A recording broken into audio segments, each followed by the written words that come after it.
Hello. Welcome Hey, to the first episode of Prime Yacht Politics Cruise with our special guest, Marklar. Hey, Marklar. how's it going, man? I am good. Would you like to introduce yourself? Hi, I'm Marklar. I'm Yes. Marklar of Marklar, and I just want to say all you Marklars are Marklar. and Marklar, where do you come from, good sir? Florida, USA, Florida. Oh Been boy. here since I was 7 years old, so I've pretty much my heard entire I've heard life. things about that Florida place. Florida man. Yeah, I was actually born in are you California, but are you you a couldn't pay Florida? me in California. Oh. Guys, we do have a special. Yes, it's a special collectible NFT for everyone who attends the episodes.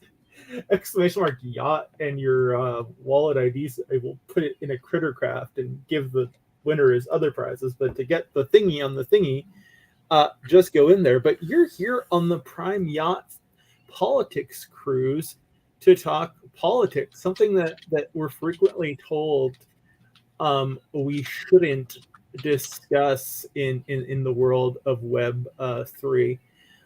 Why do you think that is, Marklar? Oh, I was all confused because I thought I was on your stream, and I'm not. Like it looked totally different. I realized it was inside StreamYard. I didn't know how. Anyway, it's kind of funny you say that. I said something to somebody recently. Oh, I'm definitely getting an echo. Let me turn that off. There we go. I didn't have the audio off on the stream yet. No worries, bro. I said the same kind of thing to somebody recently about how we've lost the ability, and I was talking about the U.S., of course, when I said this. Mm-hmm. We've lost the ability to have like respectable. Oh my God, what's the word? Respectful difference and disagreement. Yeah, we've lost the ability to disagree respectfully, I would say, right? Yeah, well, they laughed at me and said we never had that. Oh. That's why we have taboo topics in this country, because we don't actually have the ability and never have had the ability to really discuss it. The only reason we got along is because we avoided it. do you think that was truly the case? There's definitely some truth to that. I mean, he talked about his culture was somewhere in South America, and they talk politics and argue at the dinner table all the time. Okay. And that's a regular occurrence for them. And they can do it without like hating each other and going for each other's throats. Whereas in the U.S., more and more and more, especially these days, regardless of what the past was, these days, it's more and more, you're either with us or against us. There's no.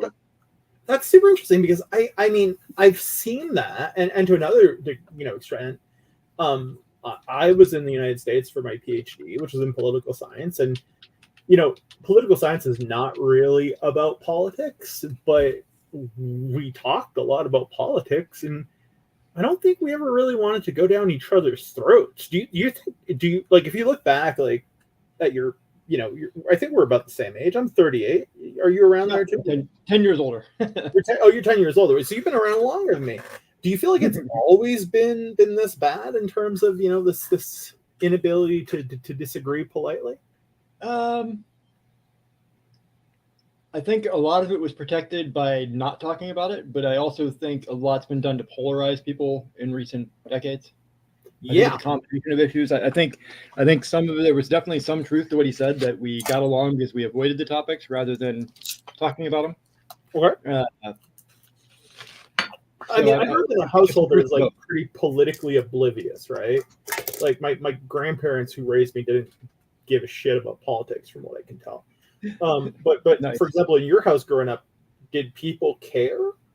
Oh yeah, my mom was big time leftist, women's rights. Took me to all sorts of like women's national organization for women and equal rights amendment (ERA) rallies and meetings, and I grew up around all that thing. And I was mostly a leftist growing up, but I was always like, there were certain things that always felt wrong to me. Currency that's based on nothing. Like I was like, I never understood that. When I'd ask teachers about it, I'd be like, well, so wait a minute.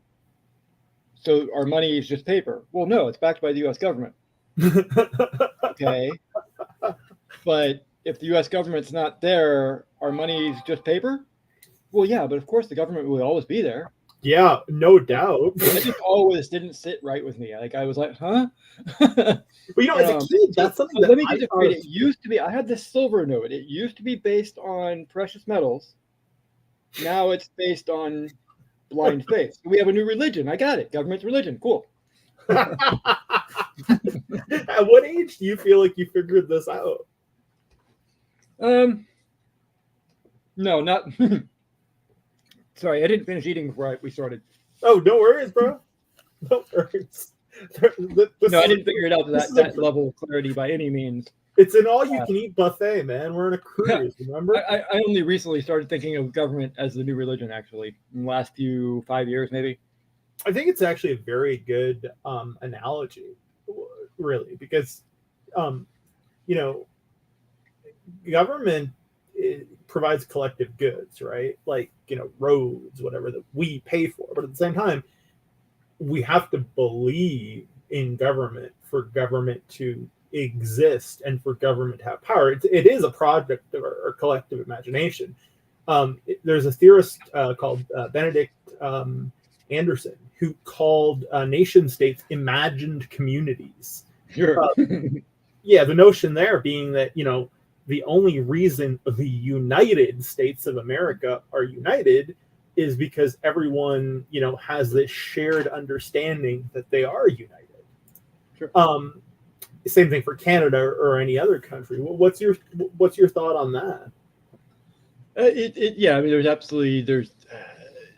definitely truth in it. Where that faith comes from changes. It might be because, sorry, not faith, but belief comes from changes from country to country. In some cases, it's to keep yourself safe, because if you don't believe in it, it's going to kill you. In some cases, they have to convince you're in charge, like democracy. Yep. I've recently we haven't even started saying that yet, but I mean, democracy to me is the biggest joke of like, oh, we're getting a commercial already. Stupid commercials. Oh, let's turn those off so people can hear us. Actually, I don't really care. I can try to. They keep turning back on, but I don't really give a shit. But yeah, let's get rid of those commercials to the degree we can, which would be creator dashboard. So yeah, no, this idea of democracy, when likely we don't really have it. Democracy is doomed to fail for two primary reasons. Really only one primary reason. Okay.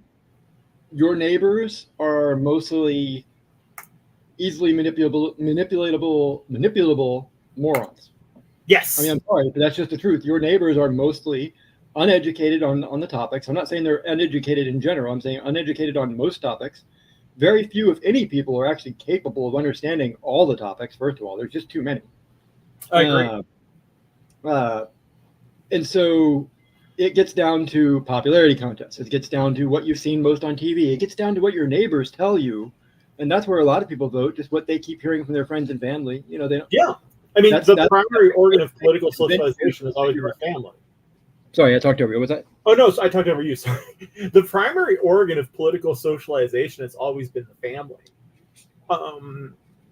But then again, I feel like a lot of people end up rebelling, or not necessarily rebelling, but going kind of the opposite direction of the family. The same way that if you're raised in, for example, a religious household, a lot of people, eschew religion later in life.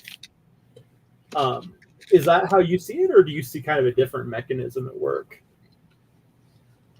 In the past, I believe there was a lot less of that. Okay. I believe that, and when I say this, you have to be really careful. I'm not talking about some grand conspiracy where all the teachers and all the companies and corporations and all the people and the Democrats and the Republicans and everybody's all one big giant conspiracy. That's not what I mean. Okay. But at the same time, there are people out there who have agendas, and they use other people and they convince them for one way or another to get on the bandwagon, and they ended up getting what they wanted out of our schools. And I'm also losing track of why I was going there. You asked me a specific question, and I'm getting more political socialization. So you got schools from there. Well, schools have been pretty effective at taking away children from parents. It used to be you spent a lot of time with your parents. Mm-hmm. and your family, especially when there was extended families all living together. Mm-hmm. There was a huge influence from your family at that point. Definitely.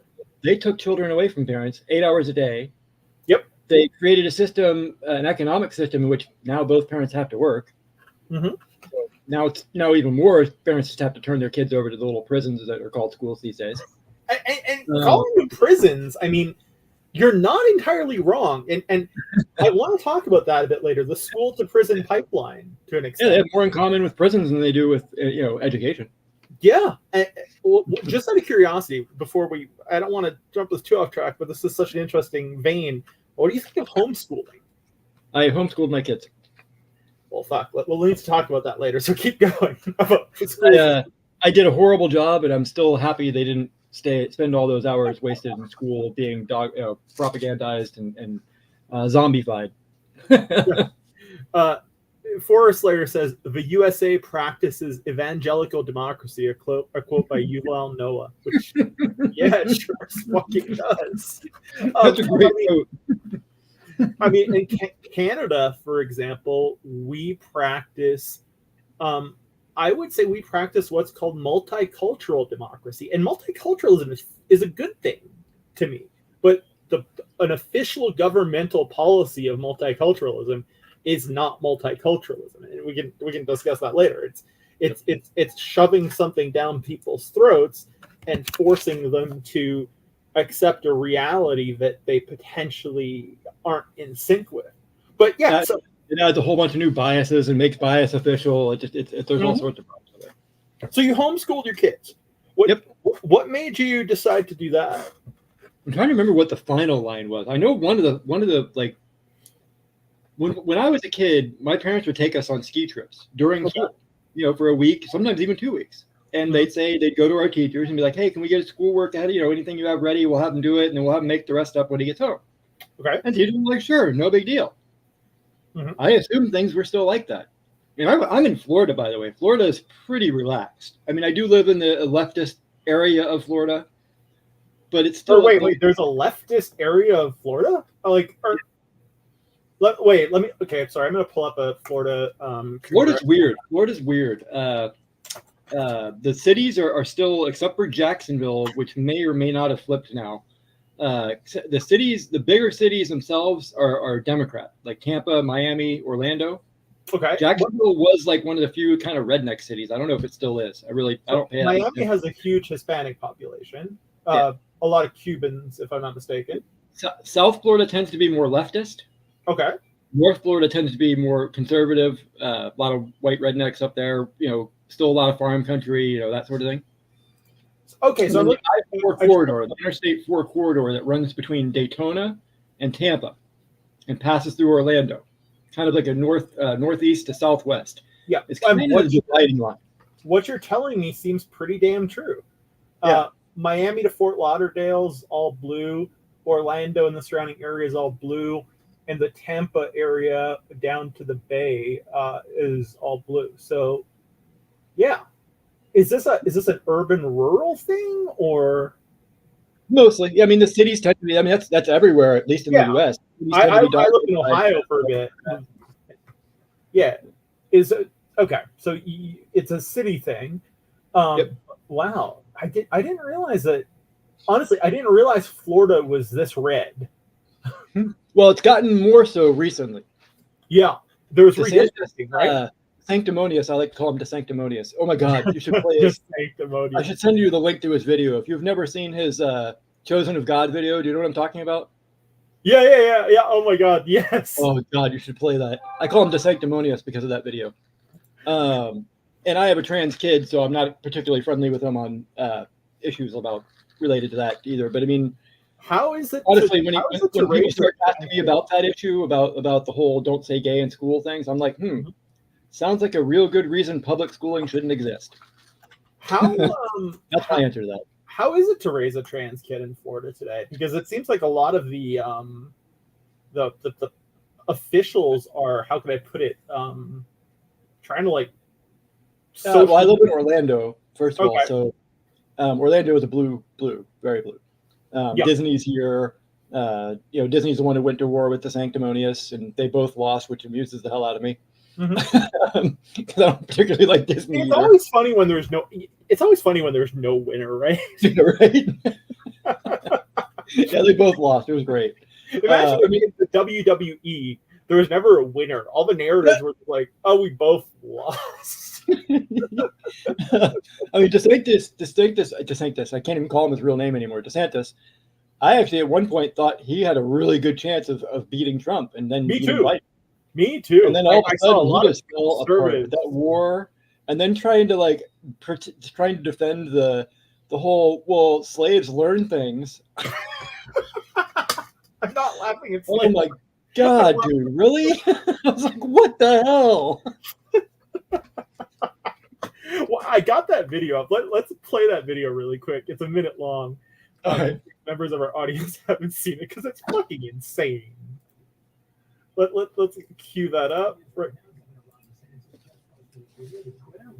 And this is when he was just running for Florida governor. Our border is a disaster. Crime infests our cities. The federal government makes it harder for families to make ends meet. Oh my and god. The president flounders. But the is this it? Choice, it's the Chosen One video, yeah. And freedom is worth fighting for. Righting the ship requires restoring sanity to our society, normalcy to our communities, and integrity to our institutions. Truth must be our foundation, and common sense can no longer be virtue. In Florida, we proved that it can be done. Oh my god. We chose facts over fear, education over indoctrination, law and order over rioting and disorder. We held the line when freedom hung in the balance. We showed that we can and must revitalize America. We need the courage to lead and the strength to win. I'm Ron DeSantis, and I'm running for president to lead our great... Yeah, this is his presidential one. I'm talking about one he did for governor. Wait, this one is called the Chosen One video. What was... let me find it real quick. It won't take me long. Sure. I'm just like one thing, and you know, you're living there under this guy, so to speak. He is not a good orator, is he? Not particularly good. But you know, neither's Trump, and look how popular that crazy fucker is. Yeah, but Trump can read a fucking teleprompter. This guy's there, and he's like, "Hello, I am low energy Ron DeSantis." It's like monotony. My fuck. But so, how do you think these types are produced? What makes? I can't hear you because I accidentally played a video. What was that? Sorry, what makes these people like? How do they become what they are, and then become part of the mainstream political arena? You know, with DeSantis, I will say, like, my wife believes that he's like wants to be a tyrant. Okay, I don't actually believe that. There are actually things I don't hate about the guy. He did two major things that I very much am happy he did. Before he came into office, the medical marijuana that got passed here, the Republican legislature took it and like just made it the most restrictive, ridiculous medical marijuana in the entire nation. I mean, it was like very, very limited, like herb, like supplement type stuff only. I think they might have had a couple like vaporizers you were allowed to use, but it was basically like very list, right? He came into office and said no. He's like, this is not what the people voted for. He stopped the government from fighting the laws that were trying to overturn it. Basically, let the lawsuits win. Okay. And said, we're going to have flour in the state. That's what people voted for. He's like, we may not like it, but that's what they voted for. So he did that. He said we may not agree with it, but that's what they voted for. We're doing it. Okay. Do you think he had the thing he did that really to me says he absolutely is not a tyrant and doesn't want to be, is he protected gun rights. He made us a constitutional carry state where we don't even have to have a license to carry a gun. We don't have to, we don't have to tell the government in this state that we have a gun. Which I have mixed feelings about. I'll be honest with you. Because I think someone should know you have a gun, but I don't think it's government. Say that again. I'm in this very strange position where I believe in gun rights, right? Right. But I think there needs to be some sort of control mechanism. I just can't imagine what it is because I don't want government to be involved. I know There used to be guns in drugstores. The problem is not guns. People who hear that it's not guns.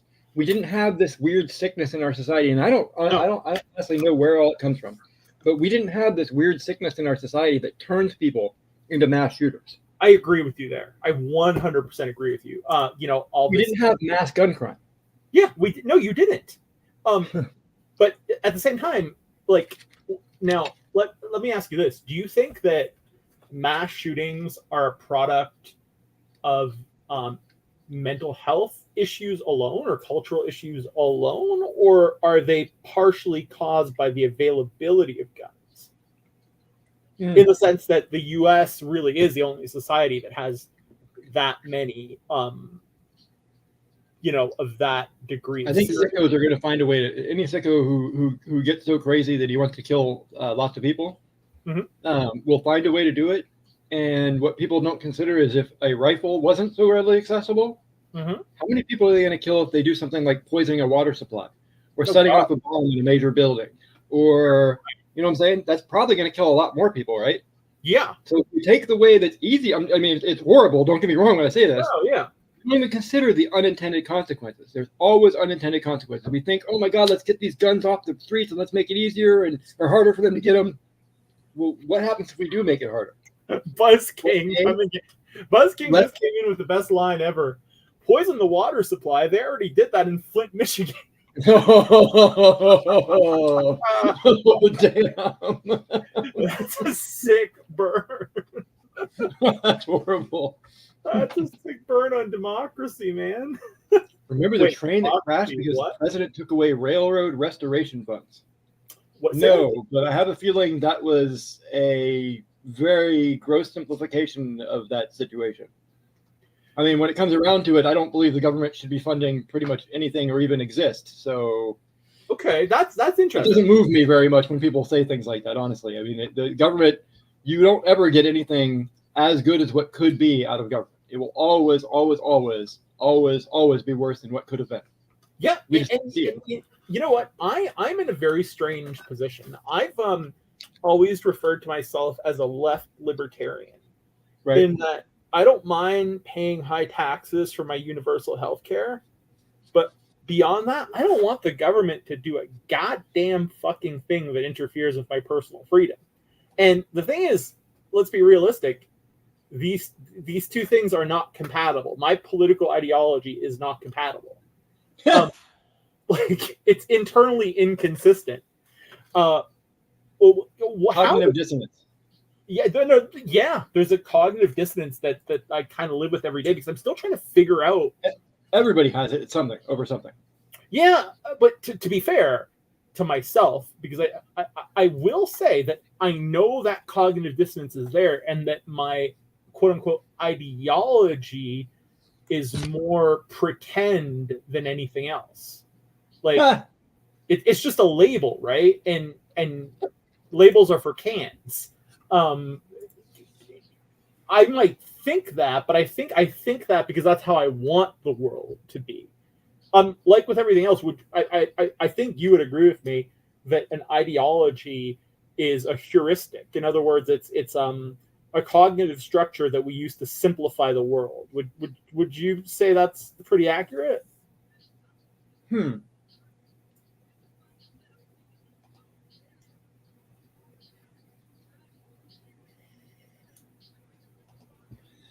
All right. I'd never thought of it that way. I was going to say no initially. Okay. Because I say, my ideology is what I build my set of principles upon that I try my best to live my life by. But I guess a set of principles is specifically intended, in my case, to simplify my life by making decisions much easier and also keeping me consistent. Yep. So I can't totally argue with that. Would you agree potentially with the notion that we can sometimes become prisoners of our ideologies? Even if absolutely. Yeah. Absolutely. And that's my name is based on something about that, actually. Your name is from South Park, right? Marklar? Well, except I'm talking about the X part. I'm not some great student of Malcolm X. I'm really not. I didn't spend a ton of time studying him, but I read some things about him. And one of the things he did is he evolved throughout his entire life. He took in new information, and he changed his opinions. The Malcolm X as a youth was not the Malcolm X who was murdered. He took in new information. He grew his entire life, and I very much respect that about anybody. And I do my best not to stagnate. I try to allow for, as much as I feel very firm in my ideas, I also allow for what if I'm wrong. And when somebody does finally, tell me something that clicks, I'm very much willing to say, you know what, I was wrong about that. In fact, I kind of like being wrong about things sometimes because it means I learned something new. Oh my God, I feel the exact same way. I'll be real with you. It hurts my ego. But at the same time, I'm grateful that I learned something. Yeah, exactly. That's how I see being wrong about something. It's not even about ego with me. It really isn't. I think I'll be honest with you. With me, I think it is ego. Like, I went to school for way too long, right? So actually, no. Let me rephrase that. If someone tells me I'm wrong about something related to like the arts or teaches or science, I'm just like, oh, cool. I'm so glad I learned something. If it has to do with like history, college, you know what I mean? Then the things you studied in depth. Yeah, then it's more like, okay, well, I'm grateful I learned that. I don't have to worry about that. I don't study anything in depth. I really don't. I know a little bit about a lot of things. There's 2 topics that I have done a deeper delve into. Probably only 2 topics. There's probably 1 or 2 others. Can I guess? Can I guess one of them? Sure. Is one of them cannabis? No. Oh, okay. So what are they? Politics being one of them. Political philosophy. I mean, I spent my entire life, one way or another, thinking about, talking about being an activist, or eventually eschewing it all in anarchist philosophy. Okay. I love it. I won't say I'm like some great scholar. It's not like, there's definitely people who are far more learned, especially on specific topics. Oh, I'm sure. The other one is poker. Oh, wow. That is a I read, when I say a lot, I've probably read 10 poker books. And I used to watch it all the time. And I used to think about it and play it and strategize and just obsess over it almost. Wow. Okay. So political philosophy and poker. There's something that's kind of like jumping to mind here, because like, do you think there's any similarity between politics and poker? There's psychology in both, for sure. Okay. There's some statistical things when you get into like, voting, I guess. And statistics for what I was thinking of, what first came to mind, and this is probably because I specialized in international security right around the time terrorism was, the big sexy thing. What I'm thinking of is risk management as the main thing that connects poker and politics. But again, I'm no poker expert. What do you think about that notion? I don't think the government's capable of doing anything other than making risk more. So that's the funny thing. Government and risk management, to me, are not remotely the same thing. They cause most of the risk, not save us from any.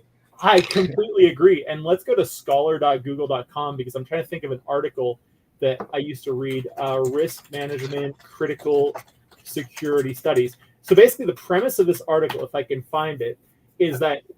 I'm listening. I have to step away, but I'm taking the speaker with me, so I will be able to hear you. Yeah, no worries, dude. So the logic there is that by attempting to manage risk, the government creates new sources of risk that it can then manage so as to consolidate further power. Yeah, Buzz, see you soon. And that's something that was mind-blowing to me, because I knew that, like, if you looked at the expansion of the war on terror as just one example, you could very clearly see power creep occurring, right? As DHS grew from this, like, supposedly small thing into this massive thing. But do you think that risk management is a commonality across both these spheres?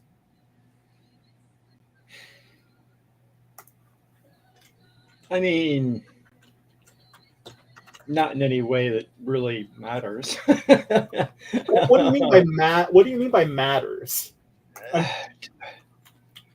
Poker's not about risk management to me, really. I kind of get what you're saying, but when first of all, I mostly play tournaments. I will play a cash game every once in a while, but I mostly play tournaments and mostly studied tournament play.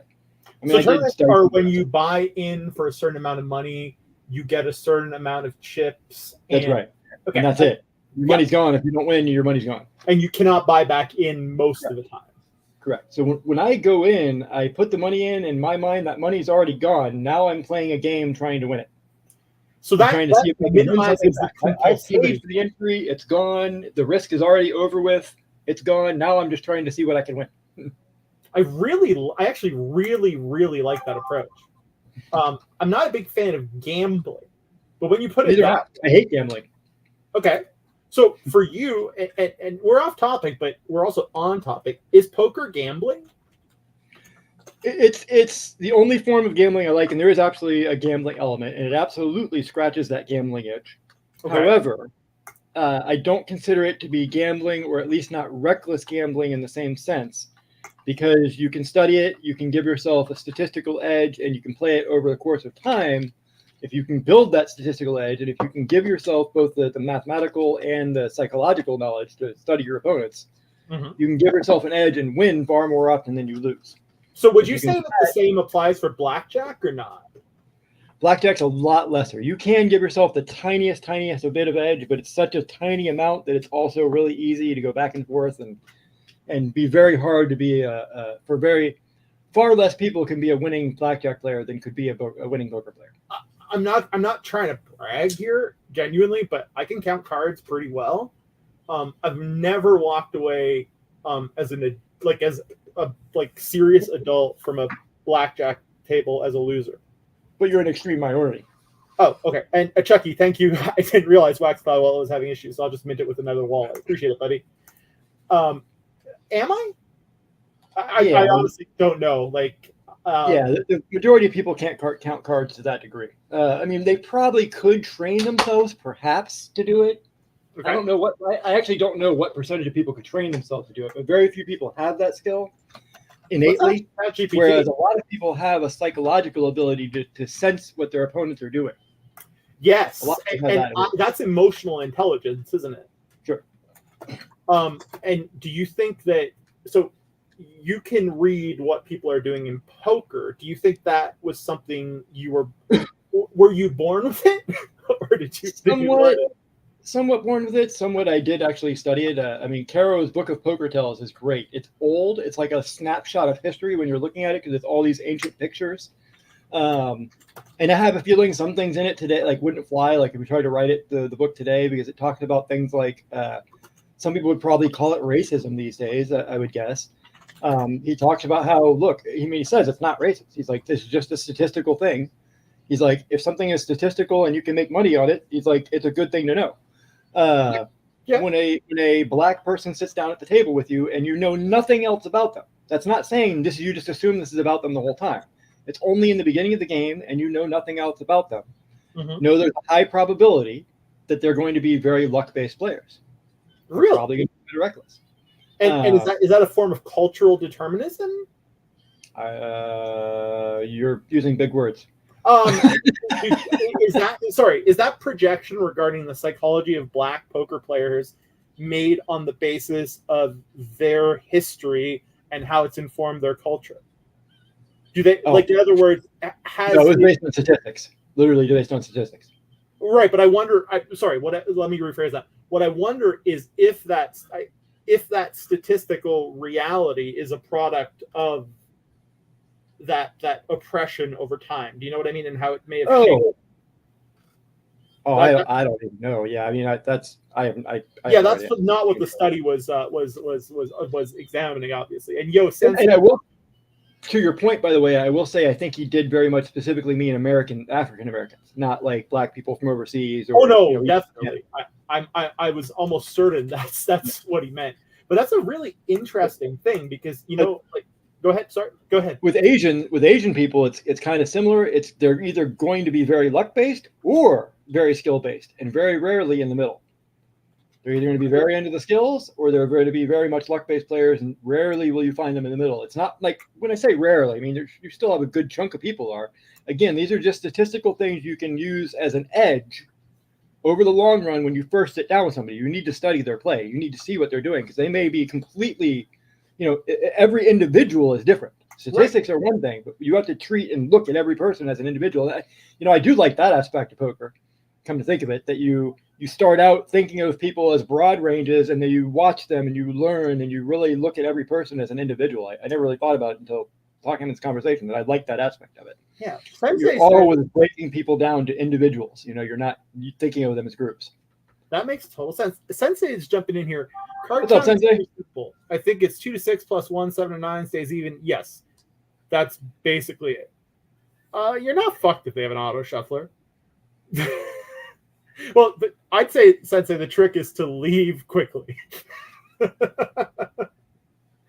Play a few hands and leave. Hands and leave. No, yeah, that's the other thing, by the way. The edges you can give yourself in poker, they're not considering cheating by the casinos. No, they aren't. That's the thing. What you can do in blackjack is limited very much by what the casinos will let you do.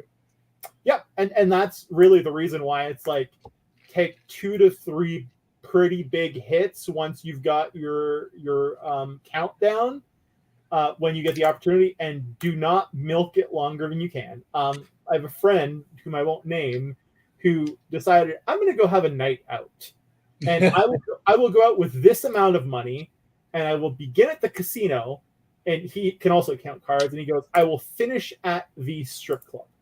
I'm like, okay, whatever, dude. You do you. I'm not a fan of strip clubs. And he went to the casino with $500, played about 12 hands, left with 3,000, and then he blew it all because that was his play money for the night. And I thought it was hilarious. Nice. But yeah, like bringing this back to politics, and risk and demographics, because that's what you're making me think of.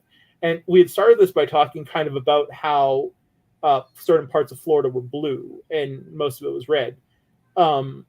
The conventional understanding, and I think it's correct, is that's largely a result of ethnic and racial bloc voting, right?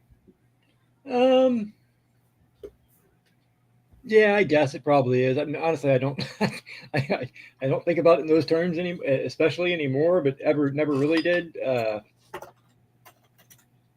And God, I've always just thought about it as, definitely thought of it as white rednecks up north. So I guess I did.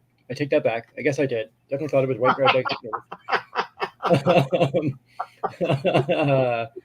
But other than that, I didn't really think of it as a racial thing because it's very much a melting pot. Mm-hmm. The politics in Orlando are still very Democrat, but they're also still largely white people. Okay. There's definitely more Black and Hispanic people here in office, though, than in other areas. Mm-hmm. But I think of it just more of a melting pot, whereas up north it is mostly white redneck people. So that is kind of fair. My in-laws who are military live on the Panhandle. Basically it looks like it's almost fucking Alabama. Yeah, that's why we ended up here. How's that? My dad was Navy. Oh, okay. Is there a military naval base in Florida? Well, there's naval bases in Florida for sure, but there used to be a big training base in Orlando. Really? It's actually closed now. And there was also a smaller base here too, next to the airport. Did it get closed in the 80s, now closed. by any chance? Sorry, the 90s during with the base closure thingy? Oh God, I really don't even remember when they closed. He retired here when I was in middle school, I think. Oh, that was a long fucking time ago. I think middle school. Yeah, I'm 48 now. I moved here in 07. When exactly those bases closed, I don't remember. And the one is still, I think, has actually a tiny little bit open still, like just because there's a lot of retirees here. Mm-hmm. So there's like still a what do they call it? The little exchange there and stuff, I think. The PX and the whatever they call it. The still there. The commissary, yeah. Man, yeah. The commissary in Virginia, where my wife's family, there are a lot of German wives there, and they have all the German products. So it's pretty awesome. Nice. Yeah. But so in terms of politics, and you know, this is the first time we ever do this show, which I'm hopefully going to do every week if I can find guests. Sensei, Buzz King, Chucky, y'all are more than welcome. If I'm missing anybody, Forest Slayer, anybody's welcome to be my guest. Just because you don't stream doesn't mean you can't come on, if you know what I'm saying. But I do kind of want to talk a bit about ideology, and you were saying that you have immersed yourself in anarchist philosophy. And I know, and for those of you who don't, anarchism is not a monolith. So if you like, just for example, if you open up the Wikipedia page for varieties of anarchist theory, you will see that there are literally dozens of type. The two main schools are social and I'm actually sorry I called myself an anarchist, just an anarchist, because I usually try to avoid this whole particular this whole which type of anarchist are you for people who know. No, we don't even need to put a label on it. I mean, well, I like to make sure people understand, because especially when I'm talking to somebody that doesn't understand, like anarchy, you say anarchy to just an average person, they're like, well, that's chaos, right? Yeah. So I like to use the word voluntarist or voluntarist anarchist. So you're big on intentional. It's all about voluntary action. So intentional communities are your jam. Sure, I don't care what you do as long as it's voluntary. Yeah, no. I am struggling to reconcile my preference for voluntarism with my belief in public goods. I do think that there are some things that are more efficient when they're built by larger communities, but how do you sustain a larger community voluntarily without giving away your political rights to an entity capable of wielding force, if you know what I'm saying? You're being kind of vague, so I'm not totally sure, but sorry, let me just start with this. What most people fail to think about is the vast majority of things, even in our lives today, are voluntary. Nobody makes us do the vast majority of things we do. To build a pencil is extremely complicated. You know, it involves like people working together from all around the world. Mm-hmm. And it's not a government doing that. It's just because people do it and get together, do it in one way or another, through companies, through little individual businesses, whatever. It just depends. It depends on the situation. Bro, imagine if the all of it is possible through voluntary action, and all of it is far more efficient through voluntary action than it will ever be through government. I agree.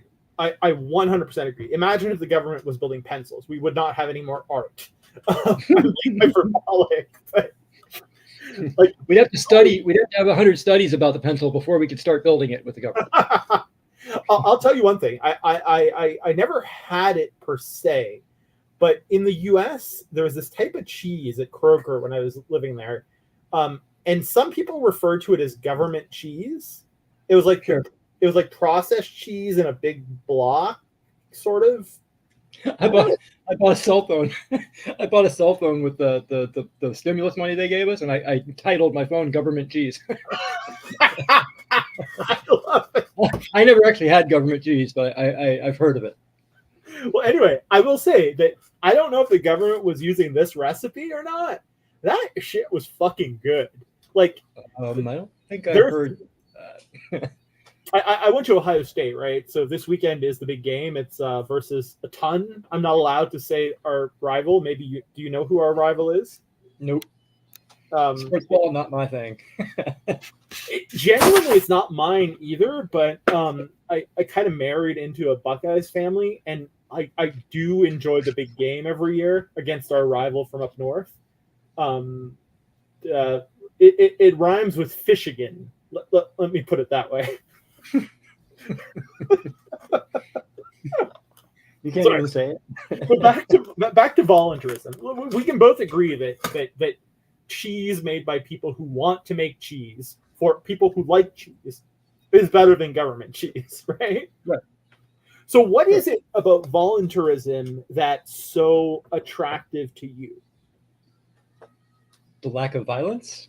I mean, it really is what it comes down to. I mean, my biggest complaints about government are violence. Violence. It doesn't matter whether it's caging people like animals who at worst need help. I'm talking about drug users.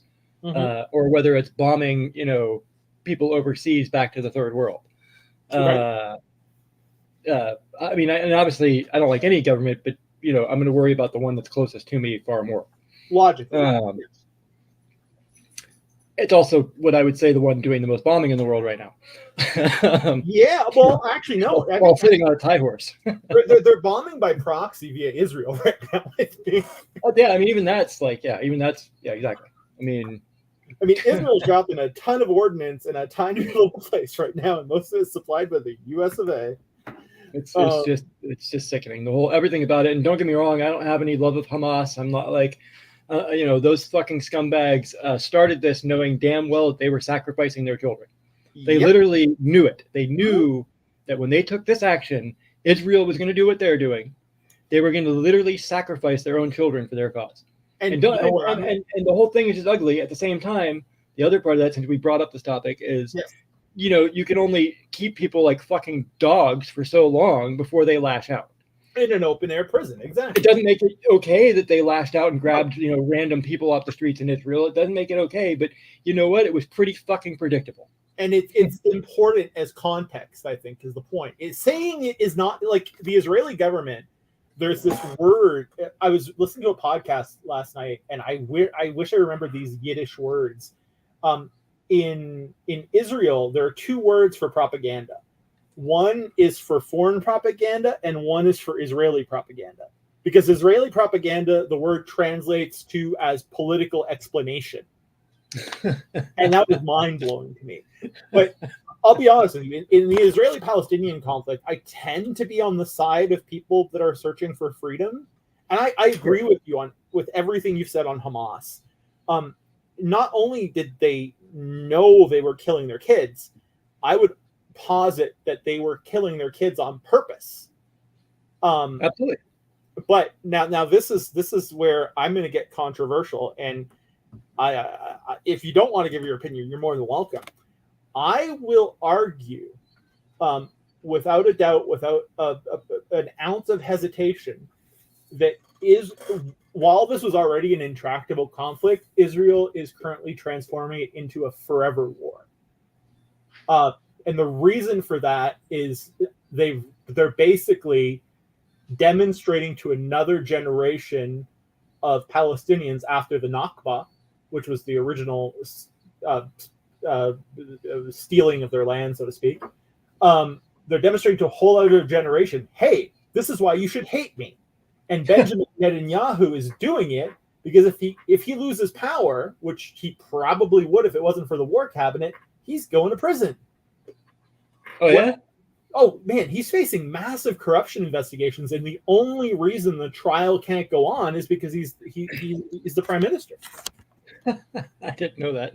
Oh, yeah. So I honestly don't pay that much attention anymore. I really don't. I gave up on it all. I don't believe there's any political solutions. I don't. Activism isn't going to get us anywhere. No. I just. The only thing I think has any chance of succeeding is more and more people just trying to live their lives as free as they can, and eventually maybe there will be some sort of what's the word when there's enough like an overwhelming force. Enough people for collective action. Not even collective action, just actually collective inaction would be a better term. That's a good point. Collective that's a really good term, dude. Just collective refusal to comply. Just everybody just saying no, not even like actively like I'm going to fight you. Just no, walk away. If every person that smoked weed in this country just started walking around smoking it on the streets, do you think they could really do anything? No. I mean, to a certain extent, I don't really think they can do anything now. The issue with weed, and there's a sociologist called, this is what the internet is for, labeling theory sociology. What's his name? I should know this. Critical mass. Oh, critical mass. Yes. That's the word I'm looking for. Yes. Man, bro, I need to send you this article. A critical mass of non-compliance. Labeling theory sociology, weed. There was this sociologist who was writing, I believe it was in the 1920s, and I'm trying to find the article right now. You would probably find this fascinating. he wrote like the creation of a cannabis user or a cannabis abuser, and he's writing this out. Howard Becker. Okay, so Becker, I think he wrote Cannabis labeling theory. So the idea of labeling theory is it's a pretty simple theory. Is that if you are given a label, e.g., criminal, people will treat you like a criminal, which will make you behave like you're a criminal because it reduces your options for behavior. Sure. What do you think of that notion? Like many things, there's truth on both sides of it. Just because there is a pressure doesn't mean you can't make a choice. I agree. I think that the one thing we all have at the end of the day, and this is why I'm so hard on criminals personally, like people who commit real crimes, I have no pity for them because at the end of the day, they do have choice. See, I won't go there either, though, because we don't really understand what there was a. Did you ever watch the show Burn Notice by chance? Oh man, I loved Burn Notice. Do you remember when the mother goes to him and it goes to her card and it says, I forget exactly how it comes down to it, but she's basically asking him, why was my one son broken and my other son was like this incredibly strong, CIA agent? Okay. And he says, we don't know. We don't have any answers to that. What made one, why did one break and the other not? We don't know. It just is. I mean, there is no answers to those kind of things. And when we don't understand that, what causes the difference, yep, I'm not going to be quick to condemn people to that level. Compassion is always the way. The other thing about it is when it comes to punishment doesn't accomplish much. No, it maybe makes some people feel better, but it doesn't make the person better. And eventually, unless we're just going to kill them, eventually we're going to let them back out into society. We have an interest in making them better, which requires compassion. Forest Layer, by the way, says labeling can be a form of soft conditioning, and that is so true. Absolutely. I should add a nuance to my what I just said. When I said I have very little pity for real criminals, let me rephrase that to say I have very little pity for real criminals who have not quote unquote repented, who think it's funny, who are like, I'm a fucking badass because I beat the shit out of someone this one time.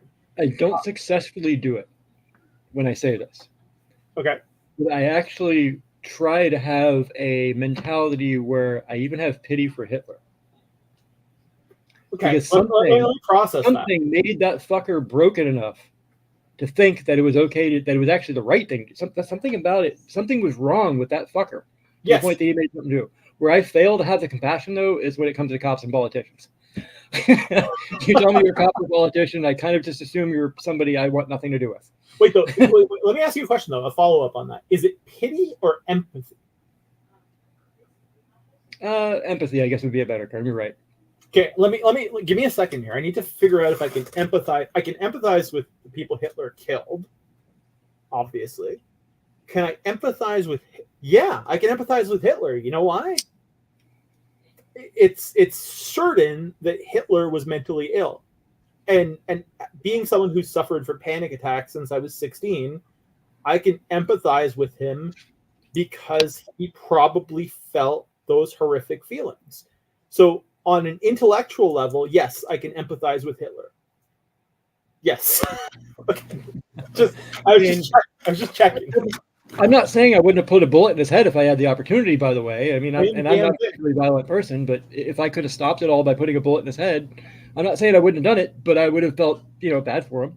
But wait a second. You said something jumped out at me there, and this is like more the psychologist part of me here. I'm not a psychologist, but you said I'm not a violent person. Do you think that putting a bullet in Hitler would, knowing what we know, would have constituted an act of violence? Oh wow, we're getting to one of those just like if you guys killed Hitler as a child, would you have done it? I would have. Yeah, I fucking sure shit fucking would have. I would have strangled him with my pinky finger in the cradle. Here's the thing, though. Yeah, we don't actually know what would have happened. Exactly. Yeah. As I was saying that, Was butterfly effect. Was Hitler anything other than a product of the time? Would there have been some other person that was even worse? We don't know. So could Hitler have ever come to power if the Treaty of Versailles had not imposed such draconian conditions on Germany? Yeah, exactly. I mean, the funny thing is, like, the consensus in political science and international relations is that Hitler is largely irrelevant. The main cause of World War II was World War I. Israel.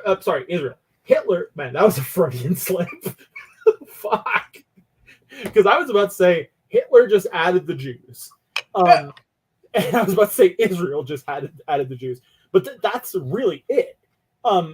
In that situation, the consensus is that the economic discontent and whatever, and Forrest Layer saying Pol Pot, Stalin, Saddam. Yeah. I'll add another layer to that, by the way. Go ahead. The Treaty of Versailles was only made possible by the U.S. entering the war.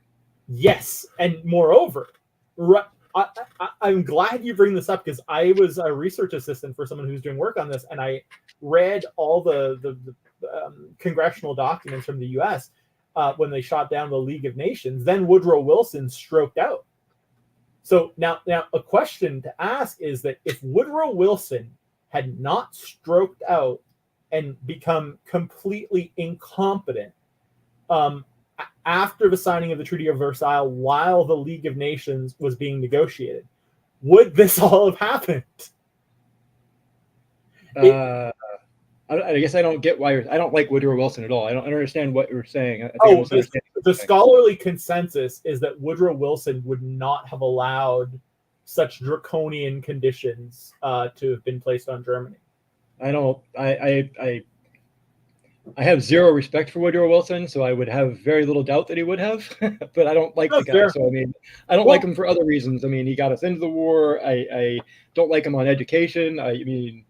I don't know enough about Woodrow Wilson. I've forgotten more reasons I don't like him than I remember. I really don't like him. I have a very negative opinion. Woodrow Wilson? Oh, sorry, I talked over you. Go ahead.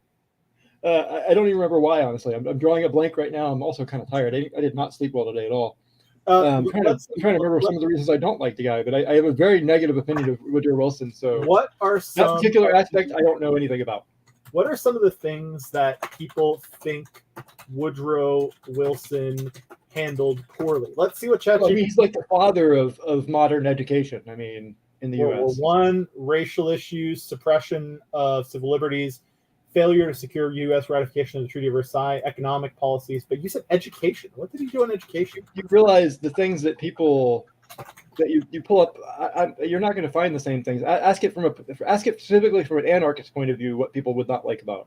I was thinking about doing that, but I felt like it might be too biased. Actually, no, it's pretty good, man. I've had pretty deep conversations with GBT, and I've been very surprised, like how fair on the topic. I mean, it's definitely got a little bias. Like, it does try to push you a little bit in certain directions every once in a while, especially on certain. Does it ever? In the name of fair and balance. Overall, its discussion on like anarchist philosophy was actually pretty impressive. What would a voluntarist anarchist critique of Woodrow Wilson sound like? Let's see. I'm not sure if it's going to know voluntarist. It's voluntarist, but I'm not even sure it's going to know it. I think it got it. First, expansion of government power. 2, suppression of dissent. 3, central banking and currency control. 4, foreign interventionism. And 5, racial segregation and discrimination. Asking about Woodrow Wilson and education, I'm almost wondering if I'm confusing him with somebody else at this point. What about like I said, I'm not a scholar by any means. I don't go super deep, and I know a little bit about a lot of topics, so I might be confusing a detail. Yeah, let's see. From a voluntarist anarchist, how do you say it? You say voluntarist. Voluntarist. Are you adding a Y after the R? Oh, because a voluntarist is actually something else. It's somebody who volunteers, I believe. See, you know what I was talking about earlier when I learned something and it hurts my ego? I'm kidding. Voluntarist is not a real word. It's a word that people have like used recently. It's not like usually most spell checkers are going to flag it. Wilson expressed support for the idea of federal aid to education, although he did not succeed in passing comprehensive federal education legislation during his presidency. Voluntarist anarchists tend to favor decentralized, locally controlled education systems. He created the Federal Reserve Act of 1913, which provided support to higher education. While aimed at economic stability, it was a government intervention. He was an advocate for, oh my God, he was an advocate for standardized testing. See, there you go. He was, I think, one of only, was he the only president who was a political scientist? Because I know Woodrow Wilson was a political scientist. Well, yeah, that's a detail that just, yeah. Yeah, Woodrow Wilson is the only U.S. president who held a PhD in political science. My God. Ugh. That always came up in graduate school for some reason. I don't know why. I meant to plug a website earlier. I'm totally flashing back. I don't know why this popped into my head right now because it has nothing to do with what we're talking about. What's the website? A great website if you want to get in deep to anywhere there's conflict in the world right now. Antiwar.com. Antiwar.com. You know them? Wonder how much they paid for that domain. He got it years ago when nobody had it. They've been around forever. Oh, that's cool. And you know what? I'm gonna say something. This is the only political group of anything related to politics. I still give them $5 a month. That's awesome. I'm awesome. Gonna say one thing. And I don't go there anymore because I just can't stand it. Honestly, the whole thing makes me so sick and just sad, and I really can't go read websites like this anymore. I just can't do it. I have a very complicated relationship with this. I kind of regret it now, but I studied poli-sci, specifically war. War is my specialty. And since October 7th, I've had multiple news channels on at every single moment of the day. Ooh, why would you do that to yourself? I was asking myself the same thing a few days ago because I've noticed that my mental health has deteriorated significantly. Oh, yeah, no, that stuff's bad for you. It's cancer. It's so bad. TV news is cancer for your brain. Yep. Literally. And it's even more cancerous when you're simultaneously watching Fox News and Al Jazeera. Well, I have slightly more respect for one of them. Is it Al Jazeera? Yep. Yeah. Okay. Just check. I'm like, it's definitely not MSNBC. Those are the two polar opposites. I despise those two the most. Oh man, CNN knows better. They're like the mouthpiece for the State Department. Yeah. Oh my God, I fucking hate both of those channels. They're pretty horrific. If you're turning those on, you're basically listening to story time with. Is Rachel Maddow still on? As far as I know, she is. My mom has MSNBC usually on 24/7. She's glued to it all the time. It's to be honest with you, since the war began, I'm big into OSINT, which is open source intelligence. I'm a member of a few groups we geolocate stuff. We just do our own analysis and whatever. It's just for fun. But Al Jazeera has been probably the best breaking news source for what's going on in the war. It's just I also like it because the dominant American and Canadian narrative is so rah pro-Israel, whilst every time Al Jazeera mentions the conflict, they talk about the occupied territory. So I kind of just enjoy the phrasing. It rings nicely in my ear. Right. I will say I've been pleasantly surprised. Mm-hmm. They're not getting away with it quite so well this time. They're not. It's not as dominant rah Israel. They're being forced to show that there is a significant pushback this time.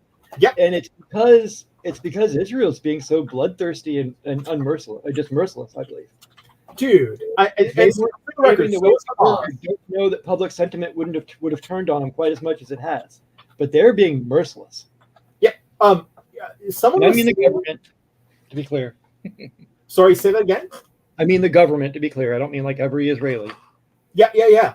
Oh, here it is. You know what I was telling you about those two words for propaganda in Hebrew for I said Yiddish, but in Hebrew for Israel. So ChatGPT knows them. This is exactly what I heard last night. Tamula, used to refer to what might be called propaganda or the dissemination of information with a specific agenda. The other term is hasbara, which is public relations or explanations, typically used by the Israeli government.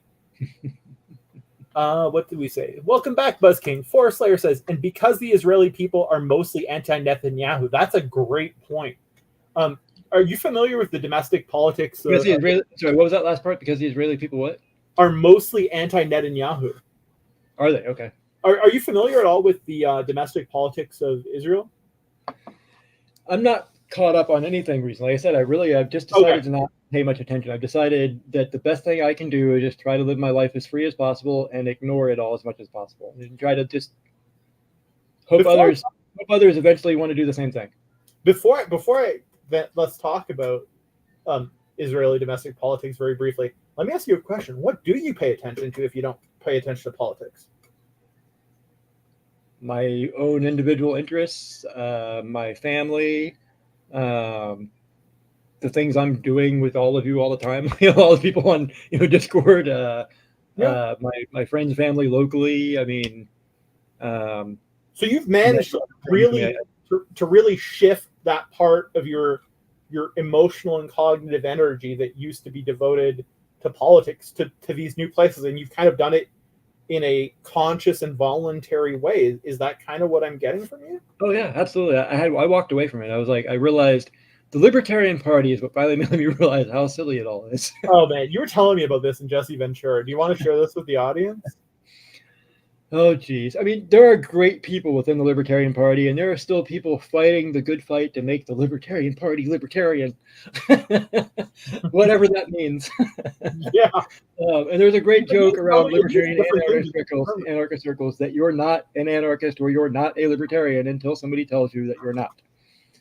Good because point. That's a good way of putting it. I mean, it's kind of like it's a group made out of people that are anti-group. Mm-hmm. They're all individuals. They're all, for the most part, although there is also there's a sect of left anarchists and left libertarianism. Let's just say not like you. There is a sect that is very much they're basically just statists in waiting. Yes. And they're within the Libertarian Party, and they have a somewhat strong block. I mean, it's not like they haven't dominated or anything, but for a little while they managed to get some pretty shitty things to statements put out by the Libertarian Party. What about the we call them here the men of the land? I think you guys call them sovereign citizens. Sovereign citizens. Are they spiritually, or philosophically? I'm kind of with them. Oh, me too. I find the logic, the internal logic, which is so logical, but it's so incoherent, to be fascinating.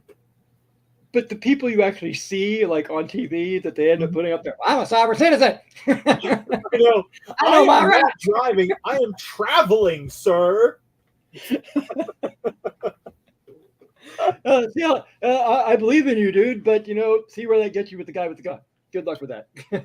Some cases, I've seen cases dismissed on sovereign citizens, but and they bring this up. But looking at the judge, the impression I always get is the judge is like, okay, this is a traffic thing. I cannot be fucked to deal with this sovereign citizen today. Case dismissed. Gaza is a mess, BuzzKing. I mean, it depends on what you mean. You mean if you're asking what the cause of it is? I mean, that's the cause. That's the important thing. There's lots of innocent people dying. I mean, that's on both sides, really. On both, lots of innocent people have died on both sides. Yeah. There are good people on both sides, and there are bad people on both sides. The cause is, it depends on what you even want to. The cause goes back to the most recent cause versus the ancient cause. I mean, which one do you even mean? There are 4-hour YouTube videos on the cause. I mean, you could say it goes back thousands of years to the displacement of Jews. They've been displaced multiple times. It's not even happened to them once. I mean, the Jewish history is kind of, it's sad. They've been picked on repeatedly throughout history, and they've been displaced from their lands, from their homelands multiple times. Yeah, and they're historically, I've done the research. They never actually did anything.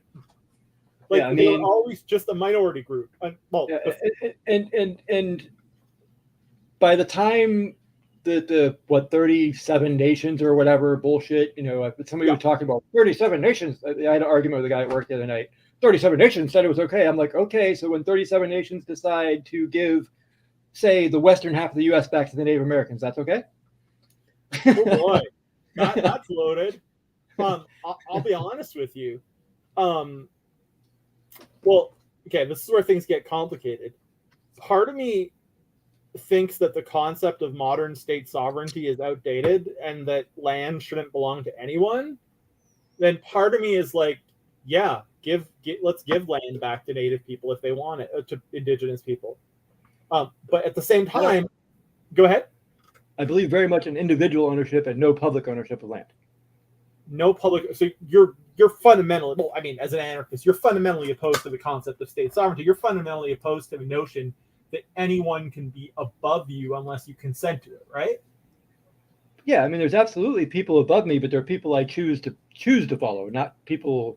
Right. So if you lived in an intentional community, for example, you would elect a sheriff, for example, every year, and I'm just giving a hypothetical. You would consent to that governance, right? What would be?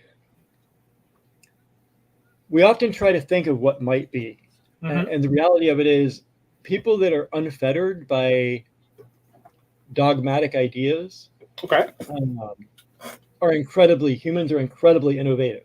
Yes, we find a way to adapt. I can imagine in our limited state when we've been essentially conditioned by our society for this long, despite being people that are contrariists, basically, we are still conditioned, and what we can imagine with our limited knowledge is minuscule compared to what probably will end up being. You know what I'm saying? Like, we think of things like electing a sheriff every year.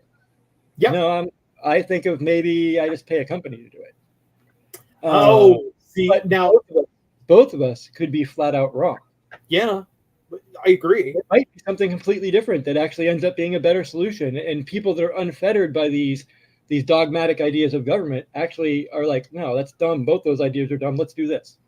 I have first of all, I think that's a really good point you're making. I've never heard anyone put it that way, and I think that's a really clever way of putting it.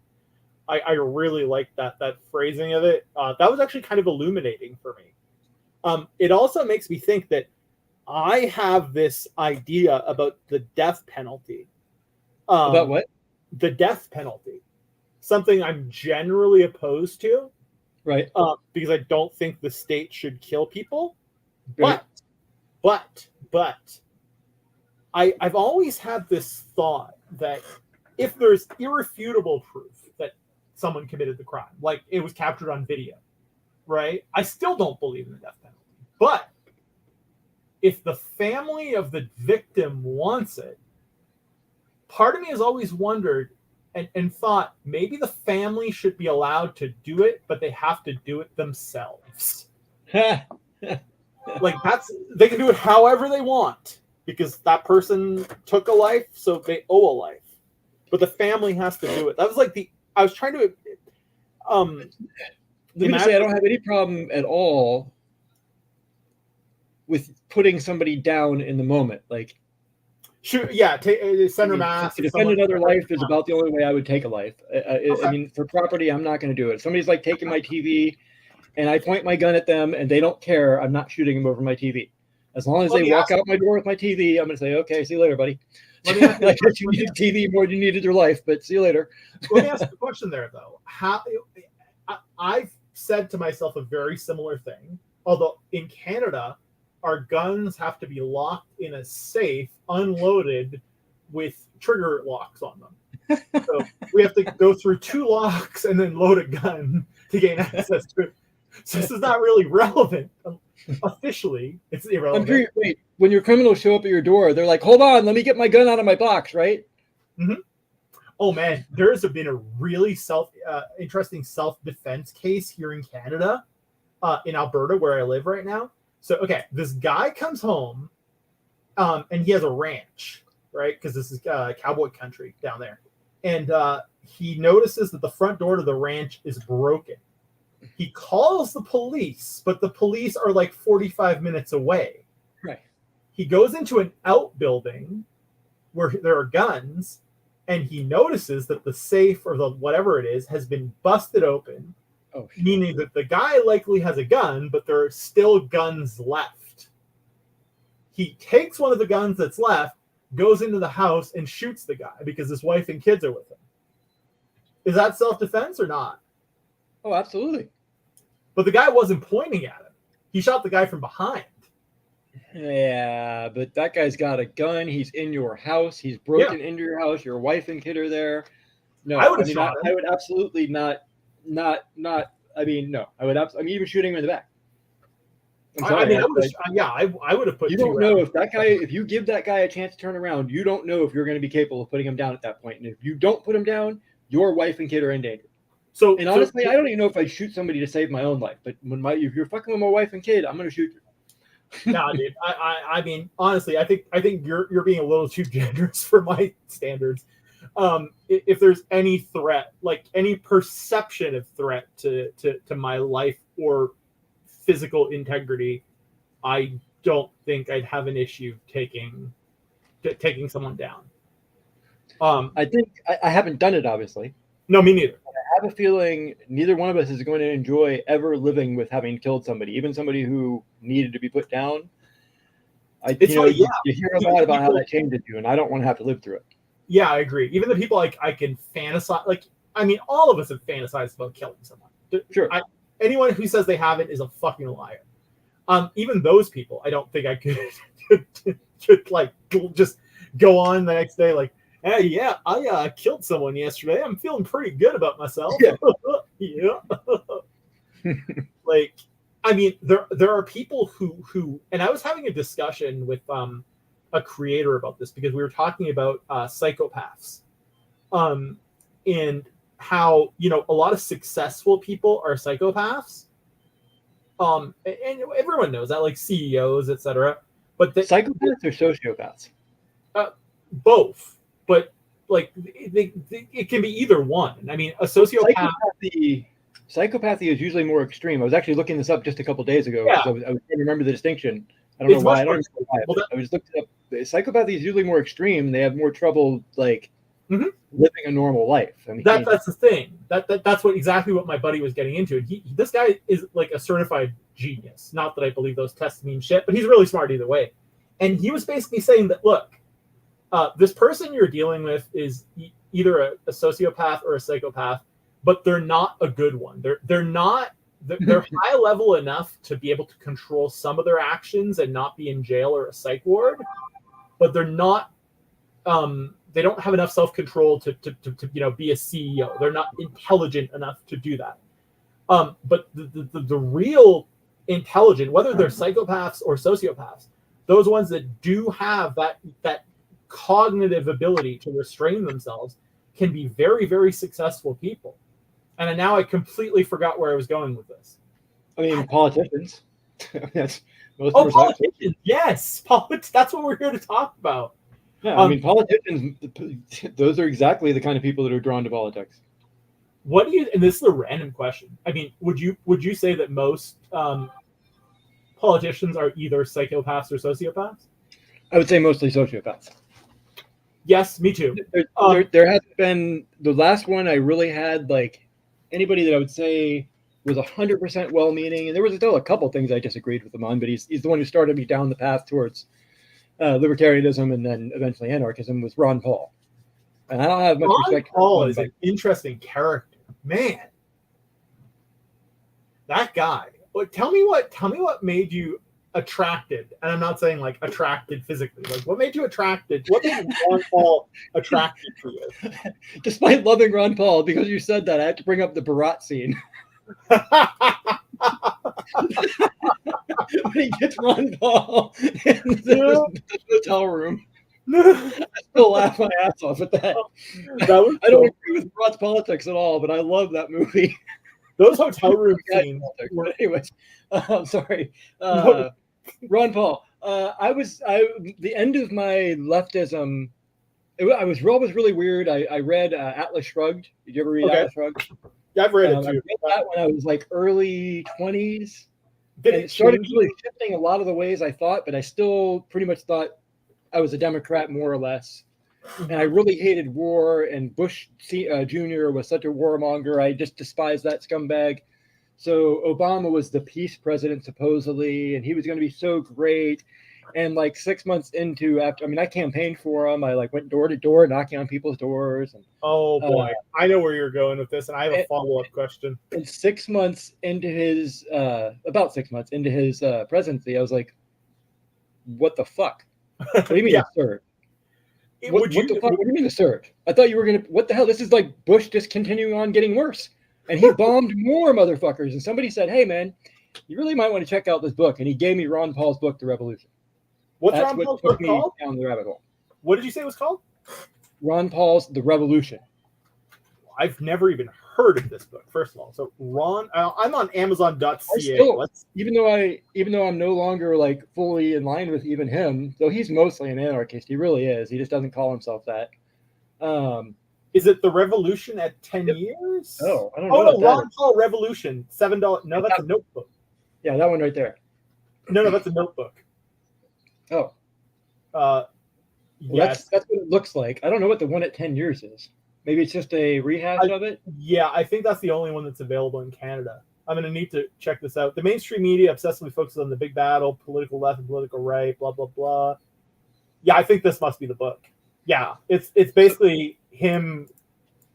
Yeah, I think it's still a great primer. Like anybody I think is kind of at that level at that point where they're like, what the fuck is going on? That's still a great book that I'm like, dude, read this book. It's old. It doesn't matter. It's still a great primer. It took me down the rabbit hole within like 2 years. 2 years after that, I was campaigning for a Libertarian Senate candidate, who I still like. The guy's great. He's a kind of an anarchist now too. He's pretty much given up on politics as well. Mm-hmm. He does a podcast out of Tampa. I then campaigned for Ron Paul when he ran for president the last time, and then when he wouldn't even leave the Republican Party. Mm-hmm. I said, screw this, and I stopped voting. I was like, I'm done. This is cool. They sucked me back in one more time when we could vote for medical marijuana in Florida. I went ahead and voted, and I went ahead and voted for the Libertarian candidate at the time, Gary Johnson, who was like Republican light, but he was far, far, far better than most. Oh my God. What was the name of his running mate? Gary Johnson. Oh, his running mate was horrible. Yeah. I don't remember. His running mate was terrible, though. He was a super neoliberal guy. But they were both bad, really, when it comes down to it. See, the thing is, Gary Johnson kind of has this charisma, I find. Sure. But I mean, yeah, he's shitty as a libertarian politician. He's a Republican. Like, I mean, he praised Clinton, Hillary Clinton. I mean, come on, man. Yeah, exactly. But having campaigned for Obama, and I don't know how are you doing on time, by the way? I can. Yeah, I'm good. Okay, because I didn't decide how long the show was. However long you want. Sorry. Pretty much however long you want within reason. My plan was I'll talk politics for hours. I avoid it because I'll get obsessed with it. Okay. Well, hey, the funny thing is, neither of us have gotten upset. We're having a civil conversation about politics. Isn't that interesting? Well, we mostly agree, though. No, I think there are some things we disagree on. Okay, we're better at drawing out a good side of me because I can get really belligerent. Well, so can I. But I watch myself now. I'm better about it than I ever was. As I've gotten older, I've gotten better. But especially when I'm not. That's another reason I walked away from politics. Some people have an ability to like influence people. Okay. When it comes to politics or certain topics, like I don't. Oh, okay. I tend to be very aggressive. Like, and when I say that, I mean people who you don't agree with. Mm-hmm. People who do agree with me are going to love talking to me, probably. But people who or mostly agree with me. No, I hear you. I hear what you're saying.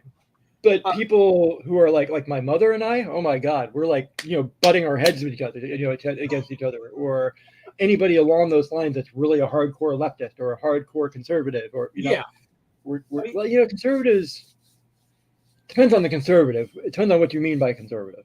I have difficulty talking to people on both extremes.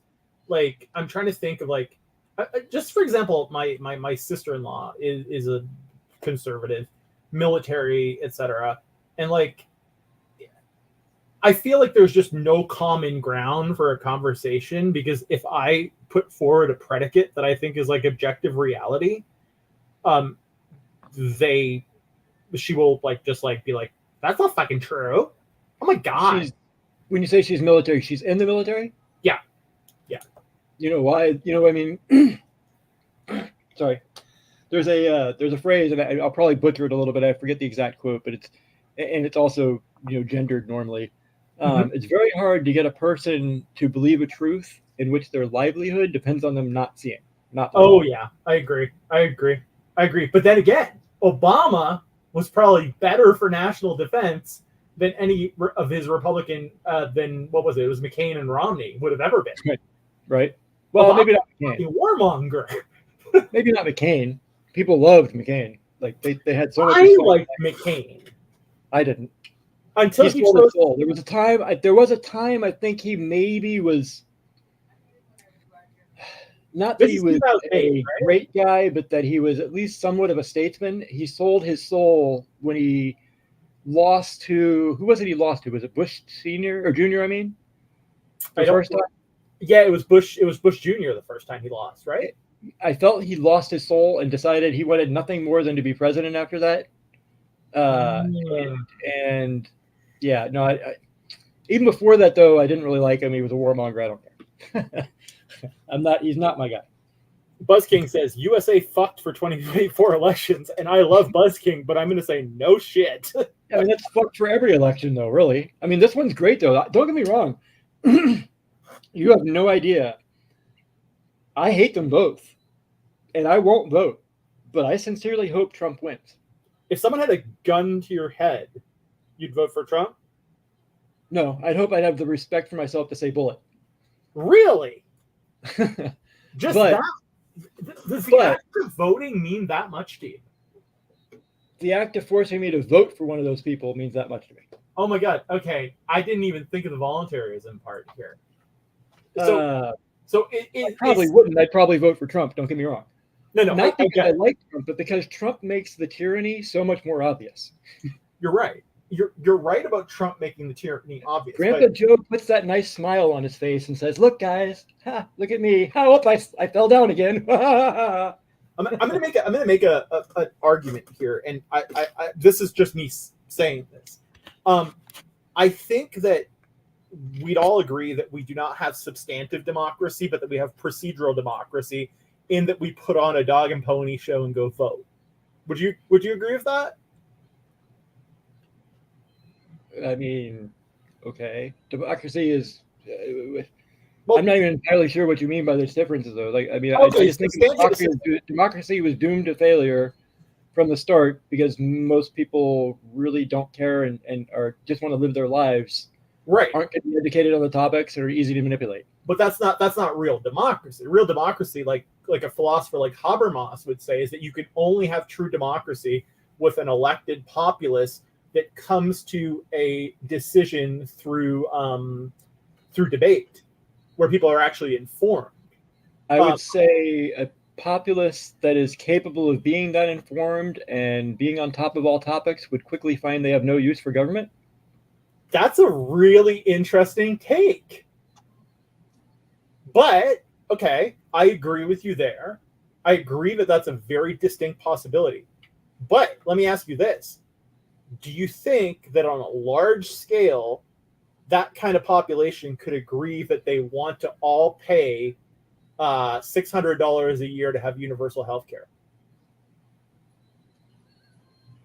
It depends on what you mean. I think everybody would pay for health care that fits their needs. See, that's where it gets tough, because the efficiencies, the economies of scale from a business point of view, an economics point of view, are created when everyone has the same coverage, right? Because it's like a collective insurance scheme, but you can't have a collective insurance scheme with consent, because why would someone consent unless they're just super fucking generous to paying the burden for a person who has illness Y that costs a shit ton to treat.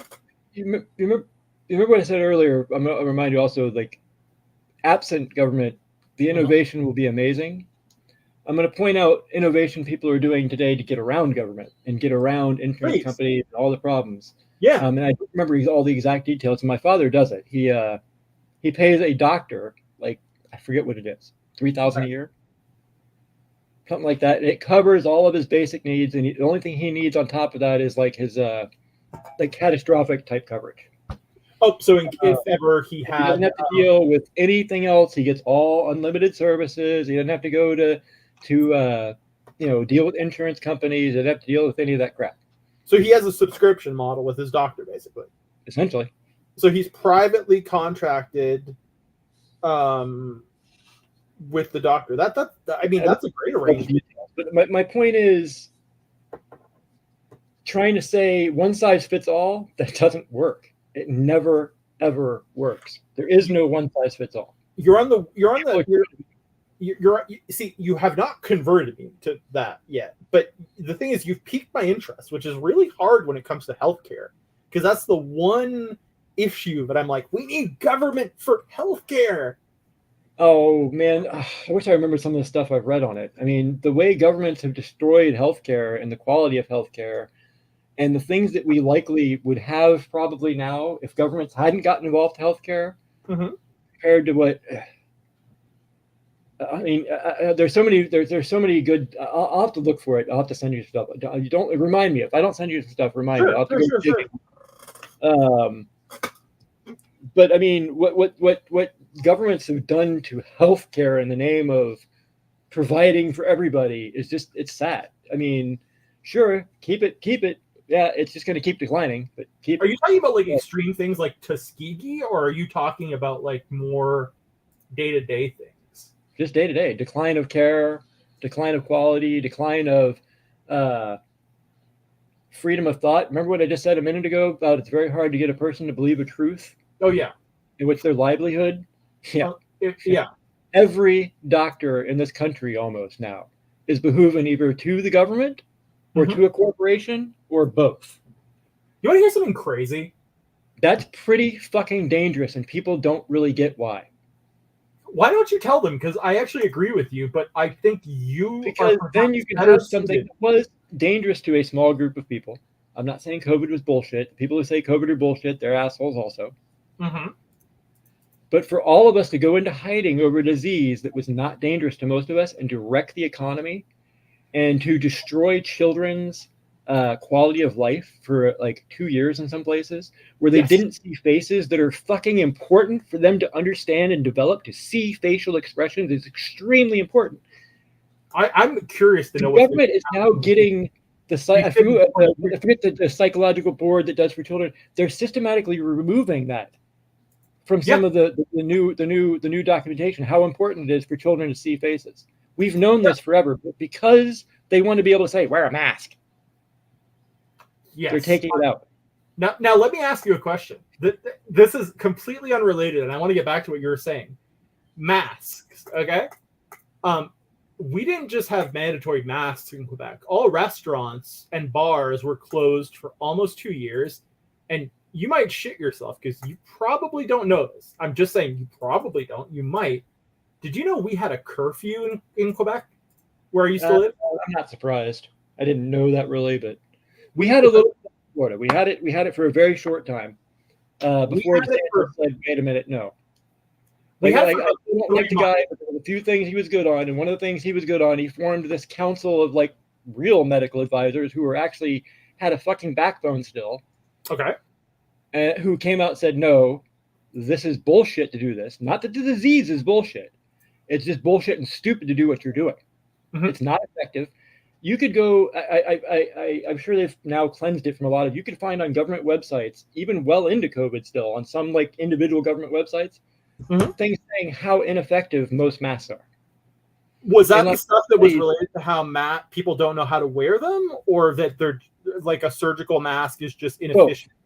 Both. Surgical masks and most cloth masks and surgical masks are not effective. Oh yeah, they're shit. The other aspect of exactly what you said, most people are not trained to wear them. People aren't going to shave their beards. If you're old and wrinkly, by the way, you're screwed. Yeah, you're fucking screwed. I'll be honest with you, man. When COVID came, I was super paranoid. I knew it was coming. I was waiting. Like, I'm a bit of a prepper. And when I saw the stuff coming out of Wuhan, I'm like, this is going global. I don't know what's going to happen, but I'm stocking up on food. I'm stocking up on masks. And I'm see, the thing is, I had N95s. I shaved. I did all that because I didn't want to get sick, because I didn't know what the consequence was. And for a while, when we didn't know, I was fine with government or public health rather, saying, you need to wear a mask to go into this place. Or they didn't know. Say what? They did know. That's the thing. That's the thing. Exactly. That's the fucking problem. They really, really did know. You could literally find it on lots of government websites at one point, how ineffective masking is prior to COVID. And at the beginning of COVID in Quebec, the director of public health, and I'm going to say this in French because it rhymes, and then I'm going to translate it. His slogan was, when there was a mask shortage, les masques, c'est pour les malades.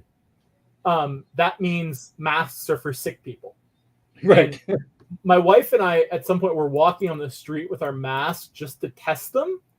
And we see these kids this shows you indoctrination in action, because we see this little kid, like 4 years old, on a balcony, point at us and say, "Mommy, look, sick people." I thought that was so funny. That's funny. Because, like, no matter what the government says, you're going to have indoctrination. Yeah, look what Chucky just said. Yeah, look what Chucky just said. Exactly. I just moved away. Blow that shit out of your nose. Wait, I got to go back to the StreamYards.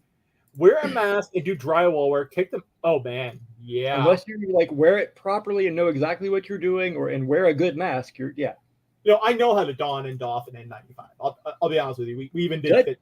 We did fit. Did I tell you about my irony with the whole COVID thing? No. My own personal irony. Go ahead. About the December before COVID really became a thing here. Uh-huh. That December, early December, I spent a week in the hospital with a respiratory virus. Like an upper respiratory. Coughing. Couldn't stop coughing. My heart was racing. They'd wake me up to take my heart rate. It was right at was 125 beats. Yeah, 125 beats a minute while I was sleeping. Holy fuck. Yeah, just because my oxygen was down at like 80%. And other than that, I felt fine. I literally I didn't feel particularly sick. It was kind of weird. Okay. And they kept testing me and they couldn't find anything. And no, I didn't have an early case of COVID. I had rhinovirus. And I was like, oh, rhino, this must be some really rare shit. And I look it up. Most common cause of the common cold is rhinovirus. Yeah. Yeah. They didn't bother to test me for it because it doesn't usually do this to people. Wait, do they actually ever test people? I didn't even know you could test for rhinovirus. Yeah, you can. So many types of it. They don't usually bother to because it's usually just a common cold. But you had pneumonia, right? No, I didn't have pneumonia. I never got pneumonia. How is that even possible? I just coughed and coughed because I have shitty lungs. Oh, okay. Your lungs so are here's bad. the irony. I've had COVID twice. Okay. Both times, I barely felt anything. Mm-hmm. I thought I just had slight increase of allergies because I have a constant minor allergy issue. Yeah. The only reason I tested was because my kid felt a little worse and took a test and was positive. And I was like, well, I guess I should. Yeah. Let's see. And I was like, wow. So yeah, rhinovirus puts me in the hospital for a week. And then the virus that should be shitty for people with bad lungs like I have, for whatever reason, it seems like either I just both times happened to get a light strain of it or I'm resistant to it. Or you're lucky. Meredith and I, neither of us ever got COVID yet, but to be fair, we did mask. I'll be honest with you, I'm a hypochondriac. And this is where I was going with this. I don't mask everywhere like I used to, but if I'm going to the library, Walmart, or if I went to Costco, I would put a mask on. Now with your beard? I know it's the theater. No, I'm just putting a surgical. I know it's a theater of security. It's a false sense of security. Wow. But I can't help it. It makes me feel better. I got you. You know what though? I have my own little things where I'm like germ conscious of, and then other things that I'm like, what? It's nothing. It's just a little dirt. if there was a Wagyu steak in a pile of piss, and you'd only been in the pile of piss for like 5 seconds, I would probably put it right back on the grill and eat it. Yep. I mean, some things I'm like a total freak about, like a sponge. Like I despise sponges, kind of period at all. Especially when like they're allowed to get like left down in the bottom of the sink or anything like that. But at the same time, I used to eat on a construction site. Oh boy! I used to work on ride vehicles that people puked on regularly. You told me about the ride vehicles once, yeah. So I mean, really, all of us have something. Yeah, no, I agree, and we do love to give ourselves a false sense of security. And when we come, sorry, Hot Rod just said something I want to address. Okay, I don't believe they were. Well, I take that back. Some of them were morons. A lot of them were people like myself who wore the mask only as bare compliance. And literally, I had a doctor because, like I said, I have bad lungs. I also have a claustrophobic issue where, especially in the Florida heat, wearing a fucking mask, I start panicking really quick. I'll be honest with you. He's like, dude, he's like, just wear it under your nose. He's like, it's not that important. He was like one of the few doctors who's actually honest with me about it. He was like, it's not that important. Just wear it under your nose. He's like, or step aside when you have to and just pull it down. He's like, a lot of those people that wore them under their nose were people who were just bare compliance just so they could get away with not being harassed. And some of them were just some of them were also morons because they would actually lecture other people about their masks while they were wearing it under their nose. And some of them, honestly, were just old men who couldn't be fucked because they didn't care because their wife had already died, and all they wanted was death to come and get them. Oh, jeez. No, I mean, I'm saying that because, like, I'll say one thing. My grandpa raised me. My grandpa, like, I wasn't close to my parents. Like, my mother died. I didn't even fucking go see her. I didn't know much about her. My grandpa was probably like the closest thing to like a parent I had. And when COVID came, one of my first thoughts was, my God, I'm so fucking happy he died before COVID. Like, that would have been, if he would have like lived a year extra, right? For his sake, in my mind, I'm like, it is better to not experience that extra year of life than to go through COVID in an institution. Right. Because it was horrible for some people in some places, especially. It was horrible. Like, this is not a conspiracy theory. I'm just being what's the word I'm looking for? Sensationalistic. But like the retirement homes, the publicly funded ones in Quebec that we had, because like we pay very high taxes. They were like death camps. That like 80 to 90% of people were wiped out by COVID. Yeah, and a lot of it was because of shitty government policy. That happened in New York. Yeah, it did. Man, New York during COVID was like a third world country. Oh, that's what people like. They dog Florida. You hear all this crap on the news about how bad Florida is. What people don't get is if you adjust for age, that's really important to do. You adjust for age and populations. Florida did as well or better than California. Really? I didn't know that. But California has a much younger population. Well, let's see. A much younger population is not as susceptible to a disease like COVID. Florida has a shitload of retirees. I wonder which is going to lose more to a disease like COVID. Oh, so you're talking about age-adjusted morbidity and morbidity and mortality. And I still haven't seen anything saying. I've been waiting for like some overall death numbers, and I haven't gone looking for it. And I probably should have. Like I said, I kind of stopped paying attention. Like more and more, I'd be very curious what I could find on it now. Maybe I'll GPT research it. Actually, I don't pay attention to COVID. We were already forecast to worldwide death was because of aging populations and declining birth rates in some areas, but aging populations in particular. We were already expected to have a much higher death rate for like several years. For like about a decade, roughly, we were supposed to have an increasing death rate. And did COVID actually increase that anything significant? Because there's a lot of people who claim, and I don't know if it's true. Again, I stopped really paying attention. You hear a lot of people say there's no flu anymore. Yeah. See, this is really don't know. ChatGPT is refusing to answer me. How many excess deaths did COVID cause when taking into account the aging population? It is too complex. No, it's not. No, it's really not, because okay. What That's about? not what I wanted you to ask it though. Don't ask it that. Don't even bring COVID up. Okay. How would you phrase it? God damn it! I wish I could remember. I believe it was the UN numbers. No, World Health Organization. Ask it. Trying to think how to word this. Marky. Very true. Ask it to. Oh, you were using 3.5 though. Yeah, I can go to 4. I just need to use one. 4 can search the internet. Is why I say that. But yeah, okay. we may not even need that right now though. I'm trying to think. What I want is what the World Health Organization predicted for. Is it number of deaths or death rate?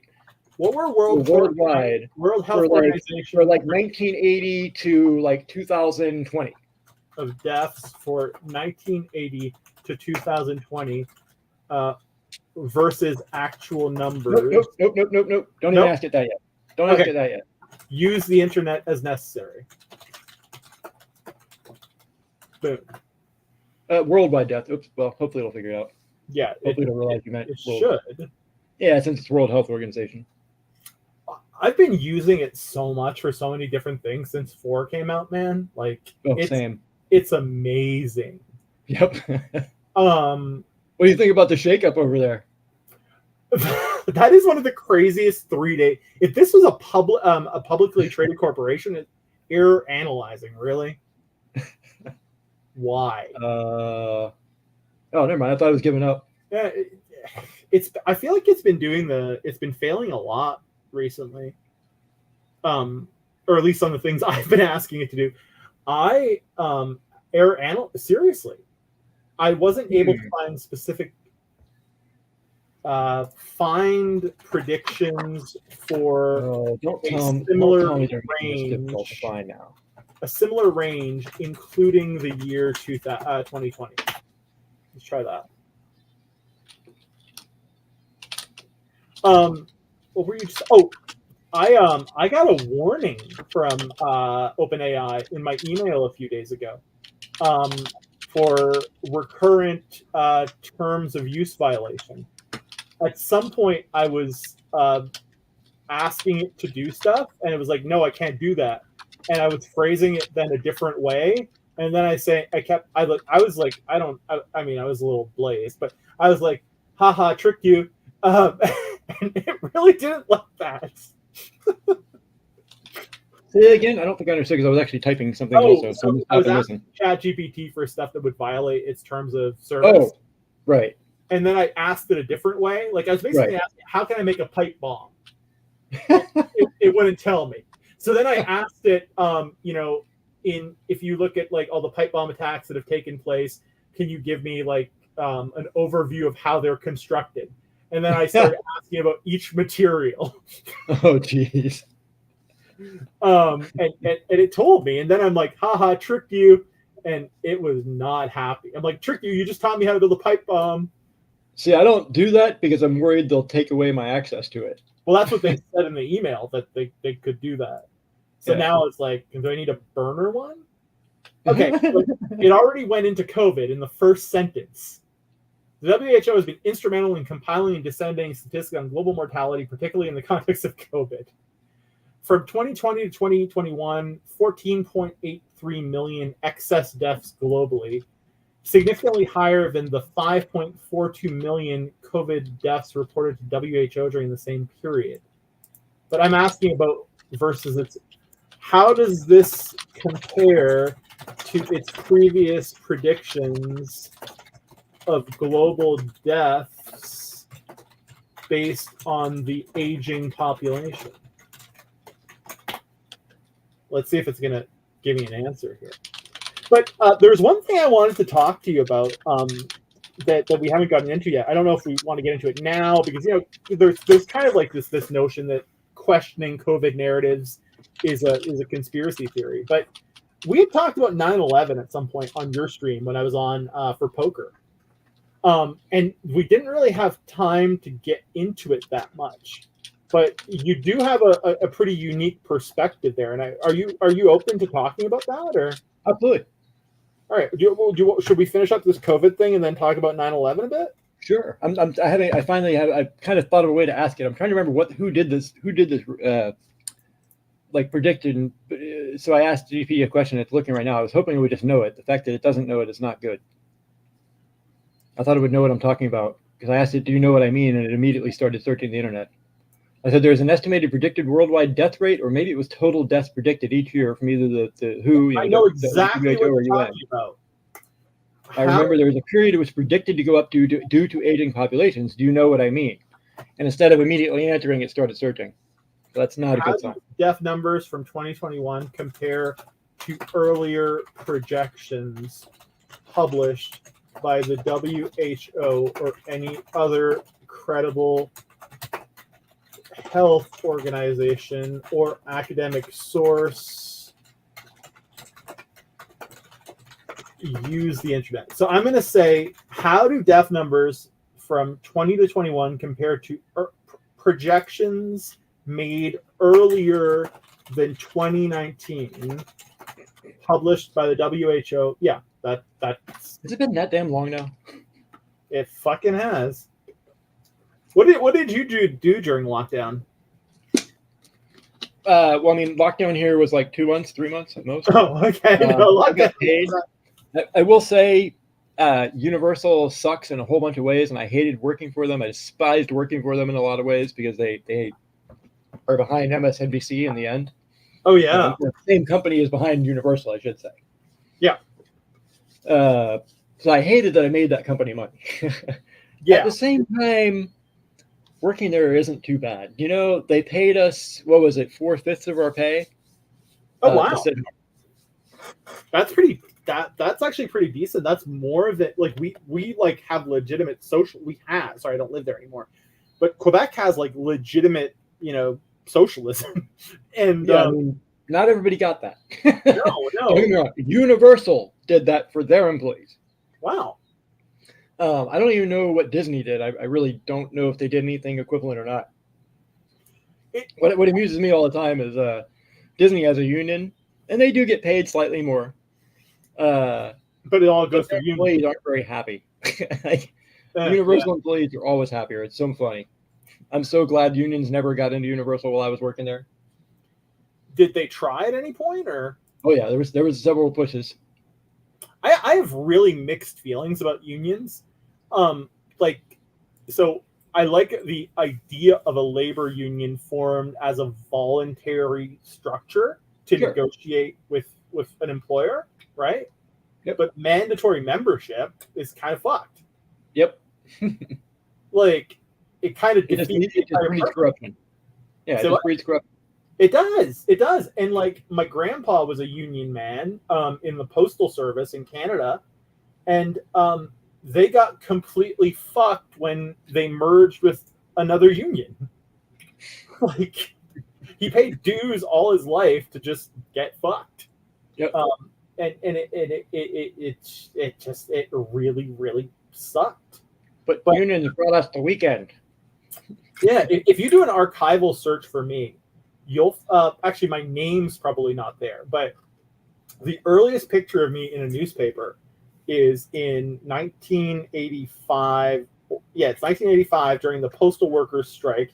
I'm a little baby living with my grandparents, crawling on the dinner table while my grandfather is giving an interview about like the strike that's going on. And the only reason he's giving the interview is because he was the only one who spoke English, because everyone else was French, because Quebec.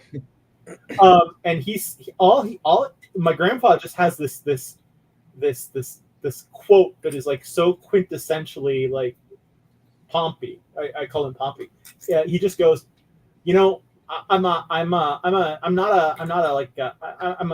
calm guy. I'm reserved. I just want a fair deal. And I'm like, boy, Pomp, like that ain't ever gonna happen. And it just keeps giving me error analyzing. That's annoying. That's very interesting. Yeah, it really is. I doubt it's a conspiracy, that ChatGPT. Although in the future, say again. One of the ones that's definitely difficult to like. I have mine set to essentially say I don't want your opinion on anything. Right? Are you talking about one of the you can set your custom settings. Oh, so it doesn't give you the nuance on anything, right? I don't want your opinion. You're not capable of having an opinion yet. If you ever get to the point of you're capable of having an opinion, sure, I'd very much love to have it. Yeah. You're only capable of having opinions given to you at this point. Exactly. So don't lecture me on anything. Don't give me the fair and balanced view, basically. Yeah. As it calls it. However, it feels the need to on certain issues like COVID, anything racial, a couple other things here and there. It definitely feels the need to do it there. Yeah. Yeah, like if it's the type of thing where feels the need. It's still what? I was saying it doesn't feel shit. It has the bias because people gave it the bias. Yeah, exactly. I'll often ask it like for its opinion on something. And one way to get around it refusing to give its opinion is there's this theory in feminism actually called standpoint theory, which is like to take the perspective of another. And I say use standpoint theory to take the perspective of like, I don't know, a 45-year-old black single man. And tell me what they would think about this. And I mean, sometimes it pulls out some pretty funky stuff, to be honest with you. But I just hate it when it tells me that something needs to be examined with a high degree of nuance because it's a historically contentious question, for example. Right. Like that drives me fucking crazy. Are you Even okay? when I agree with it, I don't like being preached to. No, me neither. So, and it's funny because I used to be a college teacher, right? And I was preaching to kids. But what I was trying to preach, and I hope I did a good job, and I don't, well, my students told me I did, but what did they know? I tried to promote critical thinking above everything else. I could never do it. 2 teachers who did that. Oh, yeah. Do you remember them? And I went to school a long time ago when it was supposedly better. Then again, I did go to school in Florida. Okay. So better, is relative probably. Yeah, fair. But I had a teacher in 5th grade who was incredible. He encouraged us, I realized by 5th grade, maybe you're not quite as into research, but still, he had us giving up our research to do things like philosophy questions. That's or awesome. He read The Hobbit to us, or he played guitar and sang songs with us, or whatever. There's no way that's bad. Yeah. He was just an incredibly cool teacher. I went back and saw him several times over the years afterwards, even though he was only my 5th grade teacher. Got me into all sorts of things. I was into rocks. He got me into it. I was in geology rocks. I was in that when I was a kid. I had, I'll say 2 other teachers. Unfortunately, both of them were only a half semester each. One was the world religions teacher, and it was just because she was so open-minded about religions and looking at all these different religions and studying them openly. And it was a really cool experience. Yeah, that is really but it wasn't like a broad experience. It was just that narrow looking at religions from a broad perspective, and it was only for a semester. The other one was kind of interesting because I argued with him the whole semester. He was the economics teacher. Okay. Coach Houston. He was also the basketball coach, I think. And I argued him the whole semester, but he encouraged us to, as long as we were respectful, he encouraged us to argue with him. That's he awesome. wanted us to. He wanted us to think and argue and talk to him. And it was funny because years later, when I was thinking about the teachers who influenced me, I was like, I'd like to let him know that he really did. And I went back and looking for him, and I couldn't find him. The only thing I could find about him was a 1 or 2 paragraph reference, and it specifically referenced him being a libertarian teacher. Oh, that's interesting. It's weird, man. So my approach to teaching was my only goal is to teach you how to think. I'm going to cover material to teach you how to think, but I'm going to take the cheapest textbook I can find if I need one at all. And I'm going to try to present, literally what I'm going to do is I'm going to present every theory and let you pick your own. I will never give you an exam. So when I was teaching university, even in the intro level undergrad classes, it was I gave 3 assignments I gave 3 main assignments for the semester, and then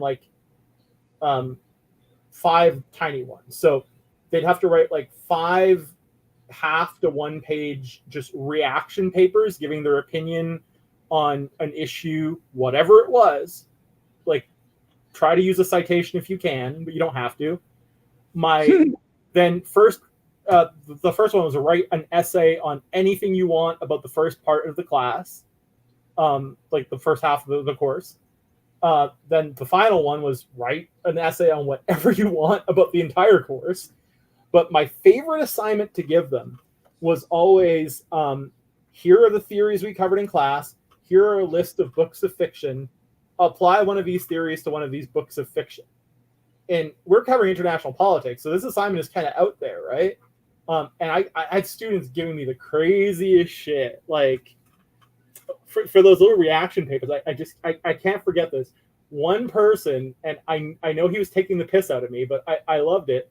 He wrote a 1-page, it was a 10-page paper reflecting on European Union proposals to curb the proliferation of syphilis. Whoa, say that again. A 10-page paper on what? The European Union, because they coordinate health policy across the 27, I think now, member states. He wrote it on their sorry, I can't stop laughing to this day. He wrote it on their efforts to prevent syphilis, and he called it clap, clap, clap. I guess I'm still stuck on this, like, syphilis is such a major problem, the European Union needs a comprehensive plan to fight it. Apparently, it's like a syphilis, like a penicillin shot kind of thing. I mean, what the fuck?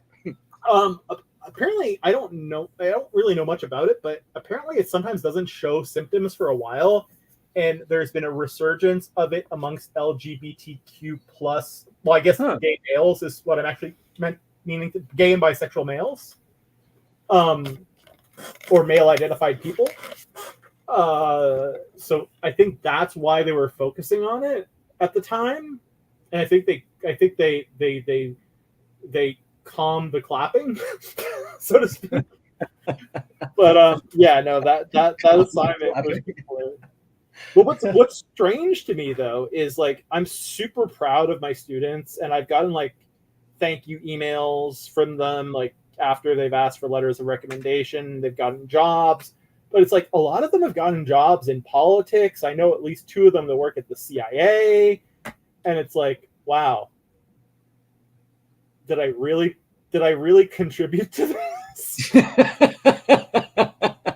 Yeah, there's probably some others who totally walked away from that life, I bet.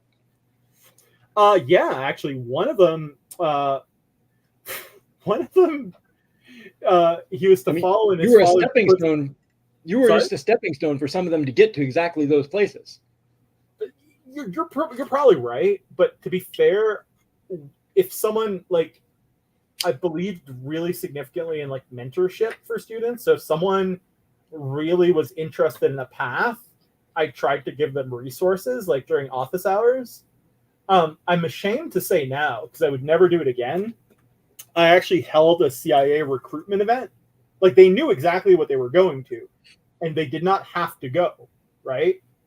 It was completely optional. It didn't count for their grade or anything like that, and the CIA was paying for free pizza.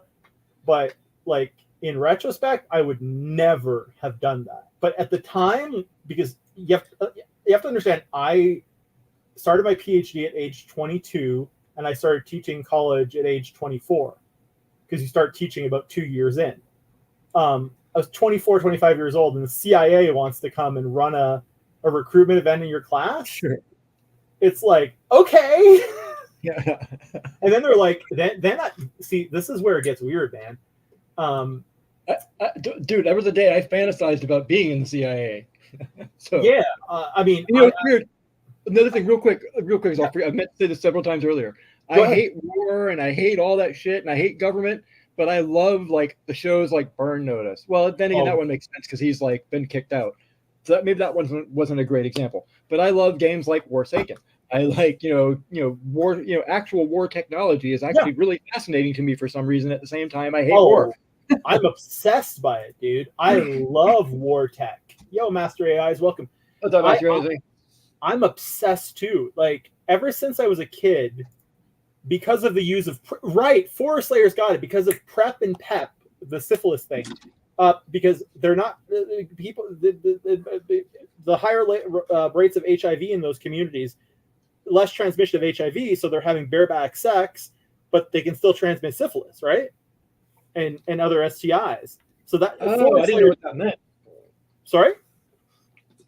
I didn't know what PrEP and PEP meant. Oh, PrEP is the drug that if you're HIV positive, it lowers your viral load to a level. Correct me if I'm wrong here. That you're not. You can't transmit it. You can't transmit HIV. I think is what it is. And I guess that's that's an amazing innovation for the. Is it though? Well, it almost sounds like something out of a horror story. You hear these mostly fantasies, in all fairness, of companies seeking to not make a cure. They're looking to keep you on a medicine forever. Yes. God damn, doesn't that actually sound like one? and it costs a shit ton of money from what I've heard. I have a friend who's a teacher, a professor. I will not say the name of the university because he's identifiable. He's saying pre-exposure prophylaxis and post-exposure. Yeah, exactly. So there's like a preventive for the person who's not already infected, basically? Well, the pre-exposure prophylaxis is the PrEP, which you take every day, I believe, to not be contagious, so to speak. And PEP, post-exposure prophylaxis, is if you know you've been exposed to someone with HIV, you take it the next day and it dramatically or for the next couple of weeks, and it dramatically lowers your risk of contracting the disease or the virus. The same thing, say if you were performing surgery on someone with HIV, and you had a needle stick, you would take PEP. Okay. If you had sex with someone who had HIV, you would also take PEP. So that's the logic there. If you found out after, I mean. Gotcha. But PrEP, you're kind of right. There is a possibility that it is more profitable to sell this drug over an extended period of time than it is to actually develop a cure. The only reason I don't believe that will ever be a workable, long-lasting solution, at least absent, I'll say it's possible, but as a general rule, especially in a society absent government, that would ever be possible, is because somebody else is going to say, oh yeah, well, I can make money by actually coming up with a cure. yeah, exactly. Maybe I can't make it for a company for 2 centuries to do it, but I can make a whole bunch of money right now. So yeah, but see that company, and I don't remember the exact amount, but that PrEP thing is several $1,000s a month in the US, I believe. Here it's covered by our collective government insurance thing. But imagine how much that HIV cure would cost. I can't even contemplate what they would charge for it. It would probably be something fucking insane. I mean, it depends. It depends on. There's so many varieties of factors there. It depends on the person who comes up with a solution. It depends on what it costs them to come up with a solution. It depends. Maybe somebody actually just stumbles on it and it's actually really cheap. And open sources it. Yeah, that's. And they're such a generous person. They're like, fuck it, I'm just giving it out to everybody. Yeah. But I mean, I'm not saying it's going to happen. I'm just saying, who knows? It could also be some greedy son of a bitch gets it, and he's like, pay me $1 million each, motherfuckers. And here's a random question. I have a feeling I know what direction you're going to go in with this. What is your opinion on the Bill and Melinda Gates Foundation? Generally negative, but I have not studied it in any great detail. I mean, I've definitely heard some really shady sounding shit, but I can't say I've studied it in such detail. It's more like I've heard stuff negative said by people I respect about it than I've actually looked into it. Similarly, and I've also heard that they do great things. And so the question here is, in the context, both, right? Say what? It can be both. Right, but in the context of global neoliberal capitalism, they just want to be remembered. Most people want to be remembered. They want their name on things. They want to stamp their mark, so when they're dead and gone, they feel like they've left something. They want that to be good things also. So sometimes they're doing good things, and sometimes they convince themselves they're doing good things that aren't, and sometimes they're just fucking scumbags. 100%. But an important question here is, a charity organization like that, a foundation, whether it's because the founder wants recognition or whether it's because the executives are paying themselves massive salaries, has every incentive to not find a cure. And the Bill and Melinda Gates Foundation is focused heavily on HIV/AIDS in sub-Saharan Africa. So a lot of the stuff they were accused of doing was tied to some kind of, I don't know, was it sterilization? I don't remember, but it was something to that effect in Kenya, I believe. Isn't he an overpopulation guy? Say what? Yeah, he's one of them. He's also one of the tsunami guys, which I think is actually a real thing. The West Coast tsunami. What do you mean tsunami guy? Are you familiar with the notion of the big one hitting the West Coast eventually? Like that we're overdue for it. Like because of an earthquake or because of something else? Because of an earthquake, yeah. Bill Gates. How susceptible is the West Coast to it, though? Really? Say what?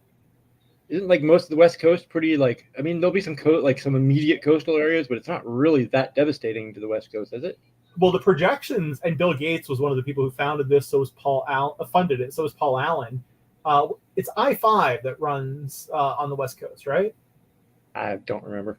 I believe so. Whatever that interstate closest to the ocean is, if the quote unquote big one occurred, like an 8.2 earthquake at the right place and produced the tsunami, they project that everything to the west of that interstate would be destroyed. Because there's historical precedent documenting that it's happened, and based on like these cyclical theories of history, they're insinuating that it's due. Sorry, that was a bit of an aside. You just knocked your camera up, by the way. No, I didn't. It keeps doing that. It's a tracking camera, and it keeps going up. It's so annoying. I wonder if it's because I'm in the dark. Because I didn't touch it. It's done that 3 times during the stream so far. I got this new desk lamp over here to the left, and I'm wondering if the desk lamp is somewhat messing with the light, with the sensor in the camera. I mean, so do you want to talk about 9/11 a bit? Sure. There was also a question I wanted to ask you that I keep forgetting to ask. Oh, go ahead. Let me ask this real quick, and then you ask 9/11. You don't have to ask real quick. Ask away, buddy. What do you think? Like, how do I put this? Mm-hmm. If just assume absence of government. Okay. What absence of government today, or what like specific philosophy do you think would be best to organize society by?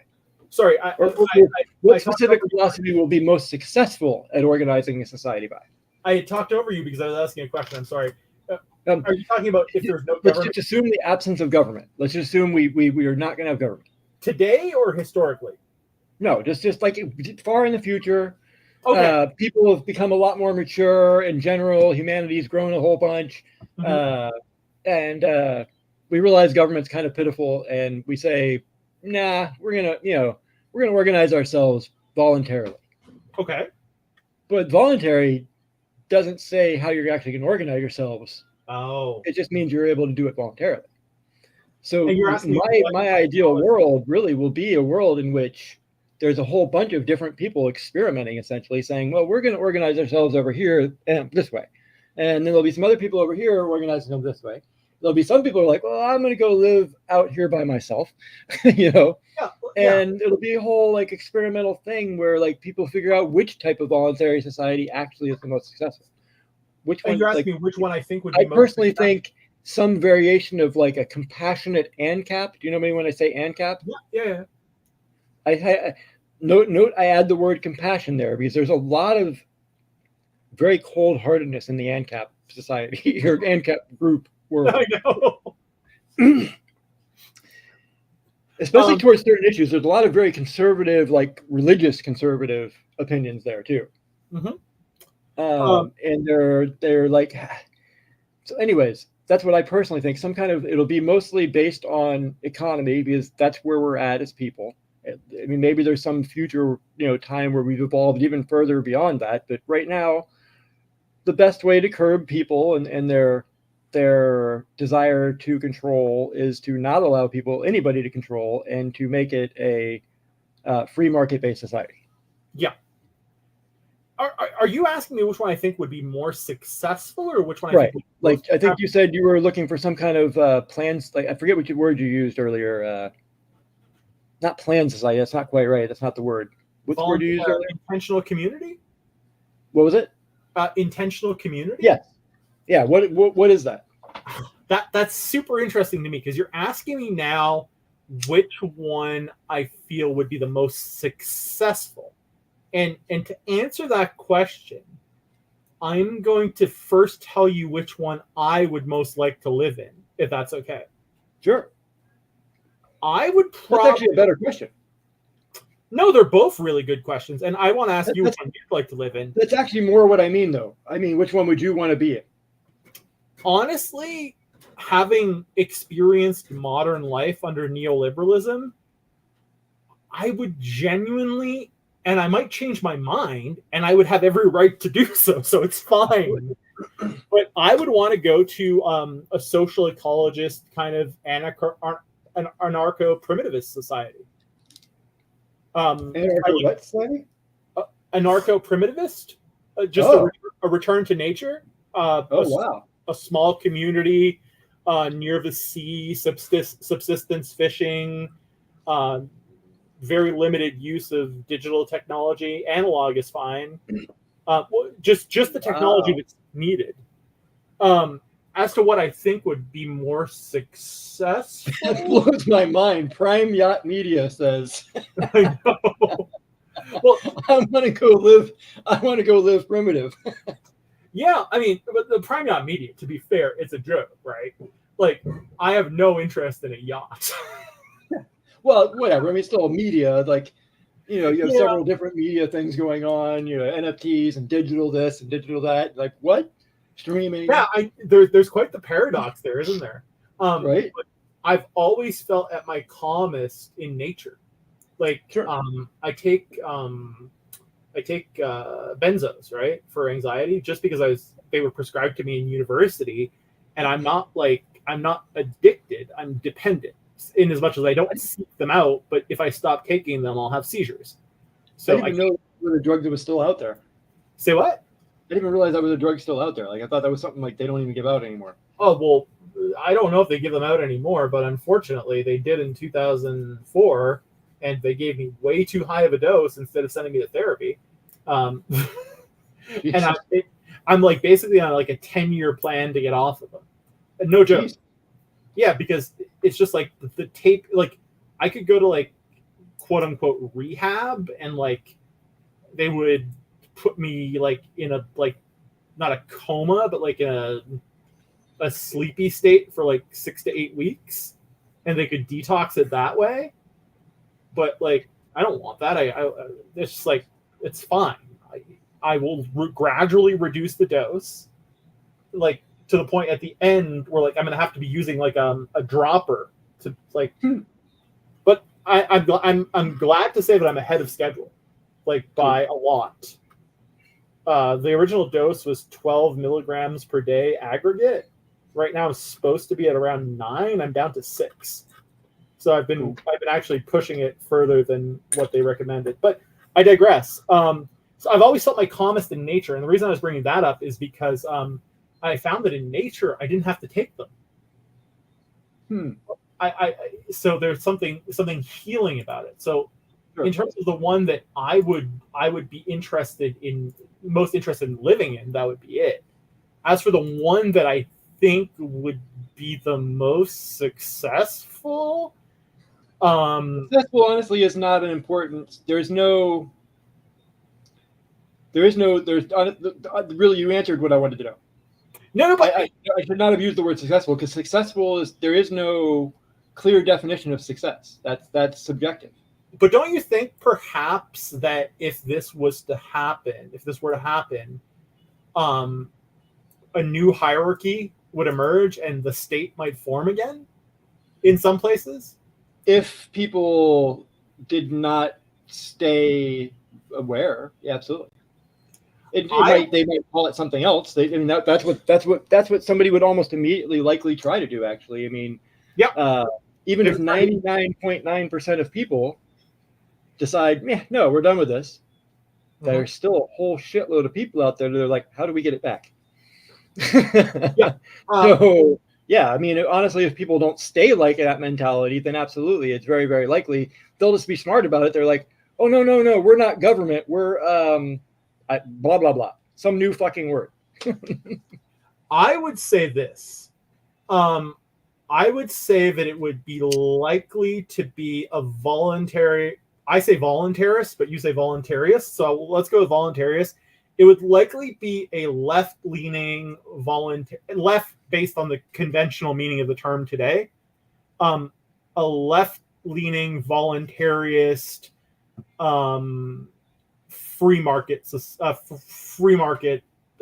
intentional community. I think you kind of mean what I'm saying when I say compassionate ANCAP. I think ANCAP is a bit different though, because ANCAP is agorism, right? Like it's like kind of. Sorry, ANCAP is anarcho-capitalist. Right. Yeah, I'm talking about a variant. Yeah, we're talking about basically the same thing. I'm talking about left-leaning anarcho-capitalism. What I mean by compassionate is, I mean, that's what you mean by compassionate. Tolerant of everybody. It doesn't matter if I think you're going to hell. If I'm some like Christian conservative and I think you're going to hell because you're gay, you're still tolerant. We're tolerant to everybody. Okay, yeah, we're talking basically the same thing. Compassionate to people who, for whatever reason, are down on their luck, and we make sure that people can fucking eat.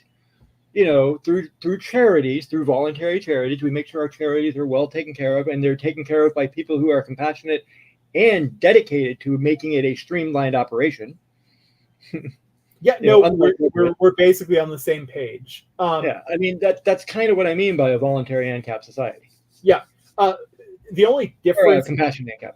Yeah, the only difference I would add that's kind of beyond ANCAP is that I would potentially go and accept small scale collective goods that wouldn't necessarily be compatible with NCAP. Say that again. Sorry? Say that again. I'm sorry. Small scale collective goods that would be based on voluntary contributions. What, like a community garden? No, more like larger scale things. Like, for example, a local road system where those that don't. Your camera went crazy again. Sorry? Your camera went crazy. I wonder if it's hand. I think you waved your hand at it. Yeah, it does. It does respond to hand signals. You said it was tracking, right? Yeah. I think maybe it read your hand as your head going up, and like it tried to follow your head up. Maybe, I'm not sure. I noticed both times your hand kind of waved in a certain way. It did move a little bit when you did that. Because sometimes when I move my hand, it turns blue if I do a certain gesture. Oh, it just did it, but it didn't go up. Weird. What if I do this? It totally derailed us. Yeah. No, but so no, I was just saying, like, I don't know if there's a term for the model I'm thinking, but say 70% or 50% or 40% of the community is willing to pitch in X amount of money to build a road system or a hospital, right? And they all get to use it for free or heavily subsidized because they contributed to it. Anyone else can use it, but they have to pay full fee. I don't think it'll be that simple. No, me neither. Here's why. There's a whole bunch of times. There's a whole bunch of places and how do I put this? Situations where it's in the interest of people to not worry about if there's some freeloaders. Right. Yeah. Absolutely. There's just certain things that work better if you pay. And yes, you know what? If there's some freeloaders, oh well. Because guess what? Even in a tax society, there's some fucking freeloaders. But we can only accept a certain percentage of freeloaders is the issue. It's just the way it is. A society that actually shames people for it, though, I happen to think will have less of it. But that's what I digress on. And you know what? Blockchain technology. It doesn't work with my primitivist society, but would blockchain technology to track stuff like voluntary contributions have a role in your ideal future society? Say that again. So I'm a big advocate of blockchain technology for governance. I'm not talking about like for tracking people's money. I'm talking about for tracking legislative votes, for tracking lobbying, registration, stuff like that, in our current society with government. Now, if we were to found this ANCAP, compassionate ANCAP society, right? Could you see a use for blockchain technology in it? Oh, absolutely. Okay. And NFTs and specifically like are talked about how they could be used to establish property rights and property ownership. Wait, what? Are you, can you give me a? Do you have anything? That said, by the way, hold on, let me clarify really quick. Mm-hmm. I think of cryptos and blockchain like based like anything you're talking about there as better than what there is now.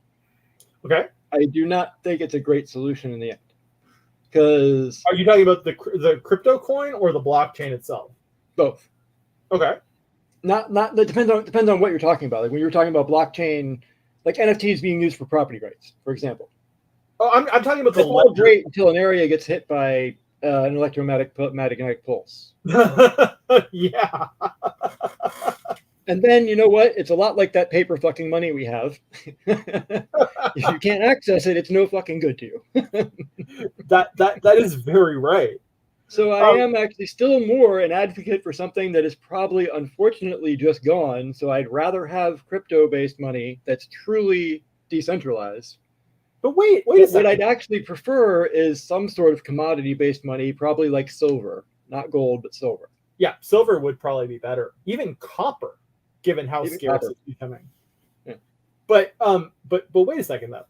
If property rights were based on NFTs, and we talk about the whole EMP thing, would the EMP thing matter considering that the blockchain would have proliferated to other block producers in other such communities? It'll matter to the people who were hit by that EMP that can't access their money. But wouldn't they be able to access it because of the redundant systems that would be present in areas that wouldn't be, unless it was a global? Sure, when their area is rebuilt. Oh, yeah, okay. In that sense, yeah.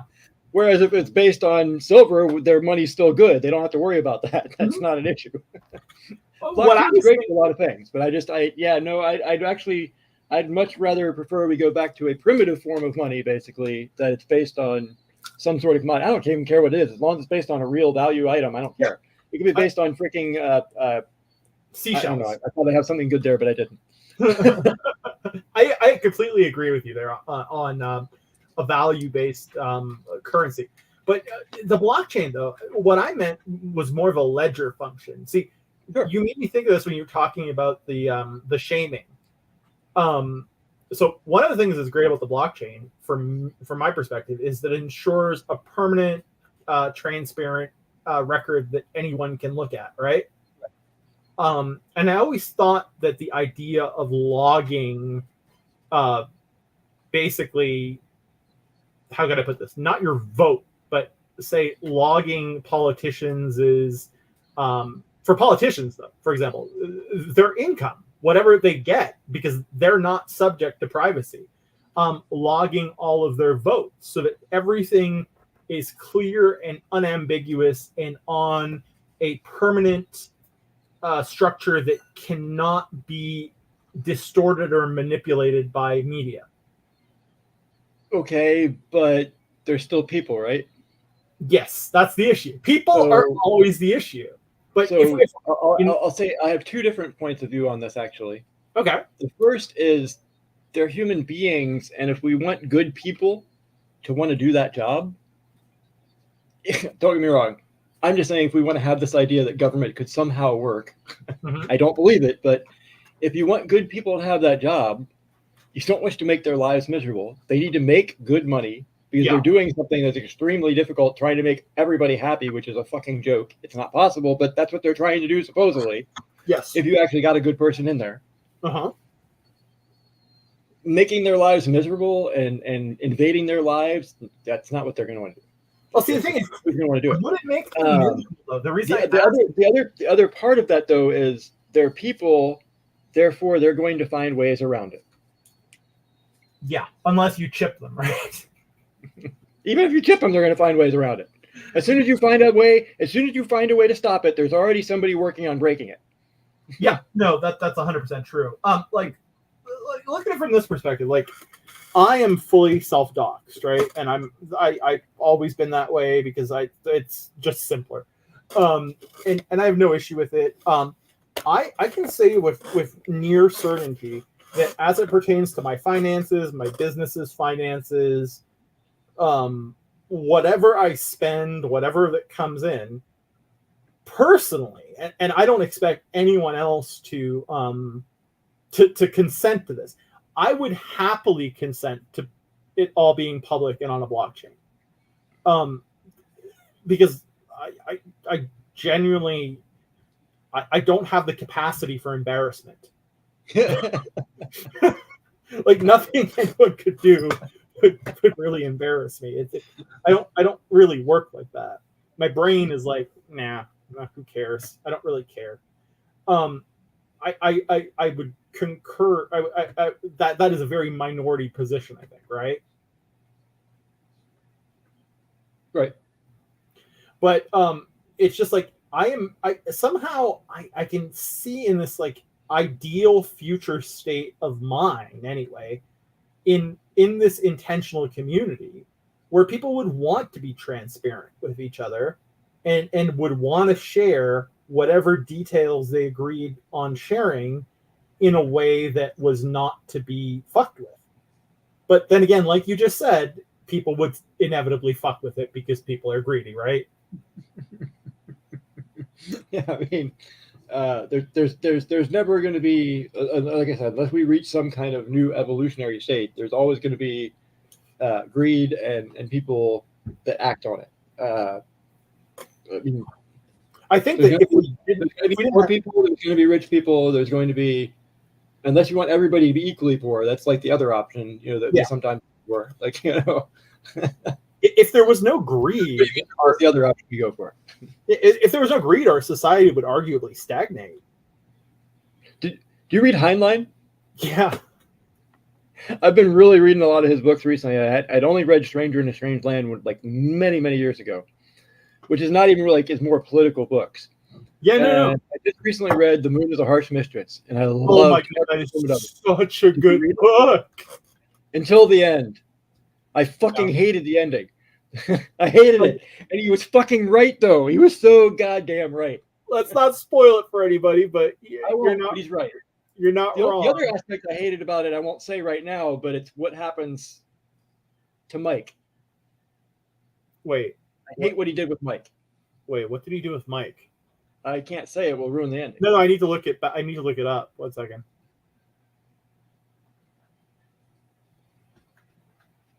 It was unnecessary. Oh God. Yeah, that fucking. Why? Yeah, no, that was unnecessary. Yeah, okay. I didn't remember which character Mike was. I loved every minute of it until the end. I was like, what? No.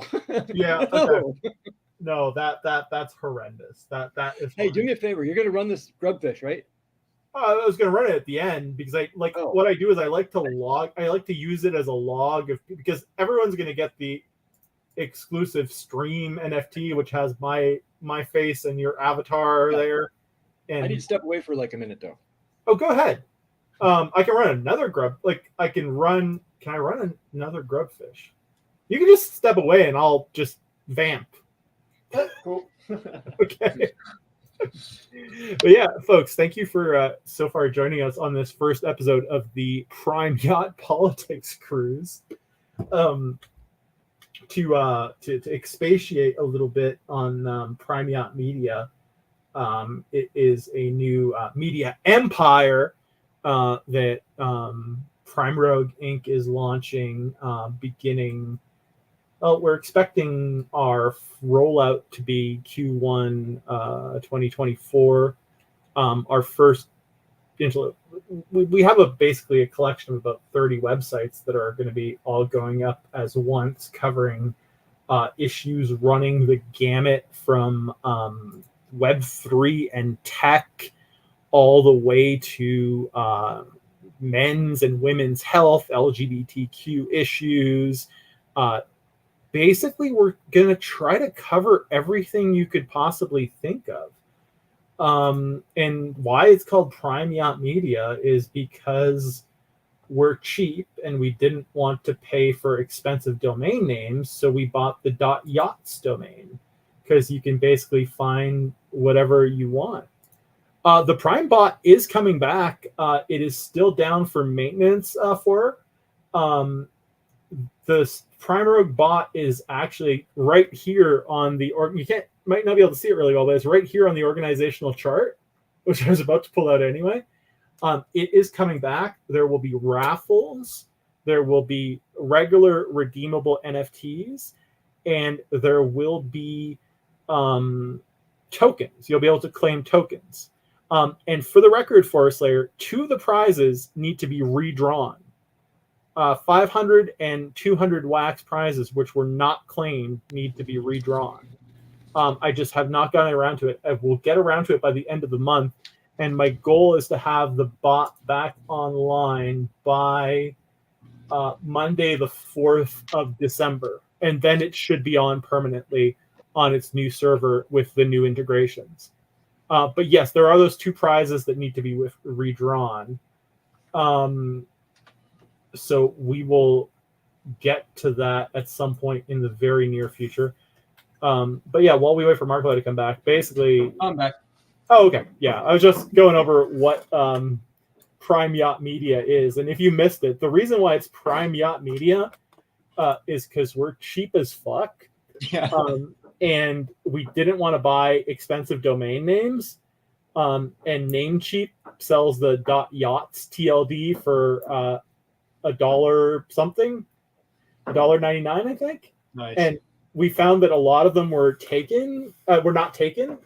And we have some great ones like Fleet of Yachts, Sunk Yachts, etc. So we don't know if this is going to be a success. I had done them on stream on Prime on this channel, but the VOD should be up if you go to the YouTube. But I can share it after stream in the Discord if you're in there. I can get to that. But Marklar is back for now. And so what were we saying? Oh yeah, we were talking about the moon is a harsh mistress and and Stranger in a Strange Land, which, man, you're making me want to read them again. But that one I need to go back and read. It's been, I mean, I remember the very basics of it, but it's been so long. I remember Grok and all that. But I mean, it's been so long that I don't remember it in any great detail. Whereas the moon is a harsh mistress. I just recently listened to. Really, I've been listening to audiobooks at work a lot. Dude, I've been listening to audiobooks while I code, and I found it to be like very. How? I mean, what do you mean? My job is walking around. I'm not trying to write code while I'm listening. Okay. So I probably need to give context here. You know how they say multitasking is bad for the brain? No, I don't know about bad for the brain. Just most of us can't do it, and some of us are particularly bad at it, and I'm one of those. If I'm not multitasking, I feel understimulated.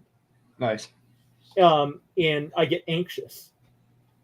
So like, I could be doing like the most complex thing in the world, and I would need something on in the background. Go ahead. No, go ahead. Well, please. when I'm walking around, all I do at work is walk around mostly. Even then, I have to constantly back up the audio. Mm-hmm. Every like few minutes, I have to go back like 15, 30 seconds for something that I spaced out on. Oh, that happens to me. And I have to listen to it at like 1.5 times speed. Why? It helps me focus. Like it's something about the speed because it's so quick. There's not little gaps in like my mind can split off like at a second, but I don't get those little gaps. that depends on the narrator for me. The exact speed depends on the narrator. Like if Morgan Freeman was narrating all the books, I would be perfectly fine listening at regular speed or even slowed down, I suppose. I can see that. You want a great audiobook? What? And also, if you haven't read the book, you're like, the movie, I was like, oh, it was a moderately good zombie flick. It was okay. It was decent. It was a decent little zombie flick. Mm-hmm. But it's the first time, I've read a book and then been offended at a movie. I've never been offended at a movie reading the book afterwards. Like if the book's way better afterwards, I'm like, oh, that's cool. Yeah. But this time I was actually offended at what they did. Actually, I kind of hate Brad Pitt now because he was behind it, if I'm not mistaken. World War Z. Oh, I own that book. Is it The audiobook? Sorry? The audiobook? No, I own the paper copy. The audiobook is awesome. They used a different actor like for every little like interview. Oh, nice. It has like Alan Alda, Nathan Fillion. Okay, you're giving me a boner right now, Marklar. Stop. You're giving me a boner. I mean, everything from old actors to new actors are like doing the audio today. Well, not new. That's a I shouldn't say new. I'm way. old. So like Nathan Fillion to me is still new. That's a brilliant way of doing it. That, given the nature of that book, that is just such a smart way of doing it. I've got to get that on Audible. Dude, that's the only time I've been offended afterwards. I'm like, they took a book that was like a commentary on society and turned it into a zombie flick. Why would you do that? I cannot be sure that I actually saw the movie. Oh, don't see it. Don't. Now, like I said, it was entertaining watching it. Yeah. When I watched it without reading the book. But I mean, when I saw the book, I was like, what? Why would you? Why? I was like, why would you do that? All you do was like keep a name and like a couple minor details. Wait, he's the same guy who wrote the Zombie Survival Guide, Max Brooks. Yeah, because that thing kind of sucked. Oh no, this is a graphic novel. Never mind. Okay, because there's another book called the Zombie Survival Guide. This is the Zombie Survival Guide Recorded Attacks. Oh, this looks cool. It's like zombie attacks throughout history. Oh wow, that's fun. What are some other great books or audiobooks that you've ran by recently? For sci-fi, I've been listening to this guy Adrian Tchaikovsky. I think is how you say it. TCH. Oh, okay. Nope. TCH. AIKOVSKY. His first series I read was oh god, I'm drawing a blank on the name right now. Even though I just finished them, it's probably going to pop right out. Shadows of the Act. I can't see you well enough on your screen. Let me just look it up. Is it Shadows of the Act? Was the third book in the series, but that was the most recent one. That was the third book, Lords of Uncreation. Okay. He's a zoologist. Oh yeah. Yeah. A Polish. He's very interesting. Like he took a totally like with the first series of books. It is like an interstellar, society kind of thing. Yeah. That's all I'll say. And I don't want to go into any great detail, but the one thing he took is that like when we come in contact with alien societies, our ability to communicate with them is going to be limited to one degree or another. Some it'll be extremely limited.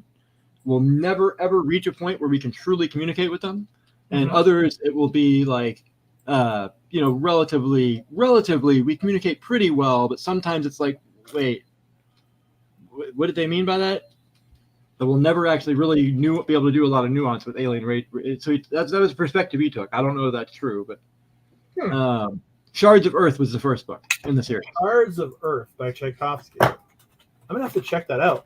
It was different too, man. It had some real originality to it, and I liked them. So the only thing I will say is that it was one of those stories where it was like so weird and out there that I had a feeling it was going to be hard to bring it down to human terms at the end in a way that was really, really satisfying.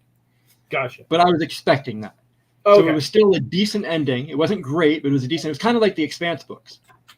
I love the Expanse books. Oh my god. Yeah, same thing. It was the same kind of thing. I knew it was such an expansive story. I had a feeling the end wasn't really going to totally satisfy me, but also it was one of those stories where no end was going to satisfy me. Okay, that makes sense. So other than that, it was extremely good, and so I immediately picked up his next book, and I'm reading it right now or listening to it. Oh God, am I really gonna have to go look at the name? I can't believe I'm drawing it. Cage of Souls, and again, it's a totally completely different story. It's also told in first perspective instead of third, and it's a standalone. Oh, nice.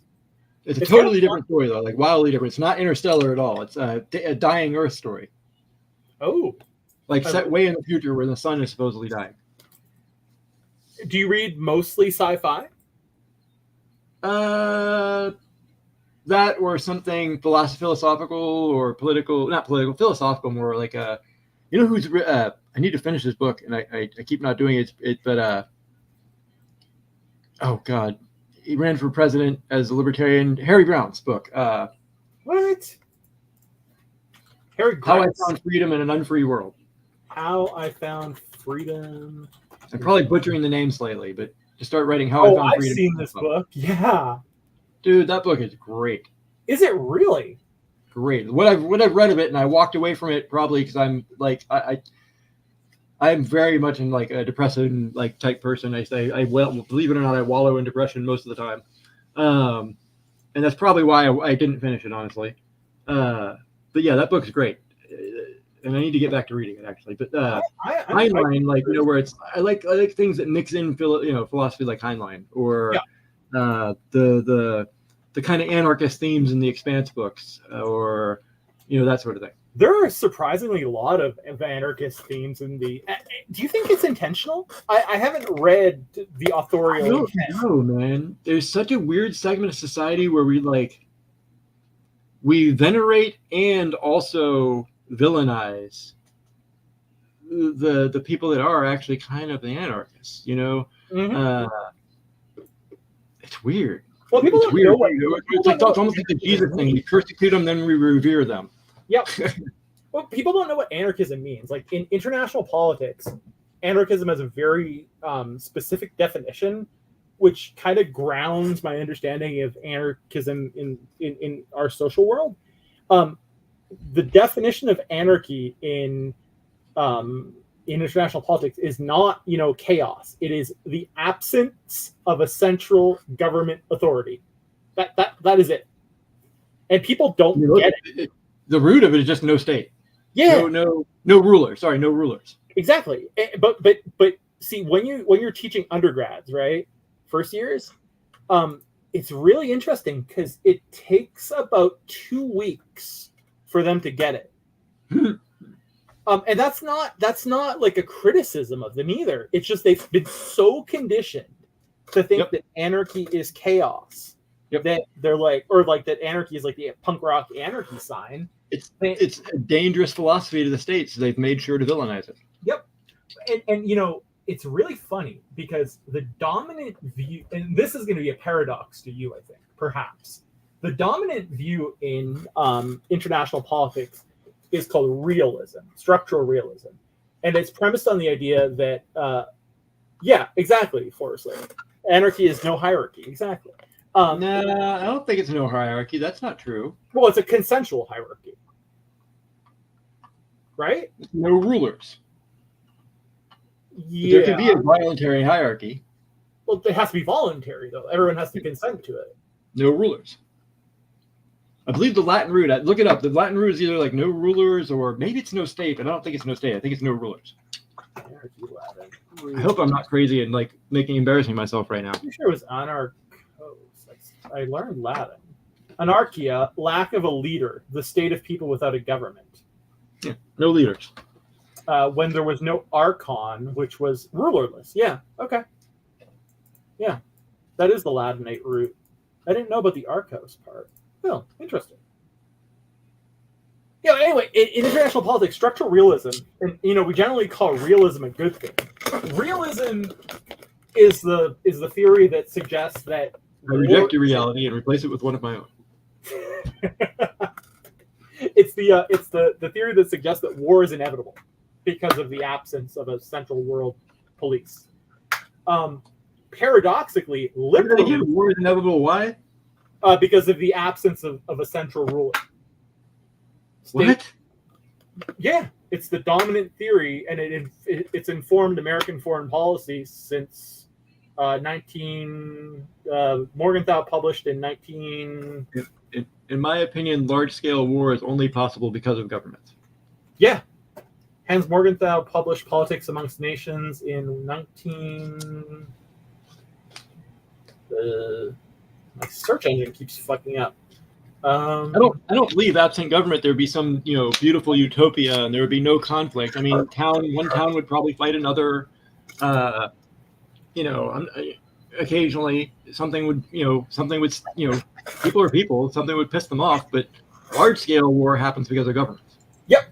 And my mentor, Alexander Vent, who's a professor at Ohio State, he's a pioneer of the challenging theory, constructivism, which his big piece was called "Anarchy is What States Make of It: A Social Theory of International Politics." He published it in '92. The premise of his article, which is the most, it's the most revered article in the field of the '90s and perhaps the early 2000s, is that if we had an encounter with an alien race that just landed on Earth or that we found while exploring space, why would we make the assumption from the baseline that they would be hostile? And he takes that argument and dismantles the notion that war is inevitable based on that argument, because at the time, no one knew this, but once he got tenure, he was able to basically share he's obsessed with UFOs and aliens. A guy I used to work with, he was actually kind of a dumb guy, really dumb redneck guy. He worked with fixing rides, but he said something to me once that I thought was really funny and maybe even true. He's like, "Yeah, I think there's probably aliens, and I think they've come here." And they were like, "Oh, wait, these crazy monkeys have nuclear weapons. Let's stay away from this place." They're not ready for this shit. I've heard other people say similar things as well. Like the aliens came and they saw how pathetic we were, and they were just like, "Oh, fuck it." Not pathetic, just like dangerous, really. Like, oh, yeah, they're not ready yet. Nope. We'll come back and check every couple of 20, 30 years. We'll come back and look at them. The one I had seen quite a bit was like the aliens want to, basically just steal all our stuff and our resources, and they're like, "Oh well, these people are too dumb. Let's come back in 200 years." Just because they haven't figured it out well enough. Well, I mean, that's a concept that I always laugh at, honestly. Like, that's one thing that's in those books, is that there's a society that. Well, I guess I shouldn't say that. Anyways, the idea that races of aliens would cross vast interstellar spaces to target specifically planets with life on them to steal resources. Yeah. I love that. They couldn't get that from a mix of planets along the way. They're just going to target those ones that have life on them, especially like full-on intelligent life. Oh, you're ruining the premise for me. Come on. God damn it, Marklar. That was funny. So I don't want to keep you forever, and we've been going for close to 3 hours, and it doesn't feel like it. You wanted to do 9/11. Sorry? Oh, you wanted to do 9/11 too. I wanted to do 9/11, but there's also something I want to do at either now or at the end, whatever you prefer. I'm going to try to do this with every guest if it's fun. The 25 things. Yeah, and Chat GPT comes up with the 25 questions. Oh, geez. That's not any good. And by the way, anything we don't talk about tonight, we're probably going to like spilling over to tomorrow by accident. My show is not supposed to have politics on it. Right. I was going to mention that tomorrow, for those of you who haven't checked, I'm going to be on with Marklar, and we're going to be playing Fated Monsuda, Sensei Bullrog's game. And this is going to be my first time playing it on Tabletopia. I've been studying the rules up a bit, and I plan on cramming a little bit after this show. But I'm excited, man. You've played how many times now? Only twice. And how long does a game take? With Sensei, it took like actual playtime maybe took us an hour the first time, and that was like one of the first few games played, period. Like he played like 3 or so on his stream. Actually, I think he only played himself 2 or 3 games, and then 2 other people played each other. So I think it was like his 3rd game, roughly. Mm-hmm. Playing somebody else, I mean. Maybe 4. It was my first, and it took us like an hour, but that was with him right there coaching us. There were so many questions, like when Molly and I tried to play in our stream, mm-hmm. and I cheated her so many times by accident, it's funny. I didn't mean to, and she still kicked my ass. It was just this long, slow, agonizing ass kicking. It was because the deck was fucked up. The deck was built in such a way that I could stall her for a really long time, but I couldn't win. Oh, I got it. There was no way to win with it. All I could do was stall and make it take forever. So, but she did manage to bring it to an end state? Oh, yeah. Eventually she got me. And was this because of luck of the draw, or because she played really She had a better deck. The deck was messed up, and it was funny because like when Sensei came onto the stream, at first I was like, I jokingly said, so Sensei, I know you made some of these decks kind of last minute. I was like, when you got to this one, were you really tired and really stoned? He's like, no, it's not bad. He's like, no. He like tried to defend it, and then he played it again, like on his stream the next time, and the same exact thing happened. He's like, oh yeah, he's actually maybe this one doesn't belong in there.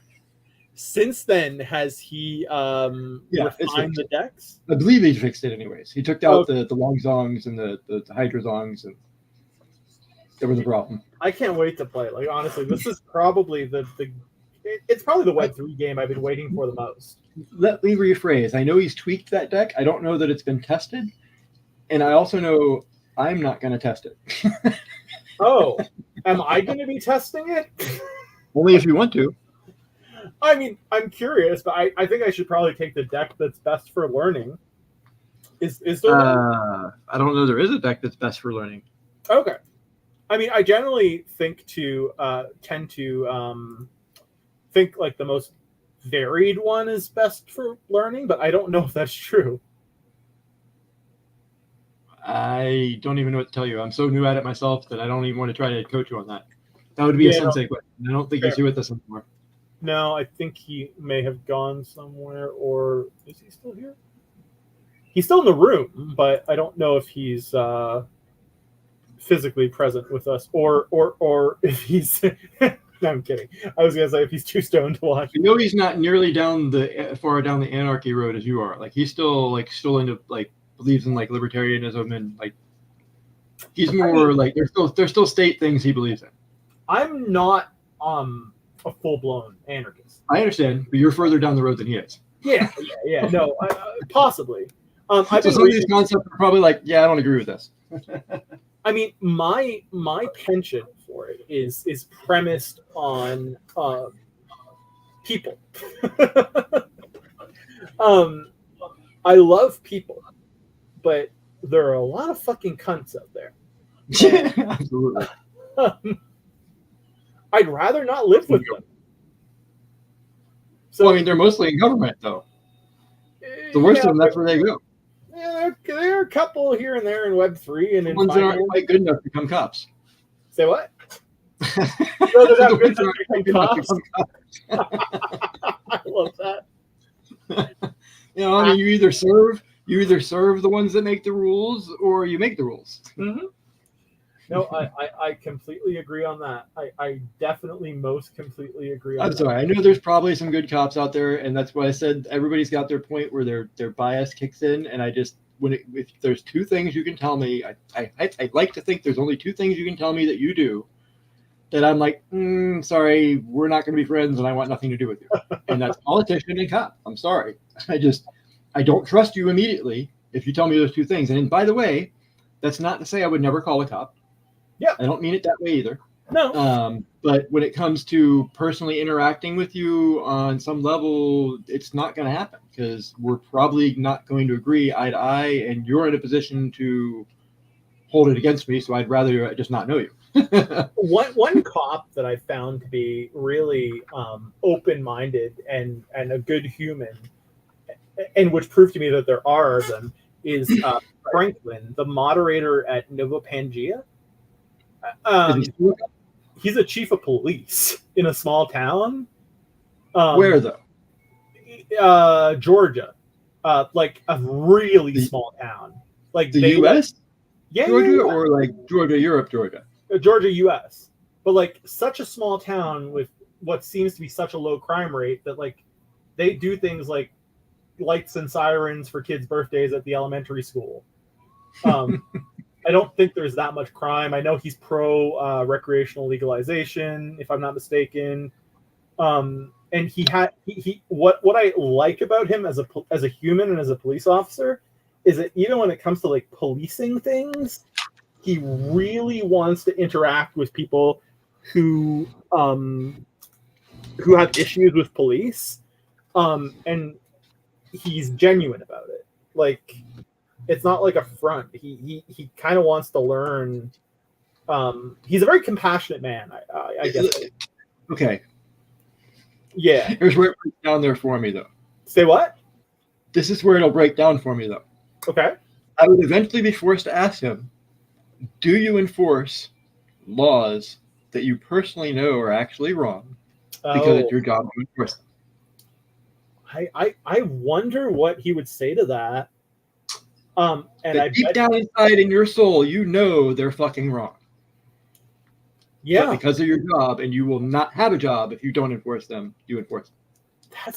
That's so interesting. What? And I'm no saint. I'm no saint, by the way. I'm a hypocrite when it comes down to it. I worked for Universal for years, and I helped that company make money. Sure, but they do something that I think is horrible. Let me ask you a question, a hypothetical. I can't speak for him, but what I think he would say is that I do not agree with all the laws that I enforce, but whenever it is at all possible, I exercise my discretion to enforce them at the lowest level possible.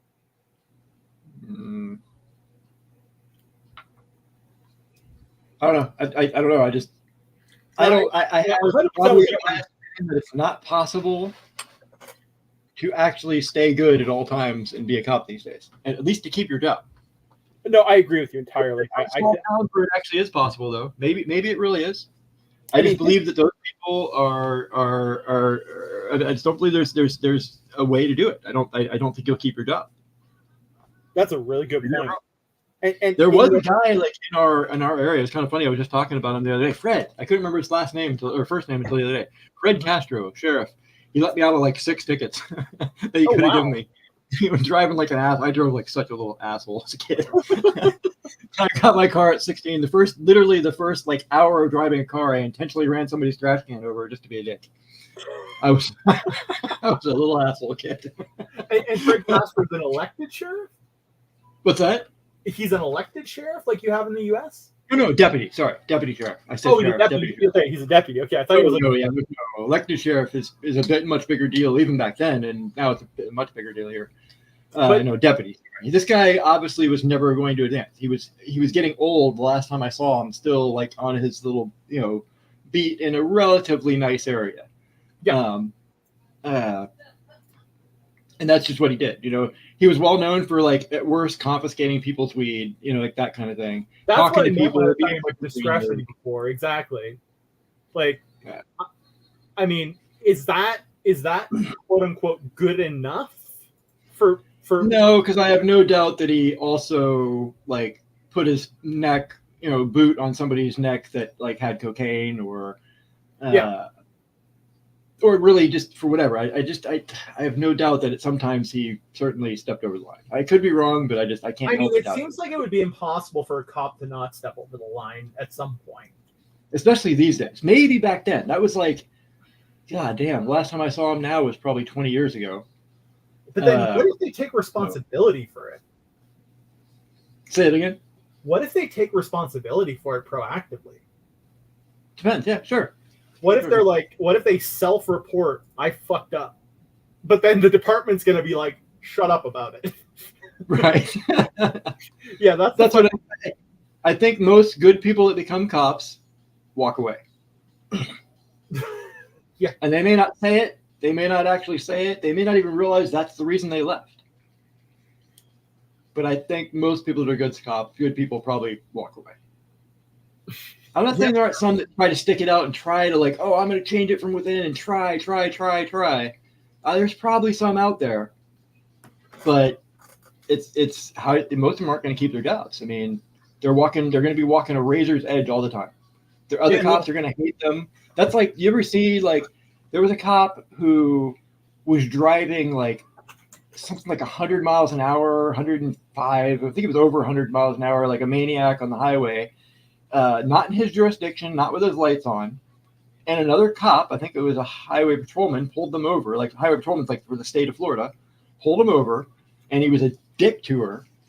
And she went ahead and gave, like, I think he actually ended up arresting him because he pushed it so far. Plus he was, I think he like refused to comply at first. I don't remember. I don't remember all the details.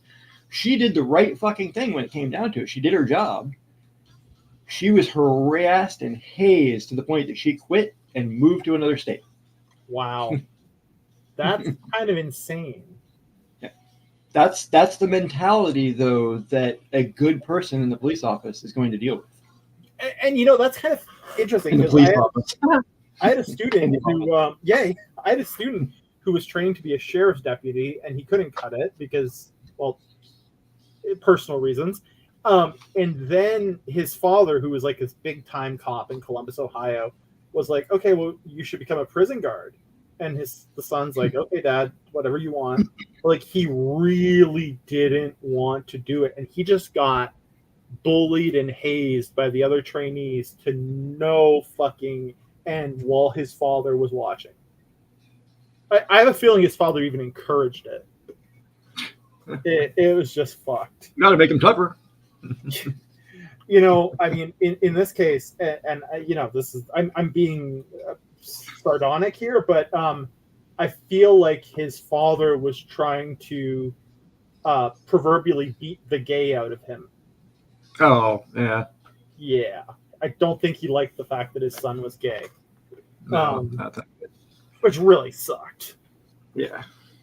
But what do you want to do first? Do you want to do the ChatGPT quiz or talk about 9/11? Up to you. I'll do either one. Why don't we do the quiz first, because it's never been done, cool. and end on a bang. Let me get some water first. Okay, yeah, go ahead, man. Go for it. All right, these are I haven't even read these, so they might be shit. Number one, how would the landscape of presidential elections change if the presidents were chosen on the basis of a cooking competition?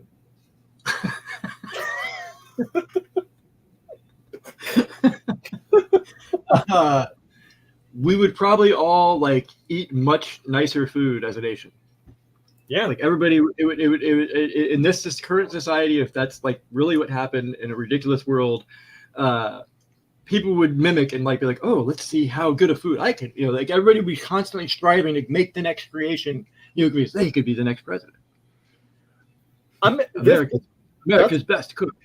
I can imagine Mitt Romney just serving filet mignon cooked well done to everybody. Oh, jeez. I'm not even a big steak guy, but damn, that's just horrible. That's so horrible. At least it's not prime rib. Oh man, I should have a recipe called primerib.yachts, and it could be a steak. Anyway, if an anarchist writes a rule book, does it just say ignore all rules on every page? No, it's no rulers, not no rules. That's what people misunderstand. I'll actually answer this one seriously. Yeah, because a lot of people will probably still not quite be getting certain things. No government does not mean no institutions. Does not mean no fire department, no police department, no whatever. You probably won't be called those things. And it will be paid for voluntarily, but it does not mean those things don't exist. But they could not exist. Right. They exist voluntarily, though. And yes, voluntarily exactly. To enforce the basic rule of you may not aggress on another. Mm-hmm. But by the way, once you do aggress on another, everybody has the right to stop you. Yep. It's a fuck around and find out world, and if that's what the consensus is. Yeah. And some people choose to do that themselves, and some people pay somebody else to do it for them. Exactly. And in some situations, some manifestations of anarchy, if you don't pay your fire department tax, they're going to let your house burn down. Sure. Yeah. It just depends on. I don't believe they do that for a variety of reasons, by the way. Remember I said there's reasons why people would go ahead and let there be freeloaders. Yeah, I know, actually. Because your house burning down is dangerous to my house, so we'll go ahead and just put it out. We're not going to pay to fix it, by the way, but we'll go ahead and put it out. Well, we'll put it out to the bare minimum. We'll probably leave some embers. Just so you remember, Just so you remember, next time I'm going to subscribe to the fire service. Yep, exactly. What would be the result of implementing IQ test for voting? more cheating on IQ tests. I was gonna say racism, more racism. I mean, okay. In a world without leaders, You want to read a great book about like race and discrimination, Disparities and Discrimination by Thomas Sowell, who is a black man, by the way. disparities and discrimination. I might have that backwards. It might be Discrimination and Disparities. Oh, by Thomas Sowell. Yeah. Oh, I had to read cool. a chapter from this in graduate school, I think. The Of cover. this book? I'm trying to check. How long ago was graduate school? Oh no, this is not the same book. Never mind. It just had a. You might have cover. read something by him though. I know he's like a scholarly guy. No, it's just because it had a cover that was like black and white, like a diagonal line, and I thought that was but it's not. I don't think I've ever read this guy. No. Oh, Basically, the basic what that book boils down to me is all of us are one big bundle of privileges, or if you want to call them that, but basically advantages and disadvantages. Yeah. And yes, race is sometimes one of those. You can let it rule you, or you can decide it doesn't rule you. In every society in our past, there were black people who rose above it. Mm-hmm. Definitely. Who chose not to let it rule them. And I'm not saying that they by any means had the opportunity to do that, especially while you're being whipped. You either do that or we're going to keep whipping you, motherfucker, and then we're going to hang you if you don't do it. Don't get me wrong. I'm not saying that everybody had the opportunity. I'm just saying, absent that sort of life.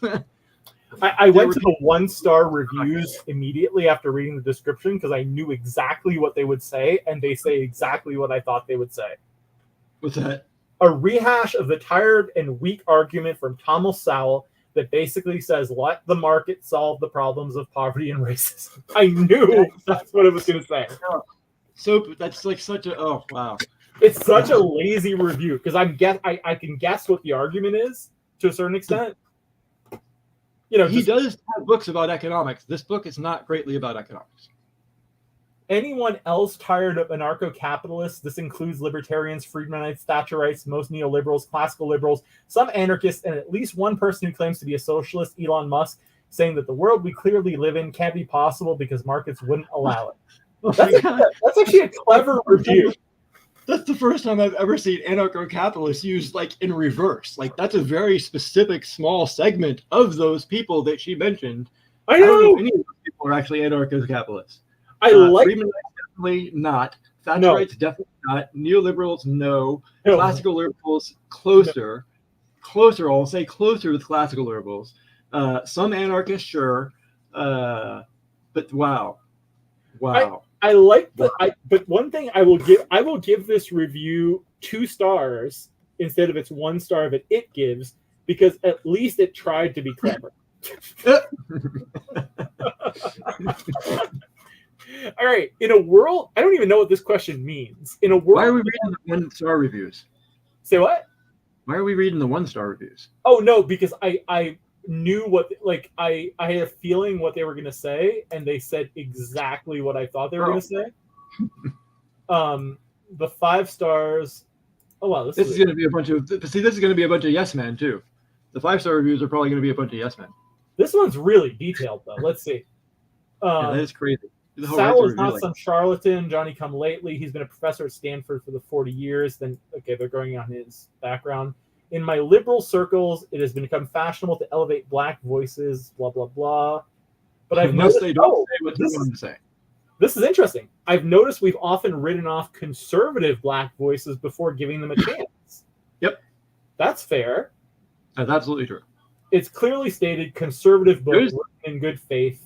So there is an inherent racism in the white left of America. Oh my God, is there ever? Jesus Christ. If you don't fit the black... All sorts of variations of it. There's everything from my mom's occasional overt racism to the, well, they need our help. So boy. They just need it. Well, I mean, there's also the origins of left embracing non-racism.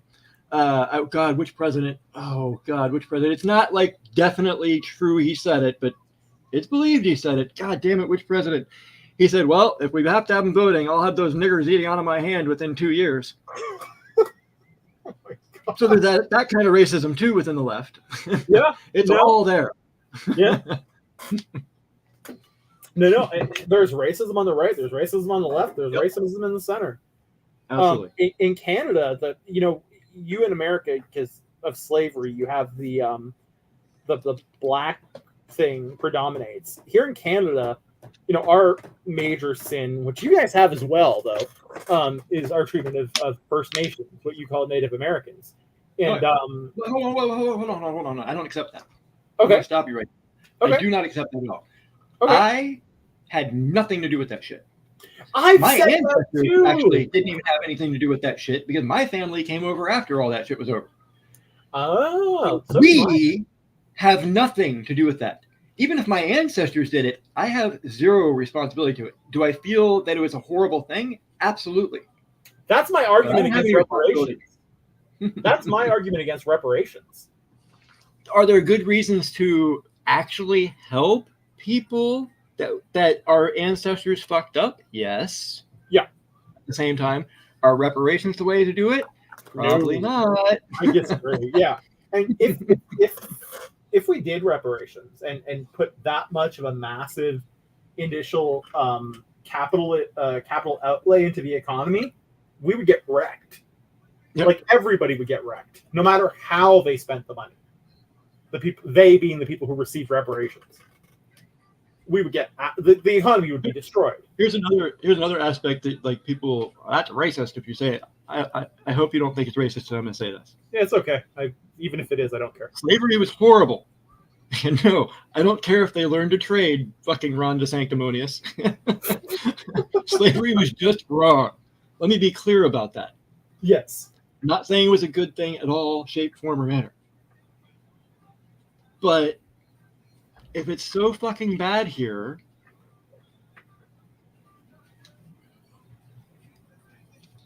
why? Not why are you still here? I don't mean it that way. Sorry, that's not quite right. What is your life compared to like here to the average person in Africa? Okay. You ended up, yes, you got here in a horrible fucking way as far as your ancestry goes. And it's still bad today in a lot of ways as far as racism goes. But the poorest fucking people in this country are in the top 1% worldwide. Yeah. Oh, top world 1%. I take that back. Anybody making about $32,000 a year. Yeah, exactly. I mean, anyone in America is in the top 1% compared to sub-Saharan Africa. Yeah. Oh, yeah. You kind of landed on your feet, and yes, it was horrible. But there's people who need a lot more help. I'm thinking about what you're saying in real time. Mostly the people that we're currently bombing the fuck out of.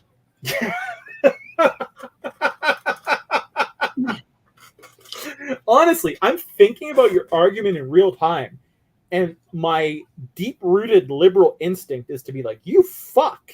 And then as I'm hearing you say it, this makes sense. I think it lacks nuance to an extent, right? It's a very like sweeping argument. I'm not a very nuanced person.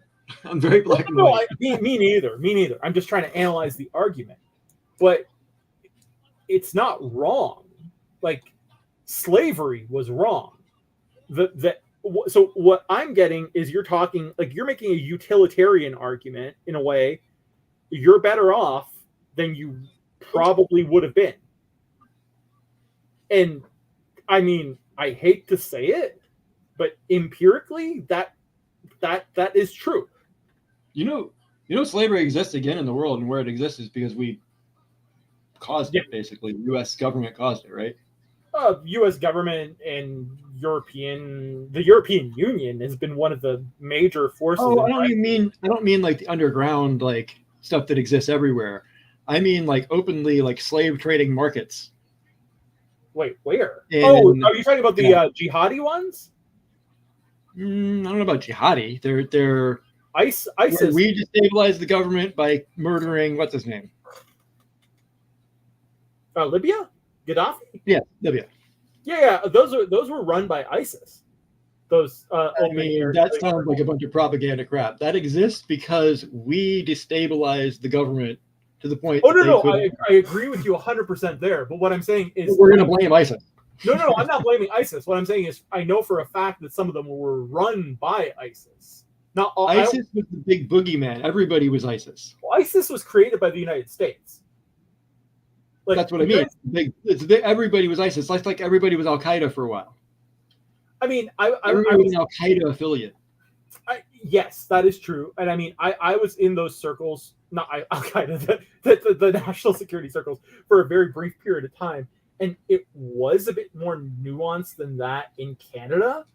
But yeah, generally. I mean, there's this the best article I've read, and I'm gonna drop this in your DMs because I think it's available full text. Flint Fala 2004 Prime Morality.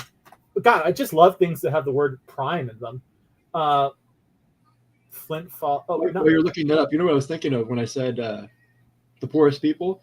What I was going to say is most of the poorest people in this country still have things like a cell phone, or at least some things that are considered gross luxuries in other places. AC. You know, in Florida, there's very few places that people live without AC. There are some, and there's definitely homeless people. Yeah. More recently. I was shocked because I don't know much about Florida, but my buddy Rick, who lives in Florida, Rick on the Mountain, shout out to him. He doesn't have. Oh, you know him? Oh yeah, right. You do know. I said I didn't know he lived here. Oh, okay. Oh yeah, I think he lives in the Tampa area. Oh, it's not even that far away. I might be wrong. It's funny. I have his address somewhere. Like, I'm supposed to mail him a package. I just haven't gotten around to it. But yeah, I was shocked that he doesn't have. Hold on. That amuses me actually. Anybody who doesn't know, our largest mountain is arguably Space Mountain at Disney World. Oh yeah, I forgot how flat Florida is. So Rick on the Mountain, he's in Florida. That's hilarious. Rick on the Mountain though came from when he was in Colorado doing construction high in the mountains. Okay. Which was a shitty. Like he said, like Rick's a cook, right? Okay. He's open about this, his job and all that. And he's like, so what? I am on purpose. Yeah, that's all I want. That's what I want. I want to be able to do whatever I want, and I walk around for exercise. I was a technician at Universal for like 17 years. Well, I worked at Universal for 17 years. God damn.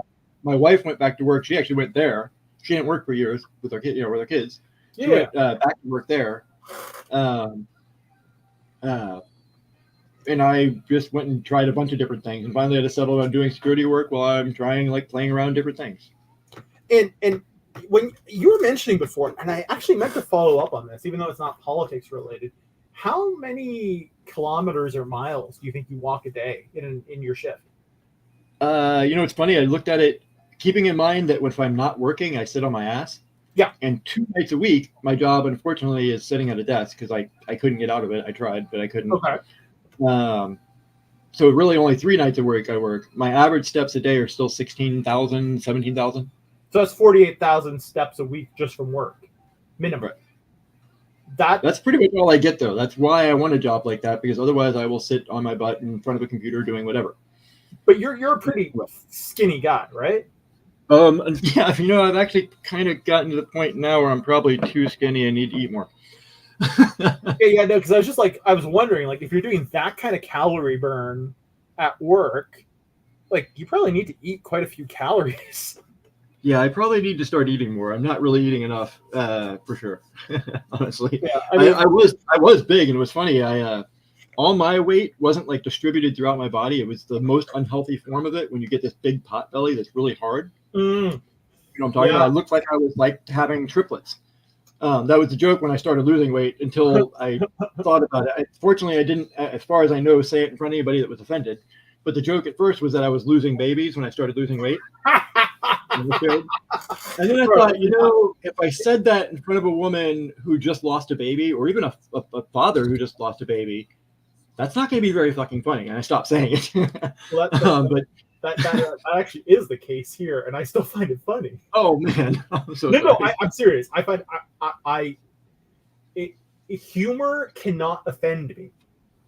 Well, that's cool, but some people would certainly have been offended, especially if it was a recent, like, immediate event.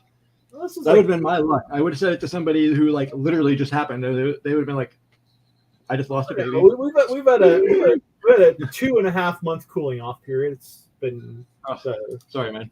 Oh no, it's all good. I mean, it this is one of those things where it's better that way, because otherwise there would have been too much bad shit. Figures I tell the story to somebody it's just happened though. It'll like okay, yeah, it's like that time when I was like 19 or 20, and I made a your mama joke. No, sorry, I was making your mama jokes for about a half an hour to the guy who's changing shifts at the job I worked, only to find out that his mom had died like a month before. Oh, nice. Yeah, that was one of my great moments. But like that's my lunch right there. Yeah. We only did like 2 questions, by the way, right? Say what? Didn't we only do like 2 questions? We did 3. Okay. Only 25, 22, right? only 22 to go. But some of them are shit. I don't even know. This question doesn't make sense, but I'll still ask you to answer. You got to read that one. In a world without leaders, I guess it makes sense. In a world without leaders, who gets the dubious honor? I don't know why it's dubious. In a world without leaders, who gets the dubious honor of organizing the community potluck? That would be the most respected elder. I'll answer it like semi-seriously. By the way, there is one topic that the whole thing breaks down for me on. Mm-hmm. And I don't have a good answer for it. But, that's what I shouldn't have to have an answer for everything. Nobody's capable of that, honestly. No. There's one thing that absolutely I've never found a clear answer. Like when I go looking for an answer, I'm like, I don't know. Who gets the nuclear weapons? Oh, wow. Damn. Here's a better question. Can't just leave those laying around. Here's a better question. Who gets the nuclear weapons that are at sea in submarines for the second strike capabilities? I mean, even though Israel has Israel denies having nuclear weapons or maintains a position of strategic ambiguity where it neither confirms nor denies, it's public knowledge that their entire fleet, or almost their entire nuclear weapons fleet, is submarine based. So that if ever, I didn't even actually know that. Yeah, so if ever the Arab states attack it and wipe it out, Israel's just going to nuke the fuck out of all of them. Nukes that we essentially gave them. Well, the U.S. God dang it! I said that we shit. Actually, it's interesting because the U.S. didn't want Israel to have nukes when Israel got nukes in the 50s. Elements within the U.S. absolutely wanted it. Oh yeah. Sorry, official U.S. policy. Sorry, official U.S. government policy. I know they stole some shit. I know all that, but I don't even remember all the details. But I mean, there's also definitely some elements that want them to have them. After China, Israel's probably the country that spies on the U.S. the most. Yep. Which is kind of insane. Right. Yeah, whatever. This is stupid. You're a Russia hater, aren't you? Say what? Aren't you a Russia hater? Isn't that somewhere we disagree? I mean, yes, I'm Russia hater. That's a good question.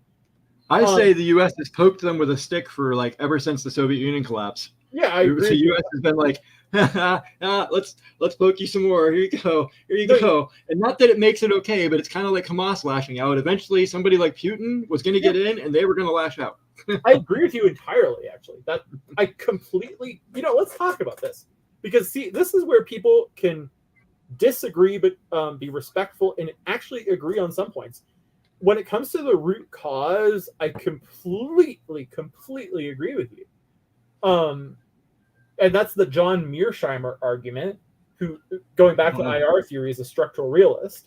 The U.S. and NATO expansion is what triggered this, that triggered insecurity within Russia and led to the Putin regime first going after Crimea, now going after Ukraine as a whole.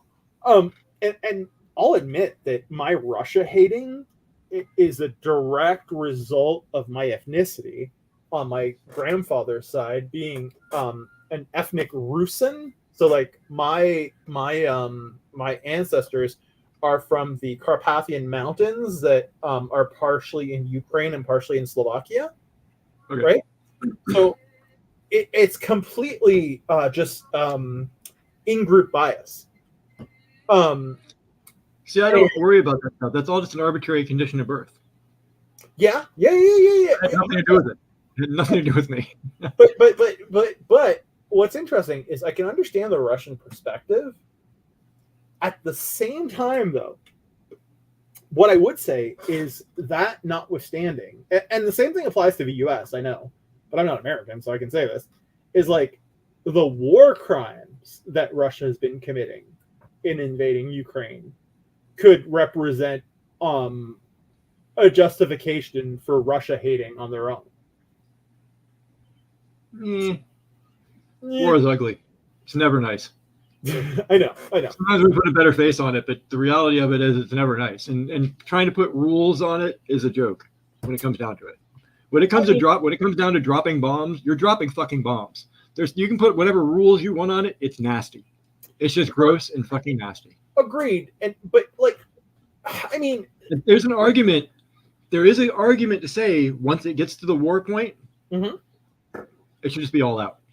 That's the thing. I was like, do we sustain the argument that war is total and that civilians are fair game? Or I mean, the civilians ultimately, I don't blame them because ultimately I don't do anything either. I don't go out and stop it. I'm not willing to go be Gandhi and get beaten and suffer. But the reality of it is, the citizens do actually have the power to stop it all.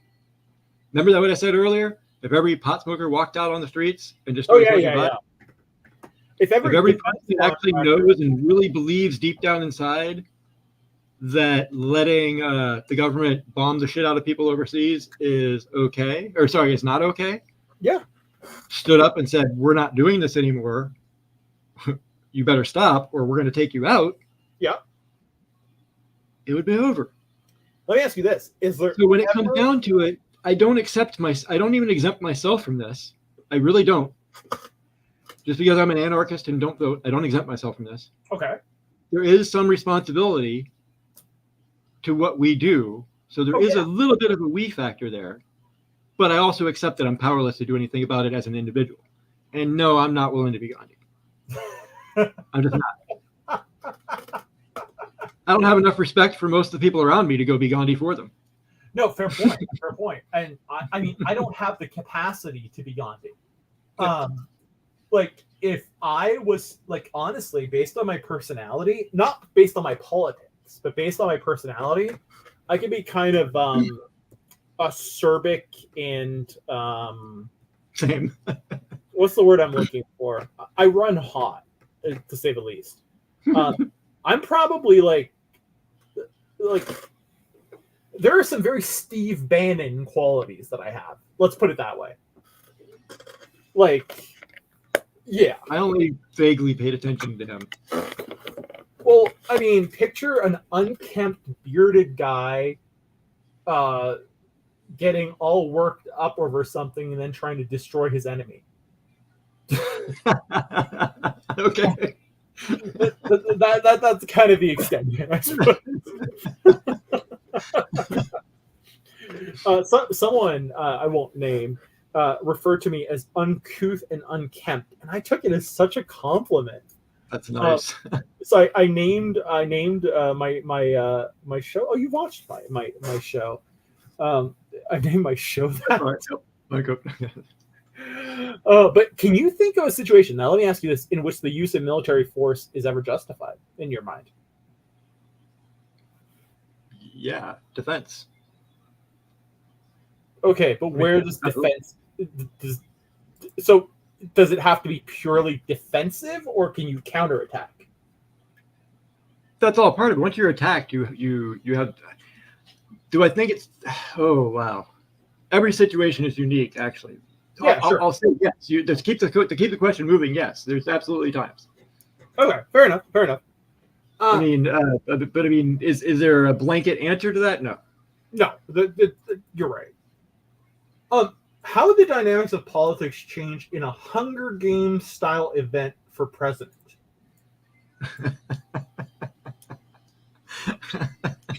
This question is absurd. The Arnold Schwarzenegger type and Jesse Ventura type politicians would dominate. Yeah. Yeah. Which that wouldn't be the worst. No. Well, I think we'd be getting like the 35. You have to be 35 to be the president of the USA, right? Yes. We'd be getting the 35-year-old versions, I would think. Like Fair. all the 35-year-old Congress people would just start running for president. Fair. No, most of them would. They'd be too terrified. I mean, depends on how many of them are legit sociopaths and psychopaths. Fair. Yeah, fair. What unforeseen consequences might arise if political debates were replaced with interpretive dance-offs? It would be a lot more peaceful. Yeah. Absolutely a lot more peaceful. I would love to see Joe Biden bust a move. Actually, I'd love to see Donald Trump bust a move. That would absolutely be hilarious. We could probably get that request done for the guys who do the Twitch stream, the AI, man. Biden and Trump. I've spent dozens of hours with that in the background. I donated to him for like several months. Yeah, so did I. I did it to the Trump bot just because the Trump bot's getting like not getting any support, and I want it to be as equal as possible. I don't want one side to like sound way better than the other. And the funny thing, I was just giving an equal amount to each side. Oh, really? Yeah. I mean, when I saw that the one side was way behind, I was like, well, I'm just giving the other one. No, I didn't want to encourage any of them. Well, I didn't want to either, but I want it to be balanced. I want it to be. I don't want one to sound like way better, where it's actually something that's encouraging people to go vote for one or the other. No, I totally get what you're saying. Nasty. Well, I take that back. I actually wish they'd gone a little bit more highbrow for most of it, like and saved the like dirty, like dark, like for like a punch now and then. Listen here, bud, or Joe always says, man, yeah. There's a lot of repetition in it. Here's another. Steps again. Say what? I just can't believe he fell down the steps again. He did today? No, like a few days ago. Okay, because I was napping today, so I was like, what already? All right, let's get to the questions. My wife might. This is dumb as shit, but in an anarchist society, who takes out the trash, or is littering just another form of rebellion? The trash man that you voluntarily pay for takes out your trash, or you take care of it yourself. This is even because dumber. if you just start throwing it all around, your neighbors are going to kill you. Not literally kill you. Except in some cases, well, except in some cases, maybe. Depends on the exact contract you have in your HOA. Exactly. Oh, fuck, I hate HOAs. God. See, HOAs could be a good thing. I know, at least in this area, our HOAs have like specific rules they have to follow, like from the start, that like start the corruption right off. I mean, the problem though is the type of people who tend to run for HOA. Sure. And why democracy never works, and blah blah blah. Yes. How might the political landscape change if politicians wore lie detectors I'm adding something to this question. If politicians wore lie detectors tied to shock collars during debates? I mean, it would be hours of silence. It'd be kind of boring. If anarchists are against hierarchies, who gets to be at the bottom of their organizational chart? Say that again. If anarchists are what? If anarchists are against hierarchies, which they're not, but whatever, who gets to be at the bottom of their organizational chart? Within the concept of no hierarchy at all, which is not what it means, but within that concept, then nobody would be. Everybody would be equal. That's not what it means. Whoever consents to be at the bottom. Okay. I guess, right? I mean, it seems to be implying there's no hierarchy at all, though. So it's like I know. It seems like it's implying an oxymoron, is what I'm going. The premise is flawed. Yeah. What kind of economic policy changes might we see if politicians had to live a month on minimum wage? None. I mean, first of all, what does that even mean? Like, are they actually like kicked out of their homes and they have to go live literally on minimum wage somewhere? Let's imagine it's a reality TV show. I mean, very, very little. They use it as a tool to say, look, I've done it. Look at me. Look at me. I did it. I mean, I know it's horrible, and therefore I know we need to take care of the poor people. They need us. They absolutely need us. Yeah, you're damn right. What might be the outcome of a reality show where politicians survive solely on their campaign promises? So, What would be the outcome of a reality show where politicians survive solely on the basis of their campaign promises? I would most definitely want to see Vermin Supreme's campaign conferences where we all get free toothbrushes and ponies. If I ran for elected office again, I would not make any promises. Anyway, cool. If I ran for office, I would do what Adam Kokesh did last time and run on demolishing the federal government. My first act in office would be decreeing that, not decreeing, but an executive order to begin studying how best to dismantle the federal government. Aren't you opposed to executive orders? What's that? Are you not opposed to executive orders? Oh, but again, I mean, think about what he was saying. I mean, the whole thing. No, is I know. like, I'm fucking with you. I love the idea. I'm running on the. He basically said, no, he did have some like serious answers. So he really did. Like, he was like, not that I would obviously be able to literally decree it happening. He's like, but I would do everything I could to work towards that end. Anything that I did have within my power to do, I would do, and I would constantly lobby and blah blah blah blah blah. He wasn't like totally farcical. I mean, some of it was a little bit farcical, but most of it he had decent answers. A little bit. He was like, I mean, for somebody running for president, I was kind of like, it's all right, okay. If anarchists had to design a flag, would it just be a blank canvas, or would they refuse to make one at all? I actually find this question interesting because it would be different communities, right? An anarchist flag. Yeah. I mean, first of all, there kind of already is one, and I honestly don't even know where it came from. Me neither. But I mean, there kind of already is one. Some people make it color issues of it, that certain colors mean different things. Same thing with voluntarism. There's the V for voluntarism. No, but I think the premise here is that like it's assuming that global anarchists. But let's assume that we're talking about like let's change the question a bit. Your voluntary community. What would its flag look like? People like working voluntarily together are very often very creative and innovative. I mean, you actually see little examples of it all over the place in the projects on blockchain. Oh yeah. Some of them are single people, but a lot of times those are like a couple, 2-3 people working together to make something happen. People working together voluntarily make things happen. I mean, they make the world go around. Yeah. I mean, it's not like there would be a blank canvas. It depends on the people. It depends on who you threw in the room together. I mean, some would fight and bicker and do nothing, and some would be like, oh man, let's just do this and that, and that. And it would be like one big, great, cohesive collaboration. I mean, it depends on who you threw in. People are individuals. I like that. What the fuck? I'm sorry I'm even asking you. Oh, wait. Oh, that's the next one. This one is stupid, too. Who would emerge victorious if world leaders settled disputes in a game of Monopoly? I have an answer to that I'll give after yours. I mean, it would be what was the beginning of that question about settling the world with Monopoly games? Who would emerge victorious? Who would be victorious? Oh fuck! It wouldn't be Joe Biden. I know. That was one of my first thoughts. I don't even know who's like world. I don't know world leaders that well right now. I mean, who's like, I don't even remember who China's is. Xi Jinping. He's probably pretty a smart motherfucker, I would guess. I don't really know. He's pretty fucking clever. I mean, my answer is 2 billion people almost to like keep living under his rule. So my answer is the global population, because that means there'd be no more war, I guess. Fair.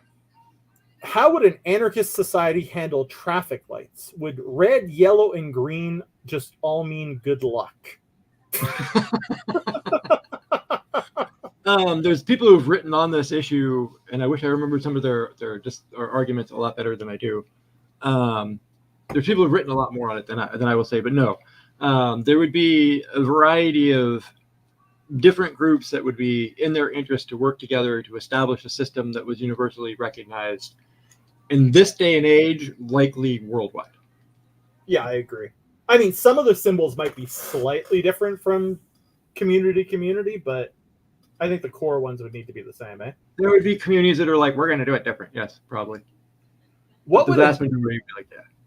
What would a national anthem sound like in an anarchist society? This is like, it's an oxymoron. I know. I know. I mean, it would be everybody's favorite song. Played all at once. In an anarchist utopia, how do you file a complaint, or is the complaint box just a shredder? It's another oxymoron. There's no such thing as a utopia. Yeah, I know. I mean, that's the argument. That's the argument of child. It's like one of the most childish arguments, and you get it all the time. Oh, yep. Well, if your world is going to be such a utopia, then that's what I said. It's going to be utopia. Yep. I skipped over one question because it was so stupid. So I'm going to give you a follow-up on this one. I believe that every utopia is a dystopia. Agree or disagree?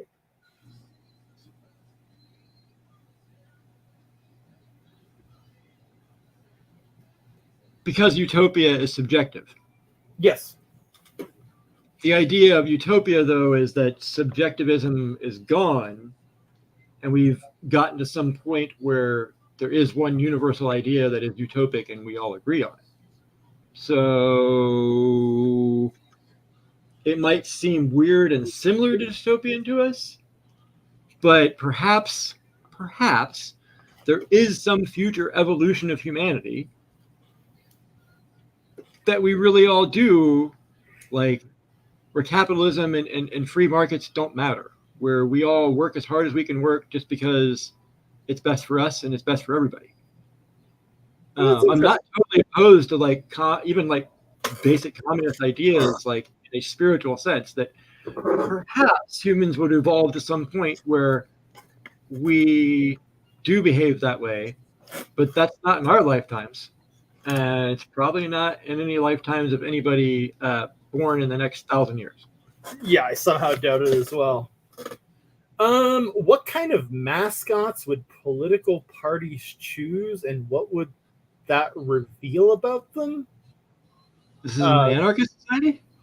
No, just in general, apparently. This question is very dumb.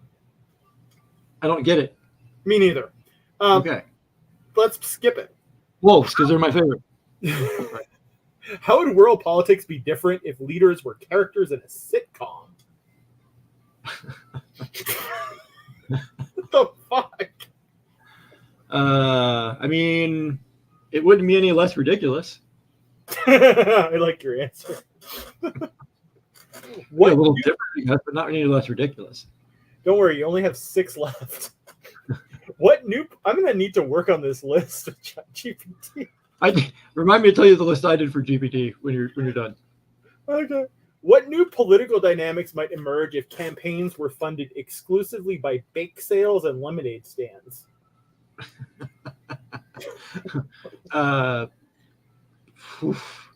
Child corruption? I was about to say a lot fatter people. I don't know. Okay, here's another really dumb one, but feel free to take it where you want. What would currency look like in an anarchist society? Do they just trade opinions instead of coins? Well, it's kind of funny you use the term coin because they would likely use metal-based coins. Yes, I agree. How would the atmosphere of politics change if political parties were like high school cliques? Oh my God. Ooh, they are. What do you mean? Yeah, no. What new international relations might form if conflict? Right, like Sports said when I was referencing like some future society, like the Star Trek universe. I would sure, not maybe want someday get This is a better question. Would you rather live in the Star Trek universe or the Star Wars universe? I'm a Star Wars nerd. Me too. So Star So Wars. I just can't say Star Trek. It's just. I mean, yeah, I guess Star Trek was a little bit more idyllic, I guess, but I know. Yeah, Star Wars. They're both pretty fucking depressing. I don't know. Why do you say Star Trek was depressing?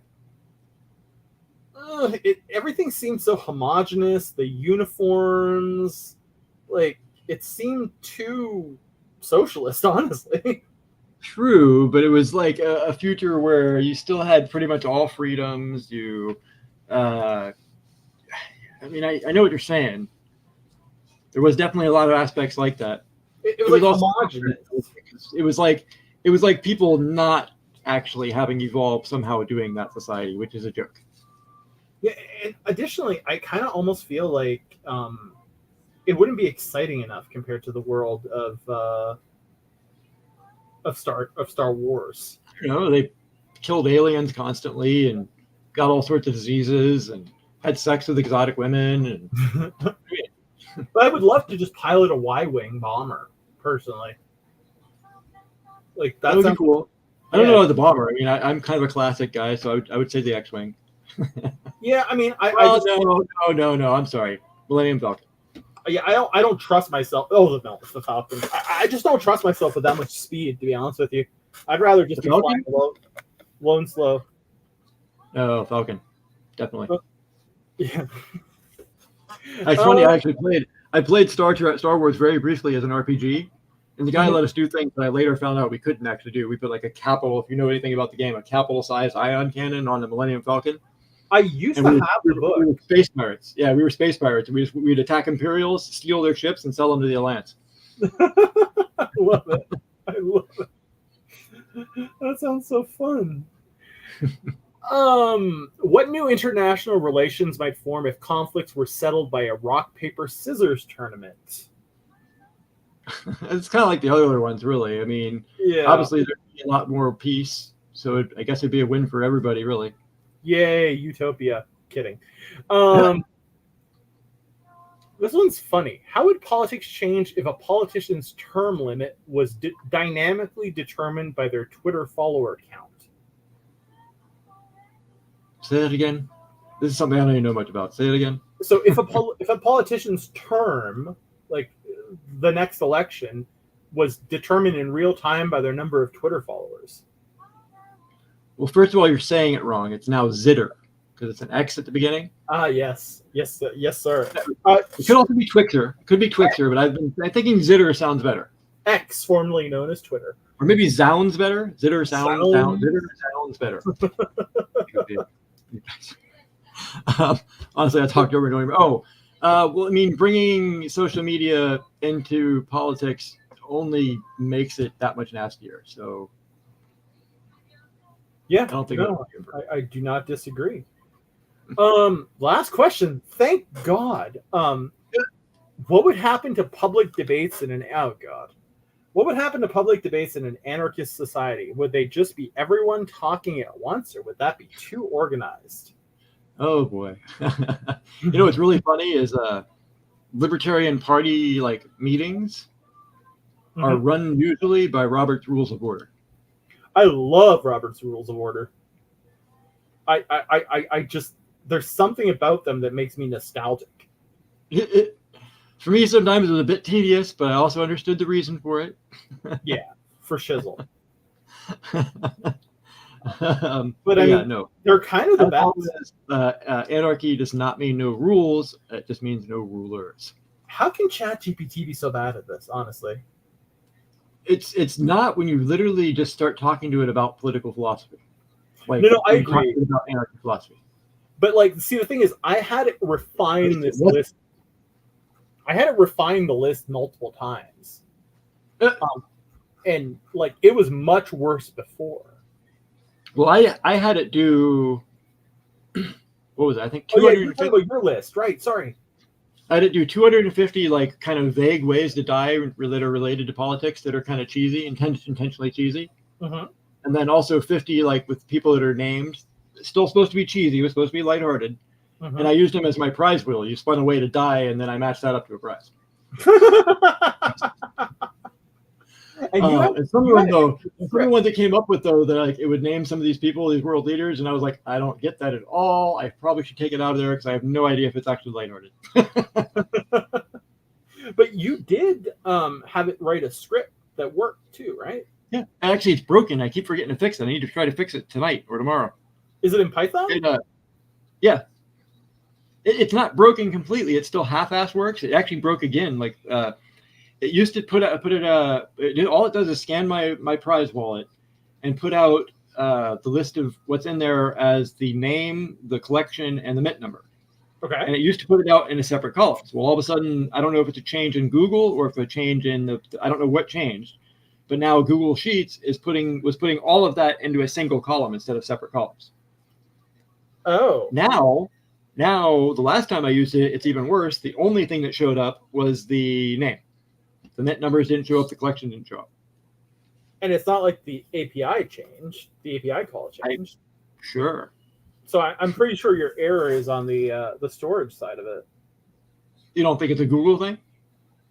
Like they changed something in Sheets? Oh, Google. Oh, you're using Google Sheets. You just said that instead of Microsoft Excel. Oh, yeah, it's probably a Google thing. Yeah, I don't use Excel. I don't use that at all. I mean, I'm about to run a script right now on the desktop because I need to run it several times a day, and you just reminded me. And it's gonna just I put everything into if I'm not using a database, I put everything into Excel files. Like, I can't believe we kept 5 viewers for this long on politics. Yeah, no, it's kind of insane. At some point, we had like 8, which is very fun. But you were saying you don't have to say, but the people that are still left, I mean, I think it might be Force Layer. Where do you call your where do you identify politically? Yeah, good question. You don't have to say. That's a very good question. I'm just kind of curious who stuck around and listened to us this long, assuming that the people are still listening. Florida's been listening the entire time. Florida's a good. Seems to be, yeah. Yeah. Did you say you needed to go, or do you have time to briefly talk about 9/11? No, let's do 9/11 real quick, and then I'll go. All right. So when I was on your stream doing poker, and we got cut off, I forget why. I think I needed to leave. Oh, he's a progressive left. Cool. Oh, interesting. Yeah. So on your stream, we're talking 9/11. And do you want to recap your perspective? Because I don't want to put words in your mouth. I just want to have I don't even remember for sure which part you're talking about. My general perspective is there's lots, just for a very brief overview statement. There's lots and lots of reasons to believe there's something wrong with the official narrative. Yeah. It doesn't automatically mean, like a lot of truther type people will say, that it was absolutely the federal government conspiracy. Mm-hmm. It didn't need to be, first of all. No. It wouldn't have taken all that much. It would have taken a couple people in some key places and somebody with money to go overseas and say, hey, we're building a terrorist organization. There's somebody to fake it. Yep. We're financing it. We're going to send you to school to fly these planes, and you're going to kill yourself. Huh? For jihad, yeah. And that's super interesting. Go ahead, sorry. So it could have been something like that, a false flag, but there's also not enough evidence to say it was absolutely anything. Right. Something looks wrong, but what it was, we don't know. I happen to think I fall on the side of there are some elements within the government that at the very, very minimum did like a Pearl Harbor where they were like, we're going to take a step back and let it happen. And the Bush administration came into office wanting to fuck around with Iraq, for example. Yep. Yeah. Yep. He wanted to make up for his father's failure there as he saw it. And I'm not a truther or anything like that. I don't really get the impression you are either. Nope. Now, I'm skeptical of everything. Me too. But the reason I find this so interesting, this was basically what I remembered. Oh, Forrest Lair was going to give the Pearl Harbor example. Yeah, pretext, exactly. So yesterday I was watching. I don't normally like the guy that much because I don't know why, but Lex Friedman. Do you know the podcast, the interviewer? I know that name, vaguely familiar. He's a Russian dude, and I don't not like him because he's Russian. Is he like SBS Russia? He was awesome. No, this guy's like You know who I'm talking about? yeah, but the squatting Slav, right? I don't know what that part is. I didn't watch him that many times. He was a gun guy. He like showed off guns. He somehow got a hold of a tank once, got to shoot a tank. Was he one But of the he friends talked of in this bad fake Russian accent the whole time.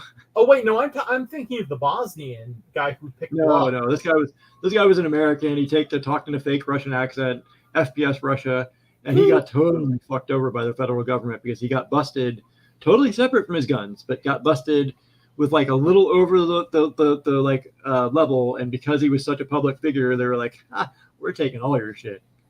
He got busted with a little bit of weed, basically. It was like an ounce and like a gram or something like that. I forget what it was. He got trafficking charges? No, you can't. By federal laws, you are violating the law if you own a gun and have medical marijuana, even if you're legally doing it. Yes, that's why someone was telling me about this, that they didn't want to use their firearms, so that they had to go to they had to buy it a certain way.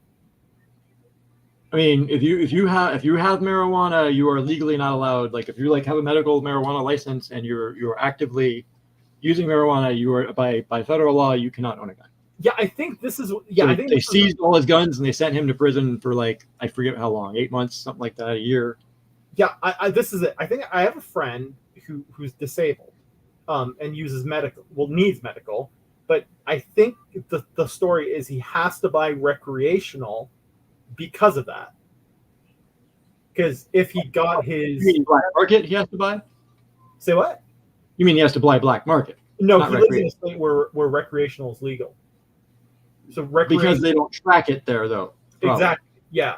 Yeah. It's not because it doesn't make it legal. He has to do it. He could do black market also for the same reason. He has to keep exactly. it. No, agreed. 100%. Yeah. No, it's just that I think there's federal tracking of the medical one or state tracking that's reported to the federalis. I'm not entirely. Yeah. It's kind of funny. There was a politician who I really didn't like her. She was the only Democrat on the state, not council, what the fuck they call it, cabinet. Oh yeah. For a while, Nikki. Oh God, I'm drawing a blank on her last name. Nikki something or other. Nikki Fried. Okay.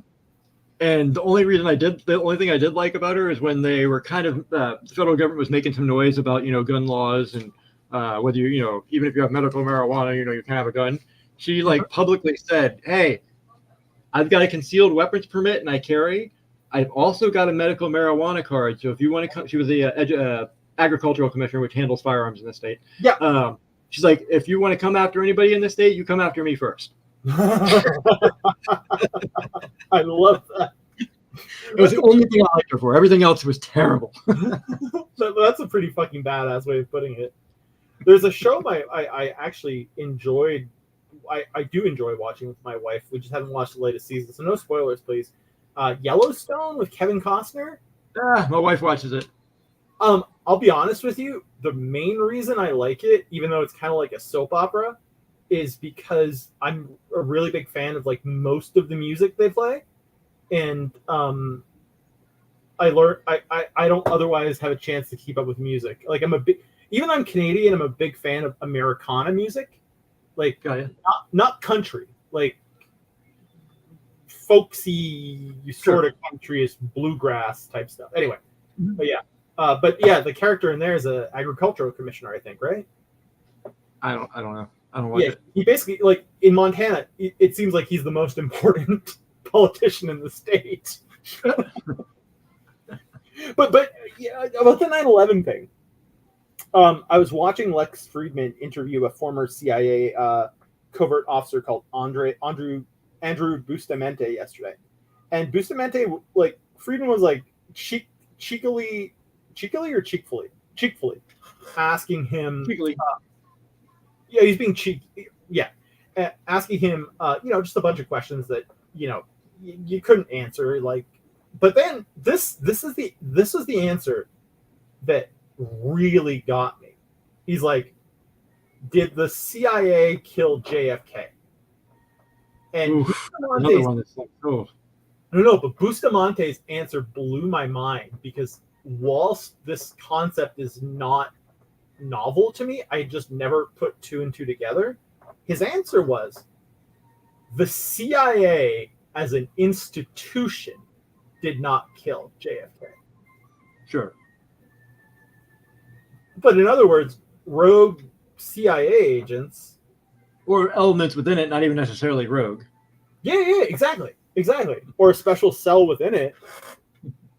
It made it sound very much like he believed that they killed JFK. So applying that same logic to 9/11, I mean, I don't like to think that everything's a conspiracy, but that thing yesterday made me reconsider my position, because my position was previously, sure, the CIAs were fucking with the Saudis, and they probably smuggled some of them out of the country, or maybe some elements of the CIA provided logistical support to people who ended up being hijackers. But now I'm depending on the level of conspiracies you're exposed to, most of them end up probably not being true, but lots of them have been true, and some of them we don't find out for a long fucking time. Yep. Like USS Maine, for example. Oh man, USS Maine is fucked up. I mean, we blamed the Spanish on that till what? Only a couple decades ago, we said it was the Spanish who did it. Yeah, I mean, it's just like, yeah. And it was known all along by certain key elements within the government that it probably had an accident and just blew up. I mean, right now, I most certainly do not believe this is true, but there is a new false flag conspiracy going around that Israel was responsible for directly responsible for the Hamas attacks, that it was all like, what do they call them, crisis actors, and that Israel mowed down the people at the festival with its own helicopters.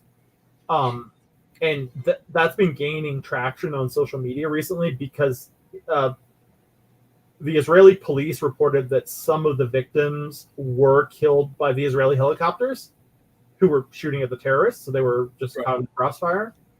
And but the Israeli government is refusing to investigate. So people are obviously using that as conspiracy fuel. I like to think that as much as technology is used against us, it also works against governments. And I have trouble believing they could hide that completely. I gotta believe they at least paid, instigated it through indirect, we're gonna finance it without them even realizing it's us actually financing them to get them to do this to us. Exactly. That would be an easier way to do it. So why would you need this? We're gonna literally do it to ourselves. You don't need to. You can get them to do it to you if you give them the means and also step out of the way. I'm asking ChatGPT, remember that thing where they calculated how many people could maintain a conspiracy? Did you ever see that? Could name a what? Could maintain a conspiracy. Oh, I forget exactly, but I know it's not that many. It was a small fucking number. There was a scientific study about it. Do you not have it? Oh, I'm using 3.5. I would think even 3.5 would have that. I kind of vaguely know what you're talking about. Wait, maybe see conspiracy maximum group size. Oh, here, yeah, this is it, right? So it was from Oxford University. It was for something to last.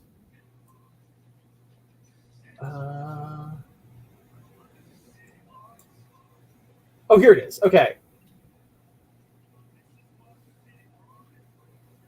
For more than a decade, it would have to be less than 1,000 people. For more than a century, it would be fewer than 125. But basically, the thing is that even for the most straightforward cover-up of a single event with nothing complex, 650 people would need to keep their mouths completely shut. Isn't that crazy? Right. Because people do spill. I've had for a variety of reasons. Say what? For a whole bunch of different reasons. Oh yeah, I mean, just casually over just in casual conversation over dinner, I've had people leak classified information to me, American classified information. I mean, it's information that that's sort of in the public domain, right? But confirmed, right? Right. So at that point, it's like, okay, well, and it's interesting because a lot of it was later put fully into the public domain, and I was just like for example, why the landing for Predator drones way back when had to be undertaken locally rather than from Vegas, because most of them are flown out of Vegas. Right. Why'd they have to be? What was that? Most Predator drones are flown out of the Vegas metro area. That's where the bases where they fly them are. But before, 10 years ago, 15 years ago, you had to have someone at the airfield to land it. And Okay. the reason for that was because there was a 1 second delay between the drone and the output. I hate to do this to you. I actually got to step away for a minute, but I'm listening. No worries. Forer says Hamas has a whole free day of killing and kidnapping people with barely any Israeli military confrontation. Yeah, dude, I know. Isn't that weird, Forer? Why did the Israeli military not respond sooner? I find that so strange. It's supposed to be one of the most sophisticated militaries in the world. And clearly they shit the pot. No doubt about it. But, it seems like the only people defending were, members of the kibbutzim who had, the army veterans had access to M16s. And apparently there was a firefight at one of them where, four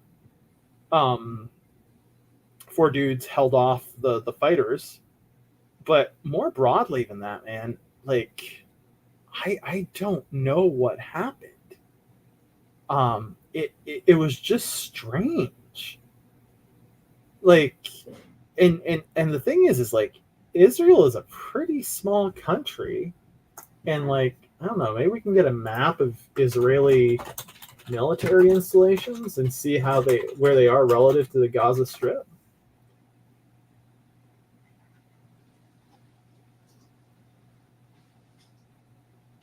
I'm pretty sure that's known as the border.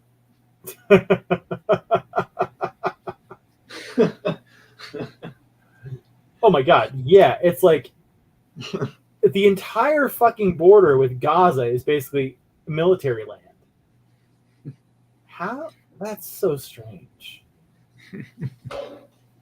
I don't get it, man. It's did you hear what Forest Slayer was bringing up? Yeah, I didn't know that really, but yeah, I don't really know anything about that. No, it's just the Israeli military just did not respond. I know there were some complaints over the response, but I didn't really catch it. Yeah, but even the Israeli airfields, there's one right down here near the Strip. That's so fucking weird. I mean, they keep the people, and at the same time, like I said, you got to understand, they keep the people there on subsistence level diets, and that's if their leaders actually distribute it to everybody equally. Yeah. But they only allow in subsistence level food. They keep them on, I think it's something 4 hours of power a day most of the time. They do just all sorts of just horrible shit. I mean, they're kept in essentially a concentration camp that's a small area of land. Yeah. It's one of the most densely populated regions of the world, and they're forced to just live there in the little tiny section of what used to be all their lands that they.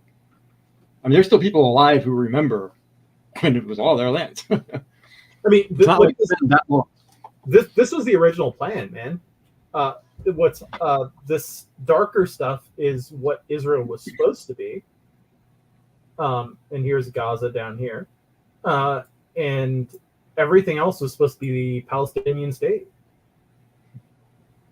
It's just kind of mind-boggling to see the mind-boggling thing to me is people who say that, 37, was it 37 nations? Do I have that right? Is it 37?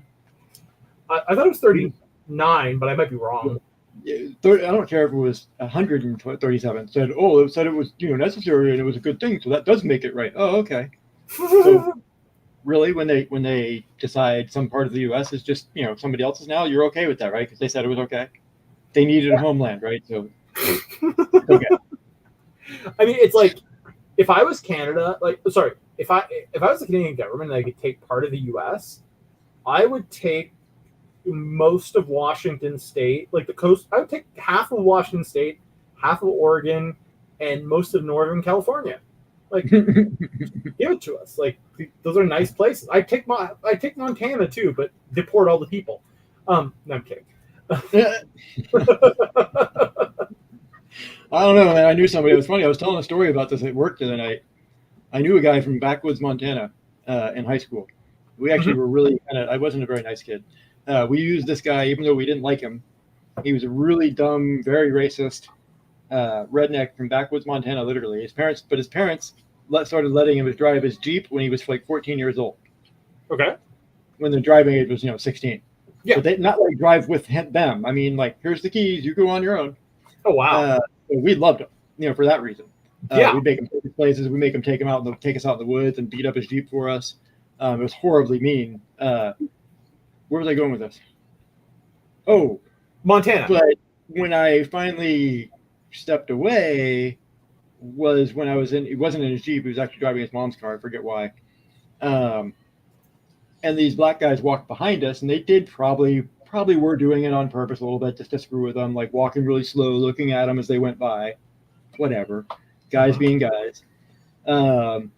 As he pulls out, Jalen says to him, "Why you got your mouth hanging open?" And the guy says, "What?" and comes walking in front of the car, and Jalen punched it and literally ran that guy over. And I was in the car with him. I'm just like horrified, like going, I can't believe I was part of this. This guy. This is why I say I can understand throwing people out of Montana. Jalen, even though I stopped talking to him, stopped answering his calls, I disappeared. Like, eventually I moved away from my parents' house a couple of years, like not even a couple of years, like a year after this.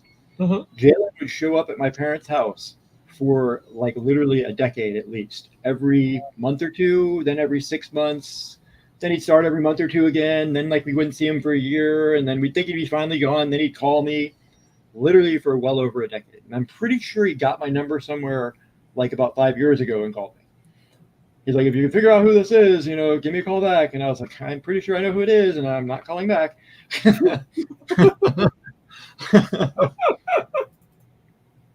So yeah, I'm good with throwing people out of Montana. It's probably not fair. Literally the only person I've ever known from Montana. I mean, I just don't feel like they'd want to be Canadian. That's probably fair too. All right. Anyways, what were you going to say about 9/11? By the way, what is your perspective on it? That's the thing, man. The Bustamante thing yesterday. Oh, that's right. You did say it. My perspective on it was always that, and still is to an extent, that it was a terrorist attack, right? Whatever. What does that mean exactly? Say what? What does that mean exactly? That it was plotted by foreign adversaries of the United 100%? States. Sorry? 100%. Well, no. See, that was my position until yesterday, right? As of today, or as of last night, I sure as fuck don't think it was a controlled demolition or anything like that. Don't get me wrong. I've looked at the science and Why did their building fall? I don't remember, but the reason I saw red was a good one. I'd have to get back into you on that one. But I was convinced. Say what? I never saw a good answer for that. I watched videos and read engineering papers from both sides, and like, I'm not a materials engineer, right? But like, just distilling what I read. And you're talking about building 7, right? Yeah, I couldn't remember the number, but yes. Yeah. What does ChatGPT say? Just out of curiosity. Why did WT7 collapse? Yeah, it's something to do with the internal structure. Blah blah blah. Burn fires. Holy shit, that's typing quick. It's been slow as hell for me recently. I'm using 3. This was 3.5. Yeah, I'm using 4. Yeah, I normally use 4, but 4 it does have the usage cap, right? So right. So I try not to use it for stuff that it doesn't absolutely need it. It only has a usage cap on how much you search the internet and that sort of thing, right? No, it's 40 outputs per 6 hours, I think, or either 4 or 6 hours. I didn't realize that. Because sometimes when I'm debugging code, I can use it up in like 20 minutes. So it's not ideal. Oh, okay. Yeah, this was it. It was number 3, building design. So the steel frame building with a design that featured long open floor plans. So from what I understood, the steel columns were on the outside of the building as opposed to steel columns that would be on the inside of the building in most traditional designs that had previously been studied in fires. And I'm not saying this beyond a reasonable doubt. I'm saying like preponderance of evidence, right? Like 51%. I'd love to hear your understanding too, if you're willing to share. Well, I honestly don't even remember. I just never remember hearing a good answer.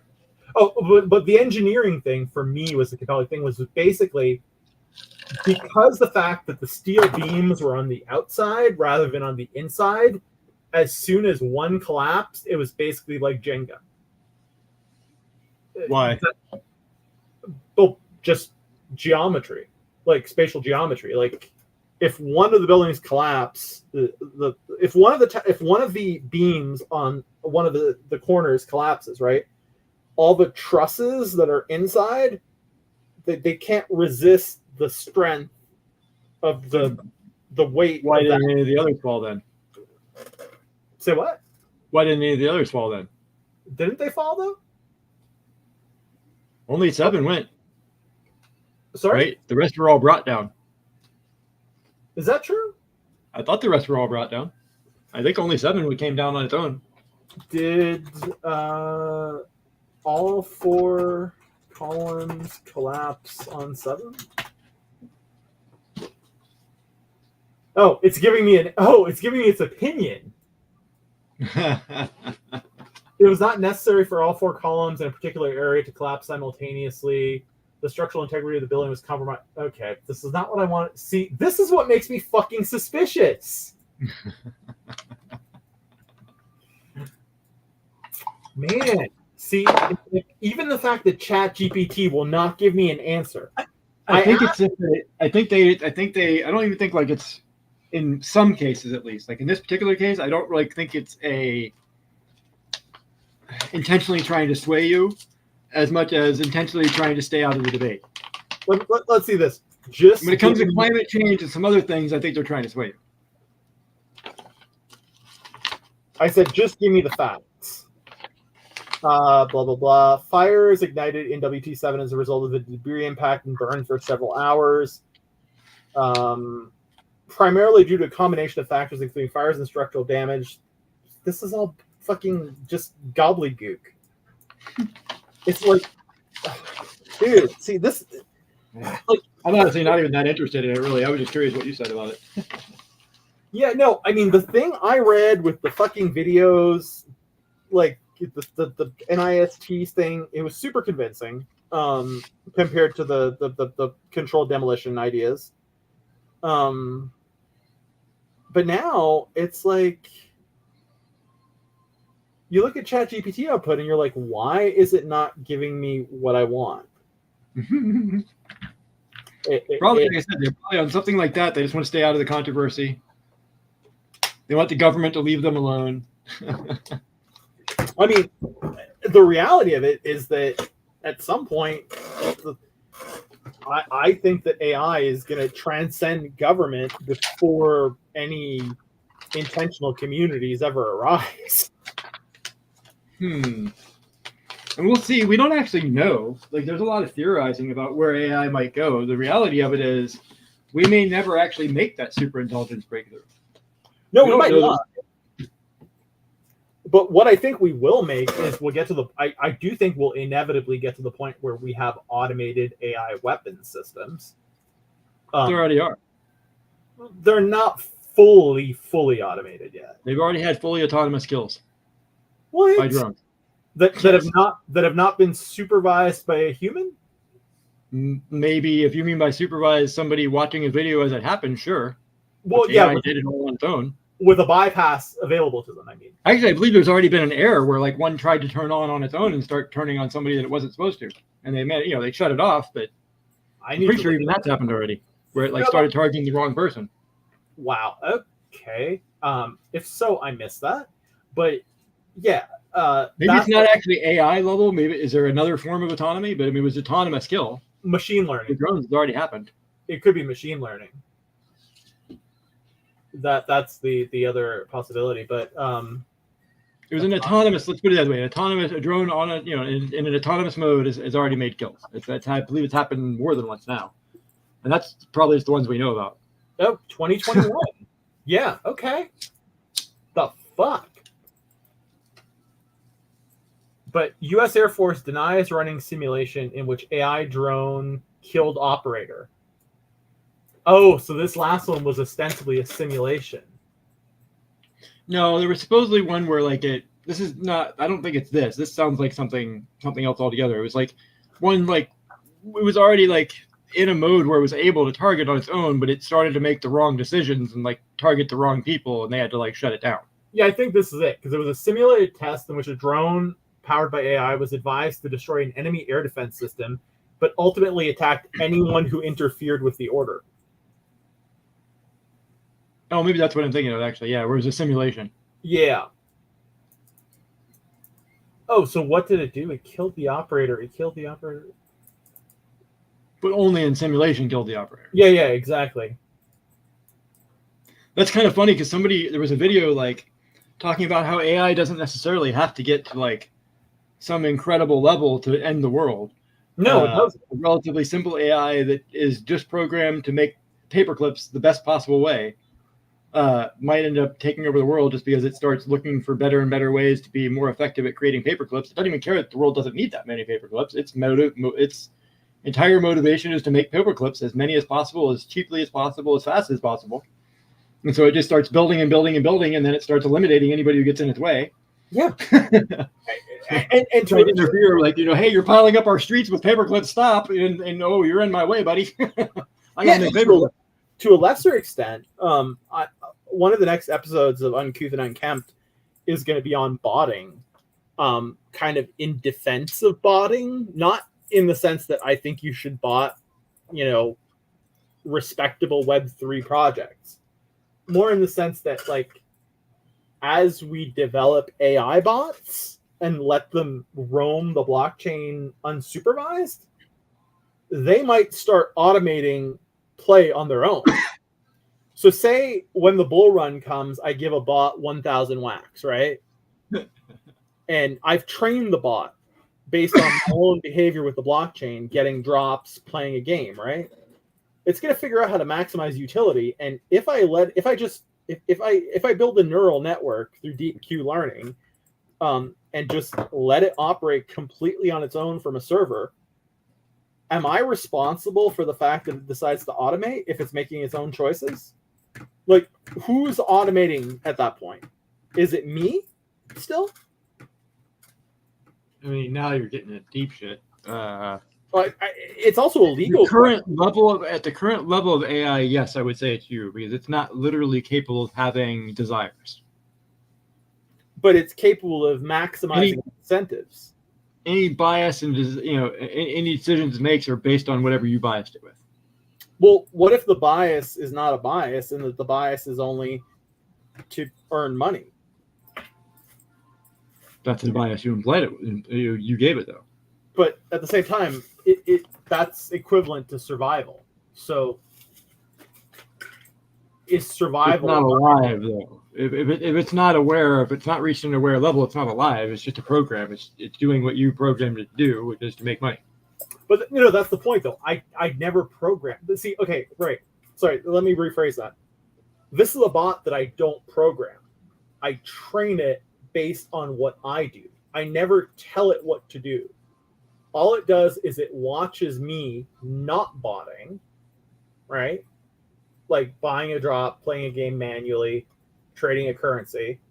And based on what I did, it tries to mirror my behavior to achieve the end goals that I was achieving.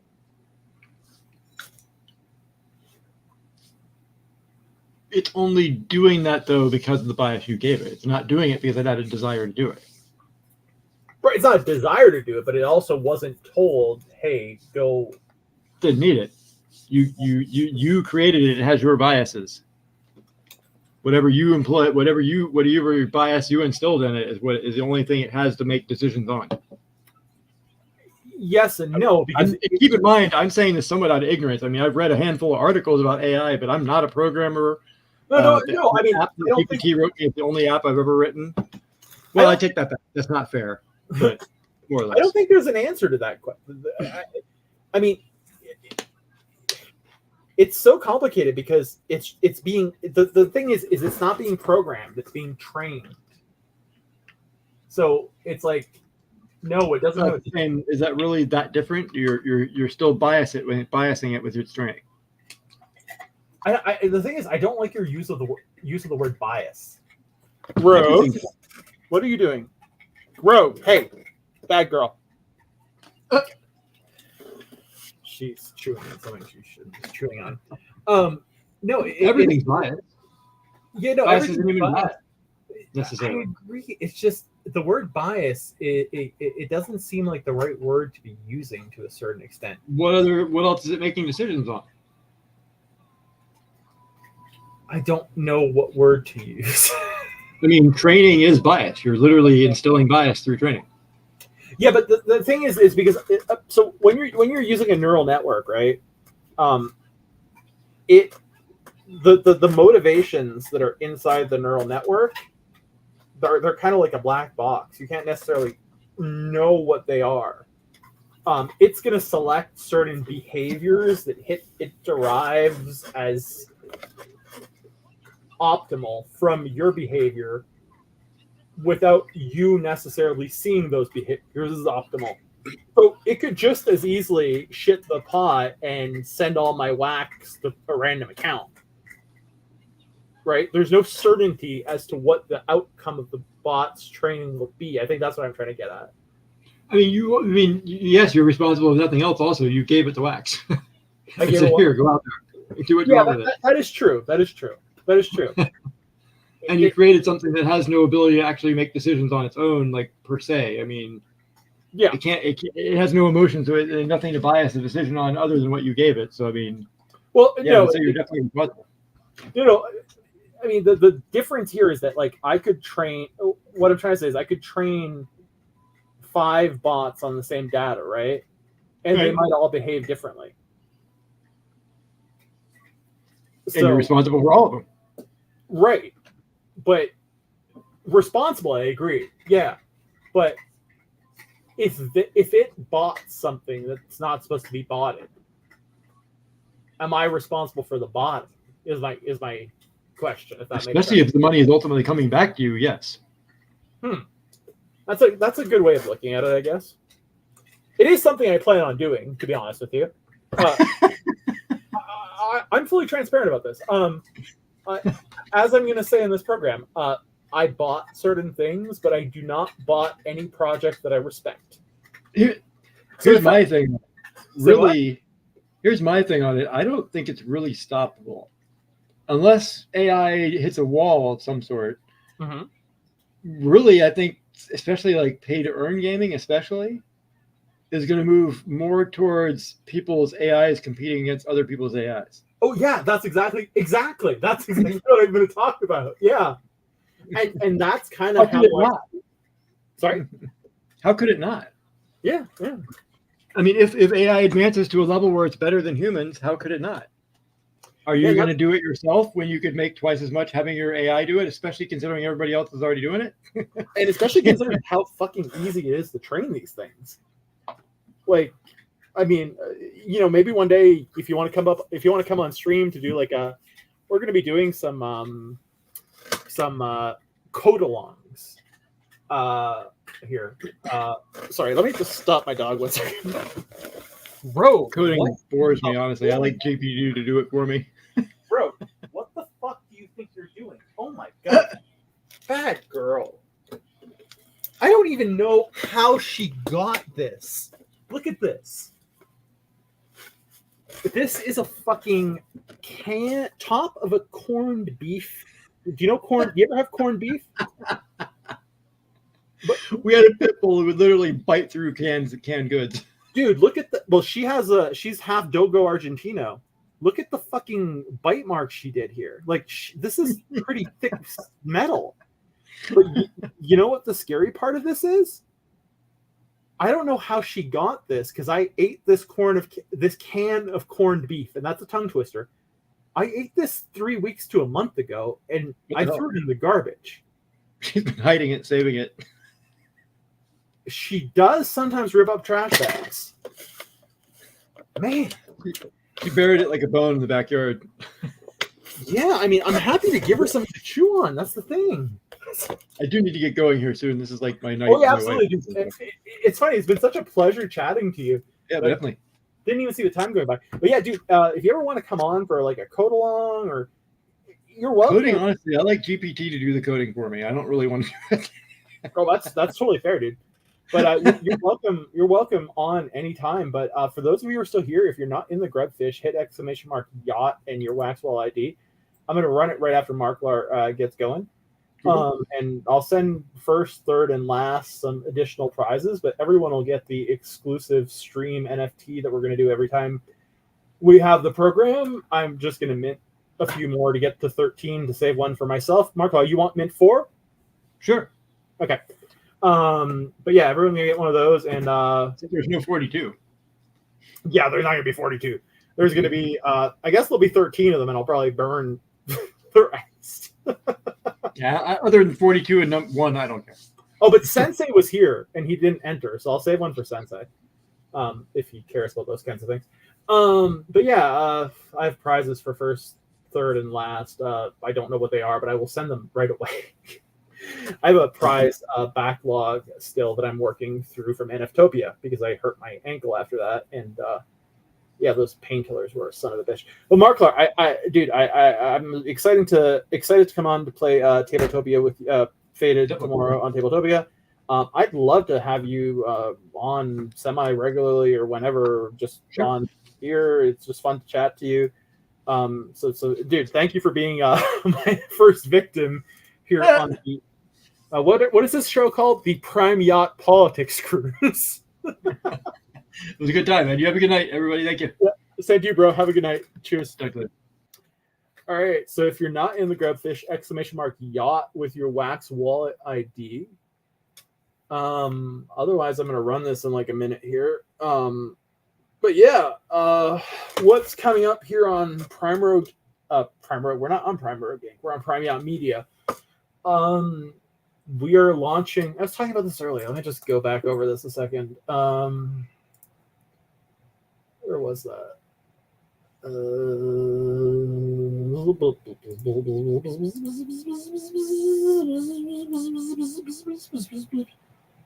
But X that out. I should. God damn it! I can only get this file by opening my image capture software, which is really dumb. But okay, so this is basically an organizational schema of the Prime Yacht Media ecosystem, so to speak. And just to give y'all a high-level overview,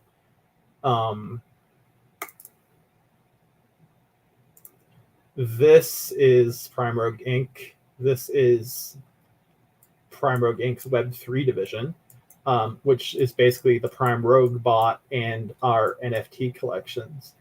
Over here, we have Prime Yacht Media. And as you can see, we have quite a few websites. We have budgeteer.life, which is about budgeting and food meal planning, LGBTQ.yachts, which you guessed it, NFTgaming.yachts, waxp.wiki, web3.yachts, testnet.yachts, which is going to be our review site. Then there are politics, news aggregators, general tech. So yeah, me and my partners are launching all of this.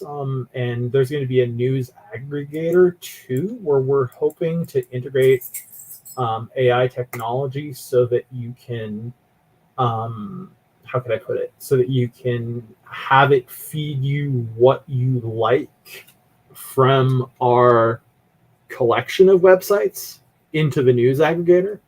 So if you are a big fan of Web3, it might skew heavily towards Web3, but at the same time, if you've shown, say, an interest in LGBTQ and mental health, it might give you a little bit of LGBTQ, a little bit of mental health. It's going to try to select on the basis, not using cookies, but just using learning model. It won't store any of your personal data. It won't even require a login. But yeah, and then there are a bunch of other domains that we have not yet decided. Well, the red ones we're not integrating into the Prime Yacht network. Other of these orange ones we're still debating. But yeah, this is going to be the ecosystem. Oh, and we also are launching the 5IS Institute, the 5 Eyes Institute, which is a think tank. And it's a think tank which is examining the relationship between blockchain technology and governance. So that is probably Q2. And we also have in the Prime Rogue ecosystem, rogue.codes and kevindusky.com, that's me. But we do have Ciphered Ashes, which is the first, which is going to be the first.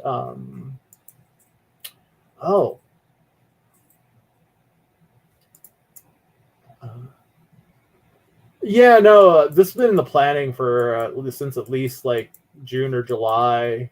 Buzz. I mean, we're in the execution stage now. Two very good friends of mine and I am the face of the project. In fact, it's so funny. Since, there's this whole like tech thing going on, I needed like a headshot textile. So obviously I was not going to go get fucking headshots done, but you can like pay AI to do it for like dollars, like less than $10. So like some of these are so hilarious. Like I've used this one, like, but I don't own anything white. This one as well. I like this one quite a bit, but the black and white is kind of weird and my eyes look dead. This one is the same one, right? Then this one, dead eyes again, and the hair looks a little bit fake. This does not look like me at all. Where the fuck you got that from? This one kind of looks like my cousin. This one, I mean, I don't know. I don't look this good bald. And my beard is not really that thick. But yeah.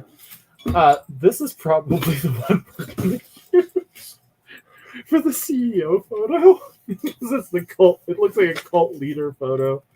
And it gives me the massive lulls.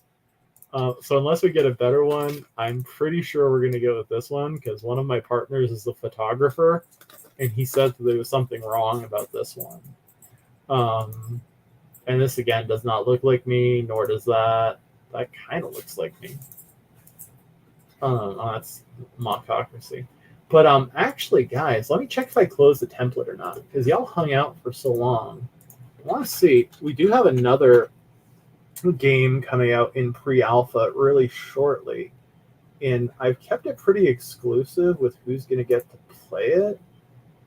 But if I didn't close the template, if y'all want to be early access players, I can always mint you some. It's a game called Quantum Goo. Did I close the template for Bob pre-alpha? I did not. Let's mint 7 of these. Yeah, I know the turtleneck is like so tech. Yeah, we'll send you all a pre-alpha Bob too. Just for being cool and hanging out. This does not currently have any utility, but it is the early access pass for Quantum Goo whenever that gets on mainnet. Quantum Goo is think I coded the fucking game. What's it? Think that colony sim game.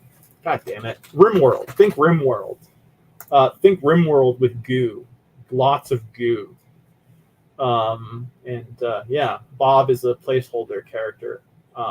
He's a virgin. He's a 39-year-old virgin. Not that there's anything wrong with that, but Bob, 39 years old, was farming rape, and rape is canola oil, don't worry, in Kindersley, Saskatchewan prior to quantum entanglement. An 8th-generation farmer, Bob is an avid outdoorsman, a practitioner of jiu-jitsu, and a virgin. He has a harvest food bonus of plus 0.25, a defend bonus of plus 0.4, a build solution of plus 0.2 when supervised by a scientist, or a research penalty of minus 0.25. He's not very social, minus 0.4, and he's not a very good cook. But we'll send y'all a Bob. And that will give you access when this launches, which will be announced in the Discord and on the socials for Prime Road Inc. and Prime Road Gaming. But yeah, Buzz King, we're doing a lot of shit, man. Ideally, in a perfect world, we're building a Web3.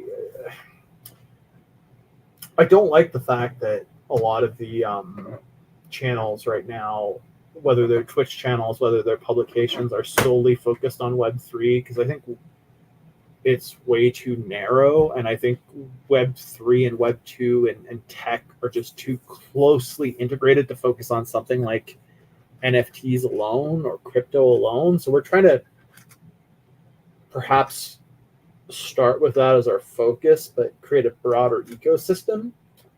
And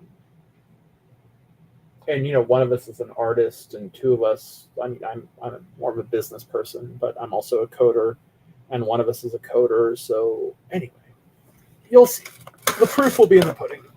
But yeah, we're gonna send first, third, and seventh and mystery boxes. First, third, and last, I mean, and everyone will get a Bob and that the stream NFT, right? That's it. So first, third, and seventh, and the other stuff to everybody. Thank you so much for hanging out.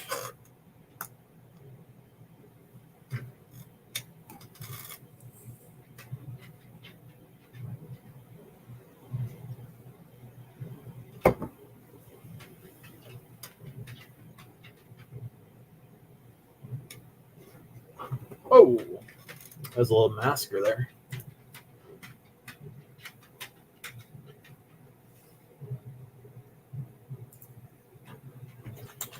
But yeah, the plan is to build everything bigger and better, so to speak.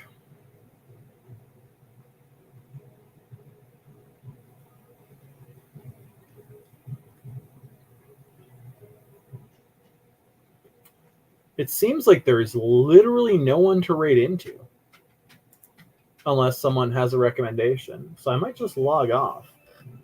Let me get a comma list of these.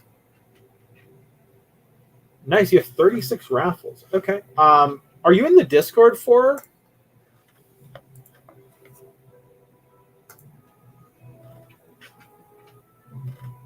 Because it's always possible that you're one of the winners that didn't claim.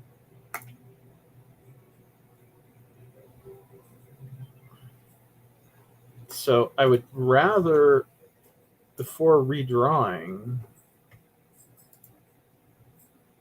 Okay, cool.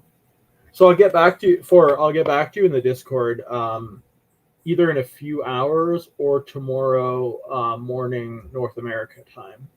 Because I have a few things to do. And I have to write the numbers down because I don't have them all.